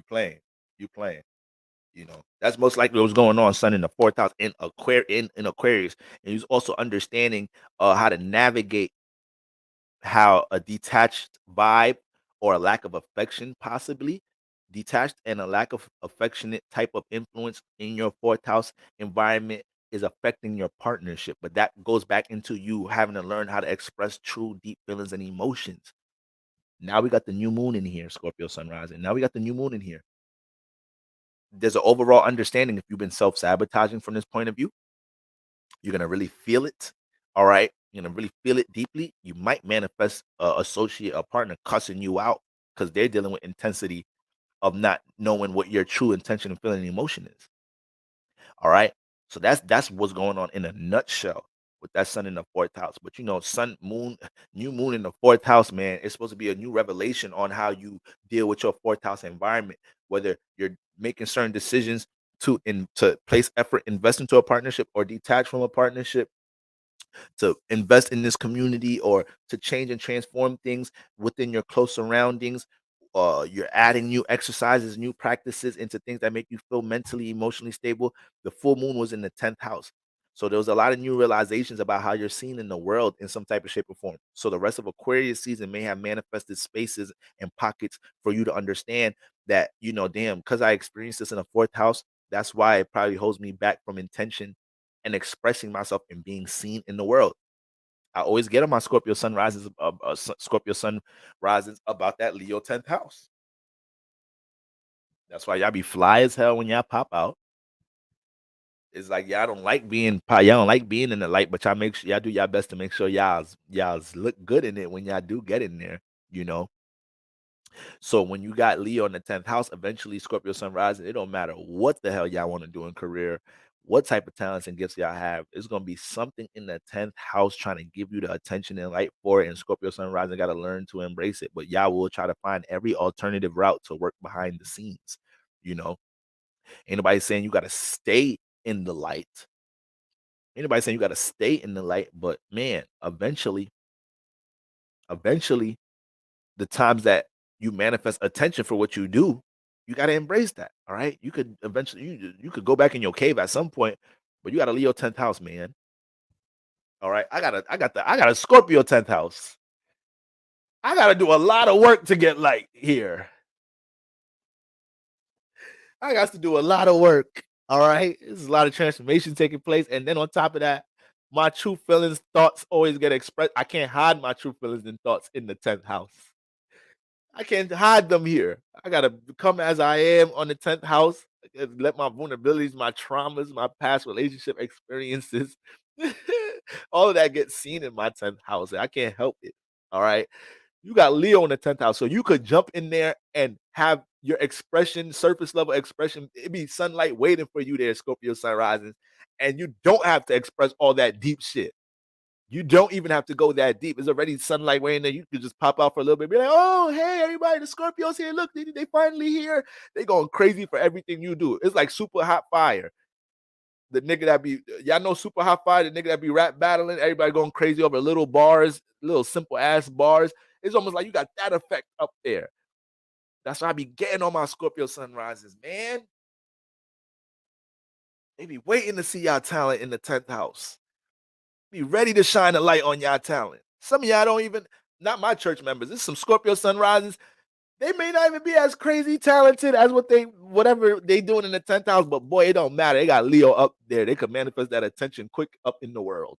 And eventually y'all do in y'all life. When y'all expressing yourself in different shape or forms as y'all navigating your adolescent stages, this, that, and the third, somebody gonna try to put that spotlight on you in the 10th house. But that was the full moon. So there's a lot of downloads that y'all got from the full moon with that space. Right. So now the rest of Aquarius season was understanding what have I been experiencing close to home and with my loved ones and with my quote unquote support system that, restricts me or self-restricts me from jumping into that house at times. So that was kind of working out the family home balance there in some type of shape or form. And then the square to Taurus was in the seventh house. The square to Taurus was in the 7th house. So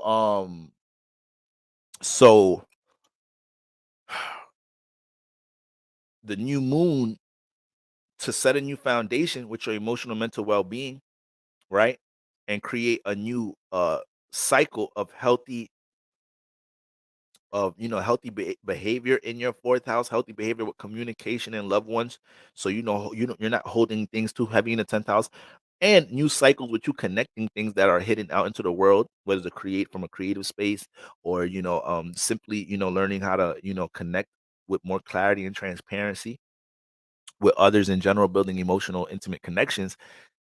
Is squaring Uranus in the 7th. So this is also showing Uranus Scorpio, which you are the other Uranus influence sign other than Aquarius, is showing that you're being pushed to take the things that represent your individuality out into the world and also express that in your relationships. So you can't allow yourself to suppress any forms of individuality in your relationships. That's only going to make them thrive some more. The things that you feel like is make you so different from everything else going on in the world, you embracing that is only going to bring more opportunity where people look at you as the unique one, the original one in some type of shape or form. But it's also showing that with Uranus in the 7th house, any type of power and control situation you're dealing with relationship activity, hopefully you should have been took care of that with the full moon in Leo. You should have been took care of that. So you got 36 hours, Scorpio. You don't let that power and control situation in that partnership, that relationship, without that conversation of the dynamic of what you're feeling. You don't let that slide past the new moon without a conversation of how you feel restricted in some type of shape or form, or how the environment of the partnership might be, what's actually, not really helping to support you expressing how you truly feel in whatever type of shape or form. You're probably dealing with a partner right now. Every time you get close to expressing how you truly feel, them niggas like, oh my God, here you go. You didn't even say nothing yet. And you're not even the time. You Scorpios, a lot of times y'all don't like doing that. Y'all don't like throwing y'all emotion at other people. Y'all like dealing with it on your own. So the moment you start to express how you truly feel about this, that, and the third, and you see how they receive it, I told y'all, man, that's how you really gauge what type of situation is healthy or not. You seeing the response of somebody when you start to express how you truly feel about something, how you truly think about something. I was dating somebody, these past couple of years, and then, I never it's like they were so understanding, they were so non-judgmental that it made me realize how much I walk on eggshells at times expressing certain things with my true feelings and emotions in partnerships because I'm not used to that, you know. So sometimes they take that relationship, that partner to help you understand, like, no, you could be you. You could, I'm not trying to change you, Boro, this, that, and the third. All right. I'm trying to learn you and see if it's something I want to participate with. I ain't trying to change you though. So I need you to be as transparent and direct about who you really are. That is golden right there. That is golden right there.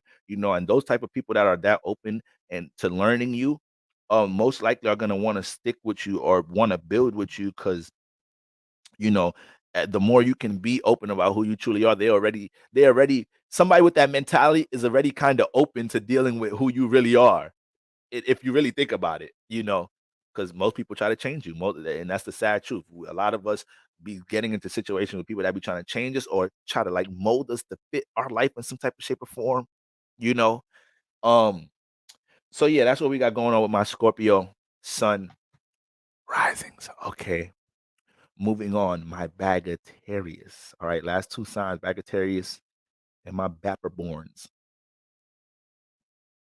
All right, Bagatarius. All right.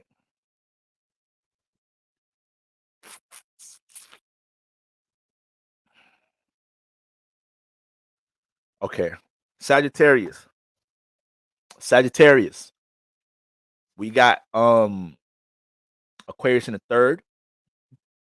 Aquarius in the third house. You a sextile sign, Sag. So there's been a lot of new awarenesses on how the philosophies you have in life may have been developed through your third house space, and whether they're positive or negative philosophies, you had to do some detoxing and filtering out. So you started realizing, maybe how your close friend, close sibling, close friend, close sibling. What the? I think it's getting late, y'all.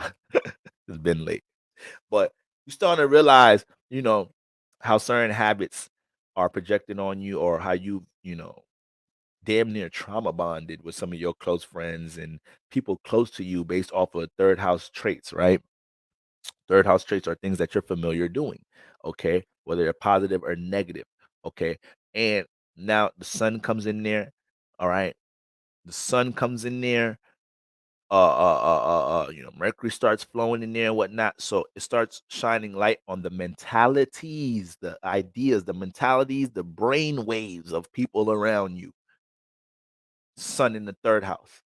People can't hide their thoughts. They can't hide their attitudes and mentalities about you and things in general around you. So people may have been very expressive around you. And then especially this week with Mercury now in your third house, being home there, anything you need to know about the people around you, they gonna cough it up. All right. Your partners, close friends, all of that in some type of shape or form.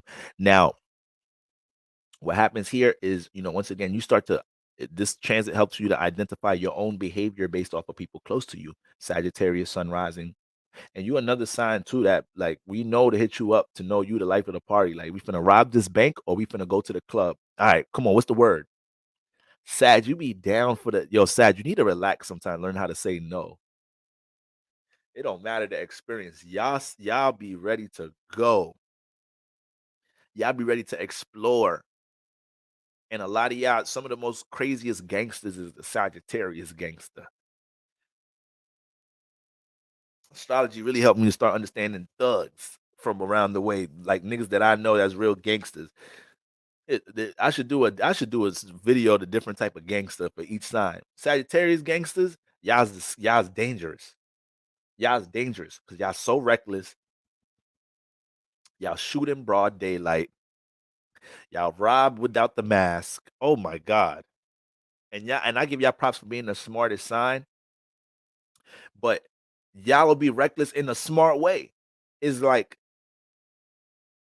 y'all will go rob without a mask, and then when you tell the homies what you did, they be like, "Bro, you did that without a mask." They're like, "Nigga, bro, the cameras don't even work in that store," and like it'll be something we wasn't thinking. Like, yeah, the cameras don't work in that store, and this, that, and the third. And I cut the wire for the outside camera on the like, bro. That's just, I don't need to put on a mask for all of that.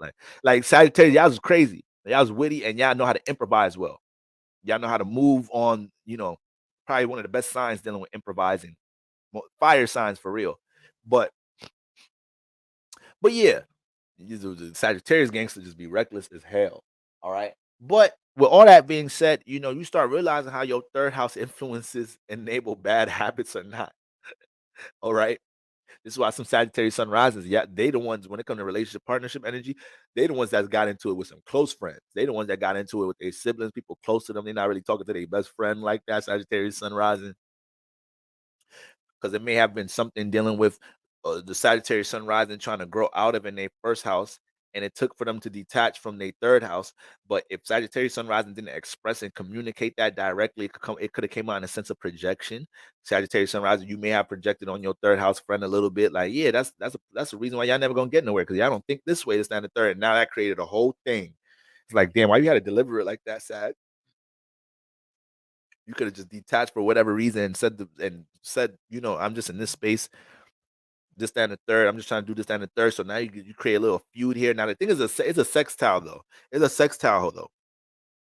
So what it did, it also refined the relationships that's close to home that are supportive of your personal growth though, and it also brought you closer to some people that been around you that are tapped into the same sense of philosophy, right? It may be new things you're expanding on, learning, wanting to become educated about in some type of shape or form. Because the third house is still dealing with education. So the sun in the third house gets in here, and it may have been something that Sagittarius you've been knowledgeable about, but you started to, become more curious about enhancing your knowledge about it, because it may be something that you feel like you could connect to others, you could use in this chapter of your life when it was just dormant knowledge. It was just something you was familiar, you already knew, and now you feel like you could use it, related a bit. So the sun coming here, and now anybody that's close to you that ain't really on that type time, anybody that's close to you that's not really trying to enhance their ideologies about things, that you're sensitive to that. So now the new moon is here. Before the new moon, where's the full moon at? In the ninth house.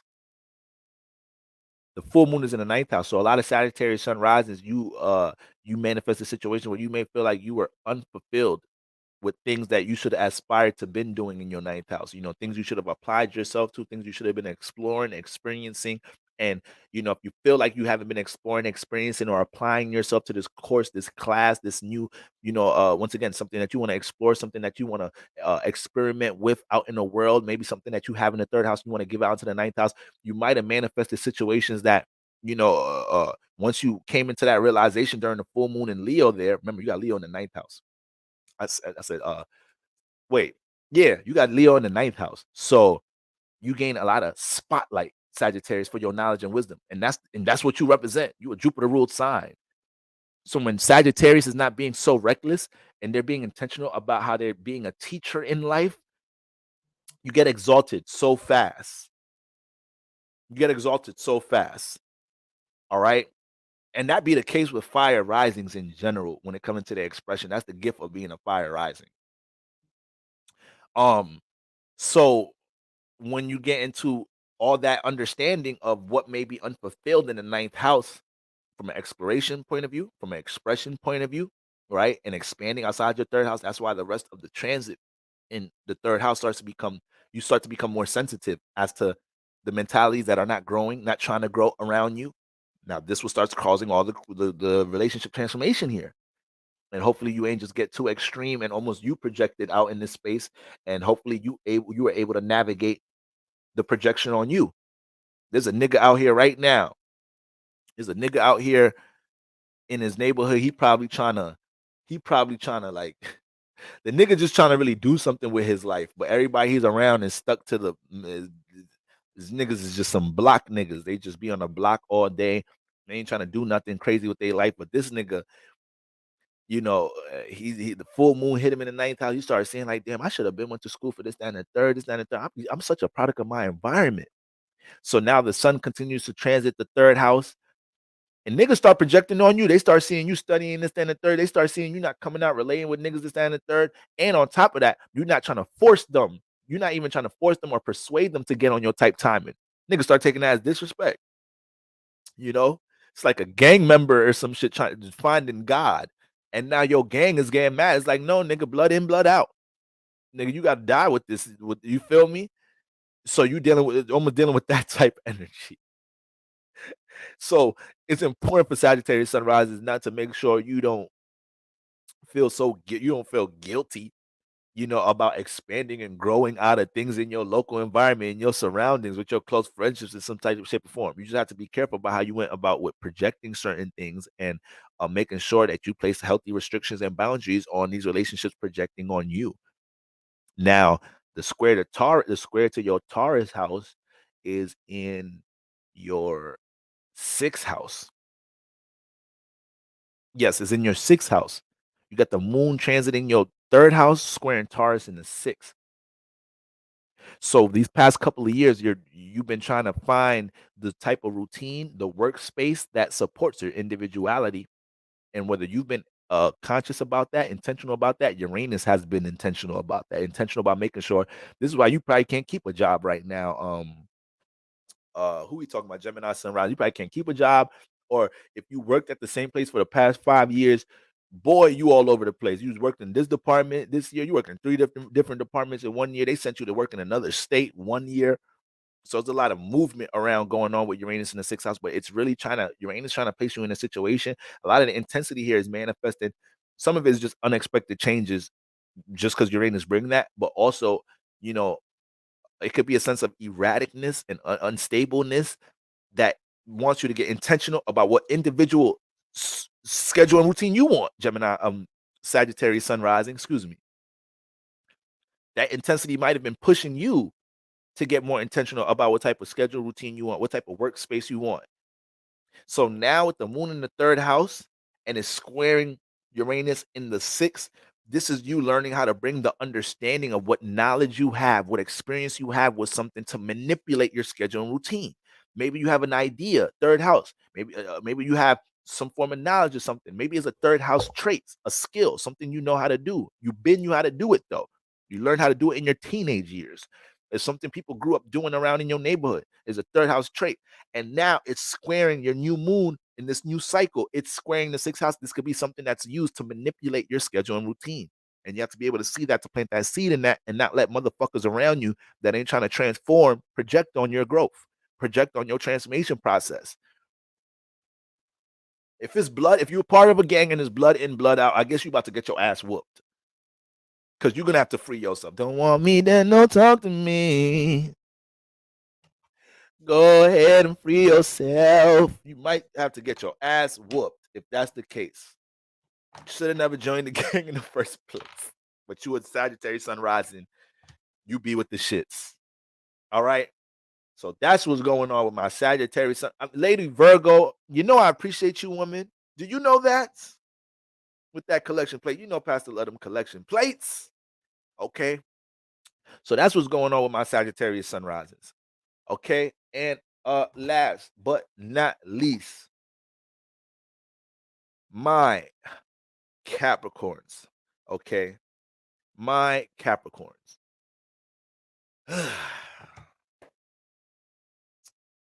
Capricorn.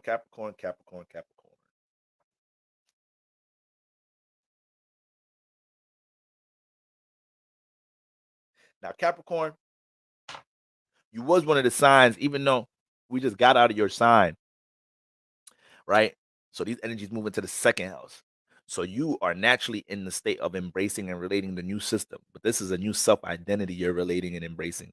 And you're still, it's almost like this, it's almost like Capricorn's transformation process that started in Cap season is still going on.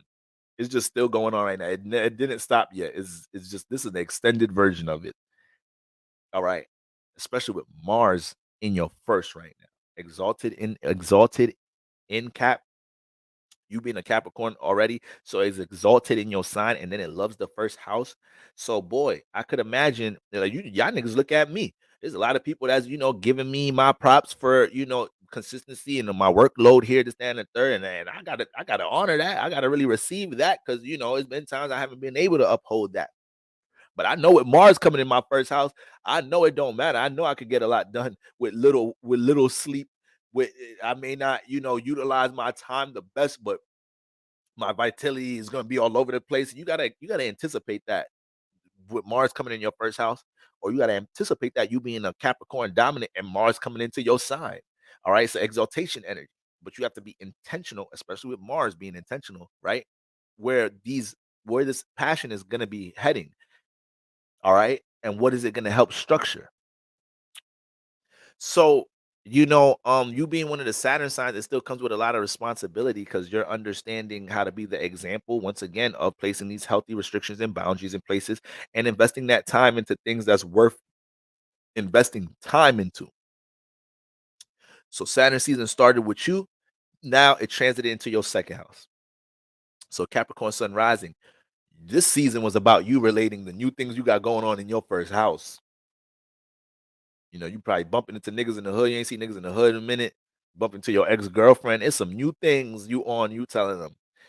You feel me? You embracing your evolution process, but it comes with you getting into your Aquarius in the second house bag, aka communicating my new sense of value, making sure I network relate what my value is, getting around spaces and places and environments, that share the same mutual value.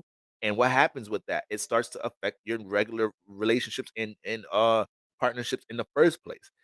Because now you feel like you need to get around spaces that correlate to your value. So if there's a Capricorn sun rising and they're trying to become I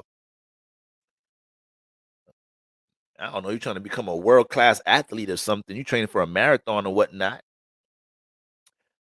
The sun and everything started transiting the second house. You probably want to get around certain trainers, certain people that got experience, running marathons and whatnot. The thing that you value, this created more of a space to access those people on top of you having the motivation to want to do it too.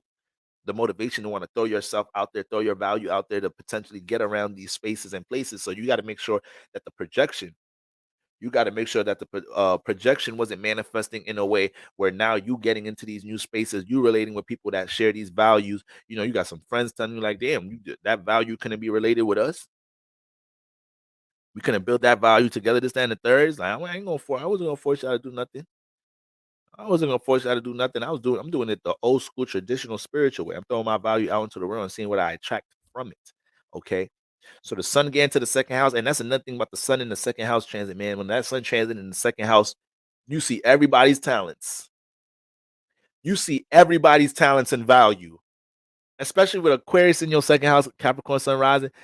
You see, you see everybody's talents and value. So hopefully, Capricorn sun rising, you didn't get into like a negative self projection space where it's like you doing everything you can to build yourself up. You doing everything you can to support your value system, the things you want to build, but then it's manifesting into a space where you're almost negatively projecting on others because they're doing what they got to do, whether you feel like you're better than them with what you do, or you just get into a negative projection space here at times. Because Mars could be negative like that in the first house, not Mars in general, and is exalted. So he could be in his hating bag right now.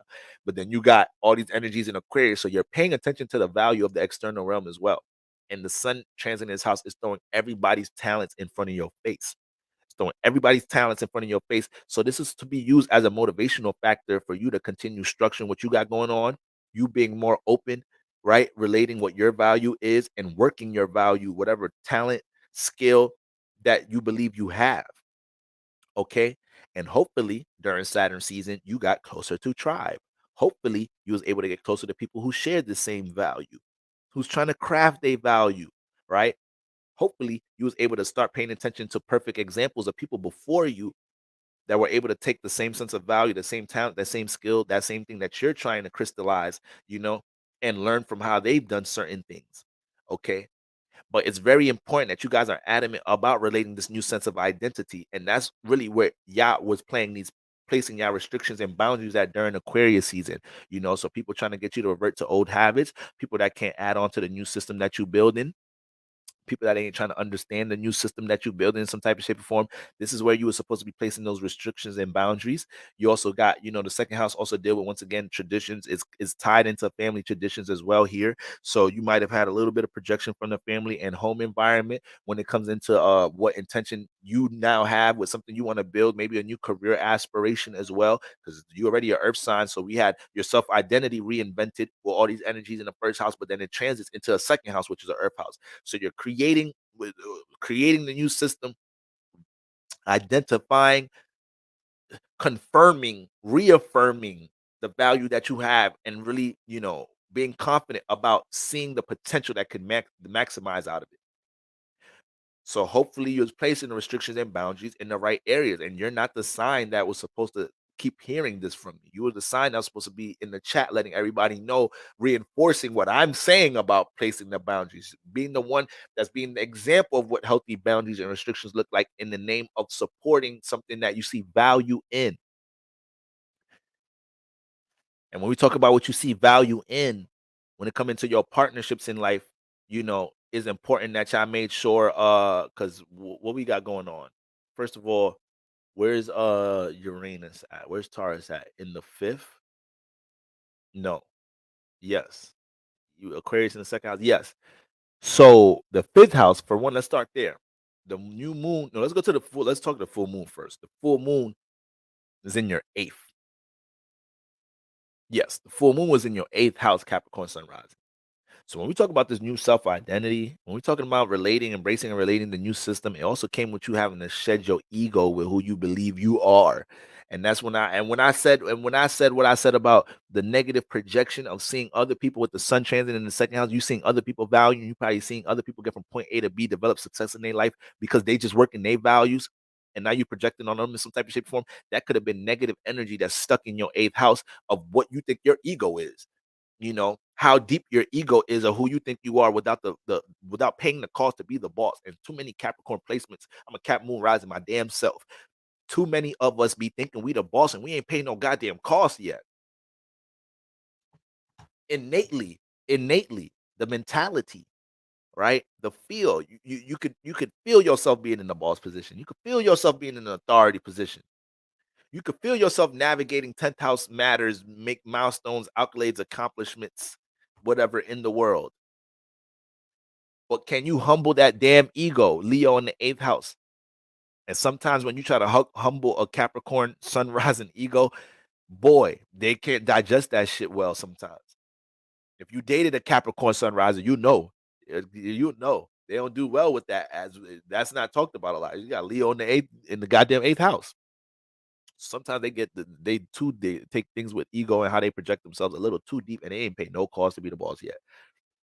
And then sometimes they got to learn how to activate the things that they're really passionate about, and place time and place light and attention on that to understand what type of action is going to take to lift these things up.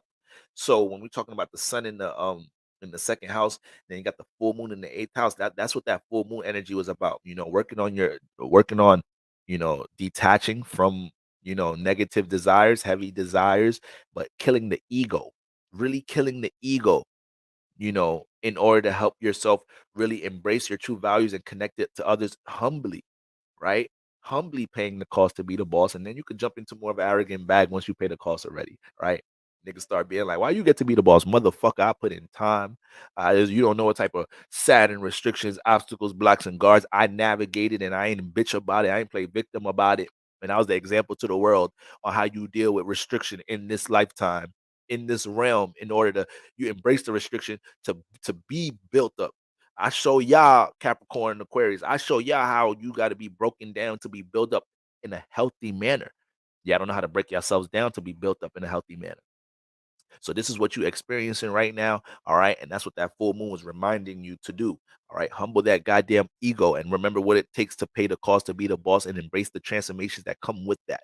Whether transformations with your relationships, transformations with old ways of doing things, old routines, this, that, and the third, old mentalities and attitudes, all right? And now you get the new moon in the second house. It's lit. New moon in the second house is lit. New foundation right here, being able, new portals. That's why I hope y'all was detaching from and placing healthy restrictions and boundaries in the right area. Because the new moon want to get in that second house, and it wants your value to get connected out in the world and get compensated for it. The moon transits the second house and wants to make sure that it could reel in opportunities for some more stability and security based off of the value with yourself. But where is the value for yourself right now, Capricorn Sunrise? That may be the question right now. What do you value within yourself right now? There should have been seeds planted in this right now. But since the new moon is just getting here, this is an opportunity to plant new seeds with your value system. All right. This is a new opportunity to do that. And it's squaring Uranus in the 5th house. So this new cycle is going to take for you to be expressive of what your value is, embracing and relating the new system. You're going to have to learn how to navigate these different obstacles and things transforming in your life because you're embracing a new sense of self-expression into the world. And whoever that offends, we don't care. We don't care. All you're doing is taking the initiative for for the value that you have to be established, all right, and not trying to and not feeling like you're stepping on people's toes doing that. Okay. Second house, your values that you're crafting steady and slowly, the Taurus house, right? Nothing moves fast here. But the 5th house is the lighthouse. So your individuality what needs to be placed on the stage right now, Capricorn Sunrise. And this is not the time for you to try to learn how to you have to entertain doing things in an alternative way. You have to learn how to do things the alternative way, try experimenting with different types of ways of doing things.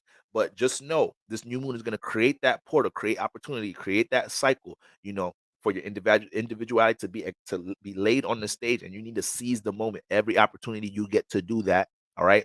Because you are relating a new sense of self-identity to the world. All right. But you're still personally transforming. Mars ain't Mars ain't done turning up with you in that first house at all. All right. And when it comes into, understanding your value, understanding your worth, and how you personally express that, you are going through a shift of some of these things because Pluto is on the cusp. Pluto has gotten to Pluto's on your first, second house cusp right now. So a lot of y'all may be still trying to understand these things. You take your time with these things, but when it comes into you understanding what value you do have, what things that you need to refine from a personal development point of view, that's what you don't sleep on. You got to be very intentional. Mars in your first house. All right. And you being one of the Saturn signs. Okay, Capricorn Sunrising family, y'all are some real ones. Another 4-hour church service in the books. I love y'all. All right, I'm about to go put some nutrition in my body because I didn't want to eat before this live stream, and brother be having heartburn low key, y'all. So Capricorn. My bad, y'all. So Libra, I didn't want to be doing that all day, every day. So I'm going to go eat and take my black ass to bed. Guys, what's love got to do with it? Master class in 10 days, guys. I'd love to see y'all there. Make sure y'all grab a seat. Link is in the description. Okay. And happy new moon. Well, not yet, but we're gonna talk. I'm most likely probably gonna jump on tomorrow. We're gonna have some more talk about the new moon. Maybe we can have more of a Q&A session, more of a free flow conversation, guys. Tomorrow, instead of me trying to use the time to hit certain points, this and the third. That's one of the reasons I didn't want to push this live to the morning, and I really want to get out of the habit of doing new full moon readings right before the full moon. So at least we get to digest these energies a little bit. Hopefully, this brought clarity as to the things you guys been experiencing during Aquarius season. Shout out to all the collection plates. I appreciate y'all, and peace, family.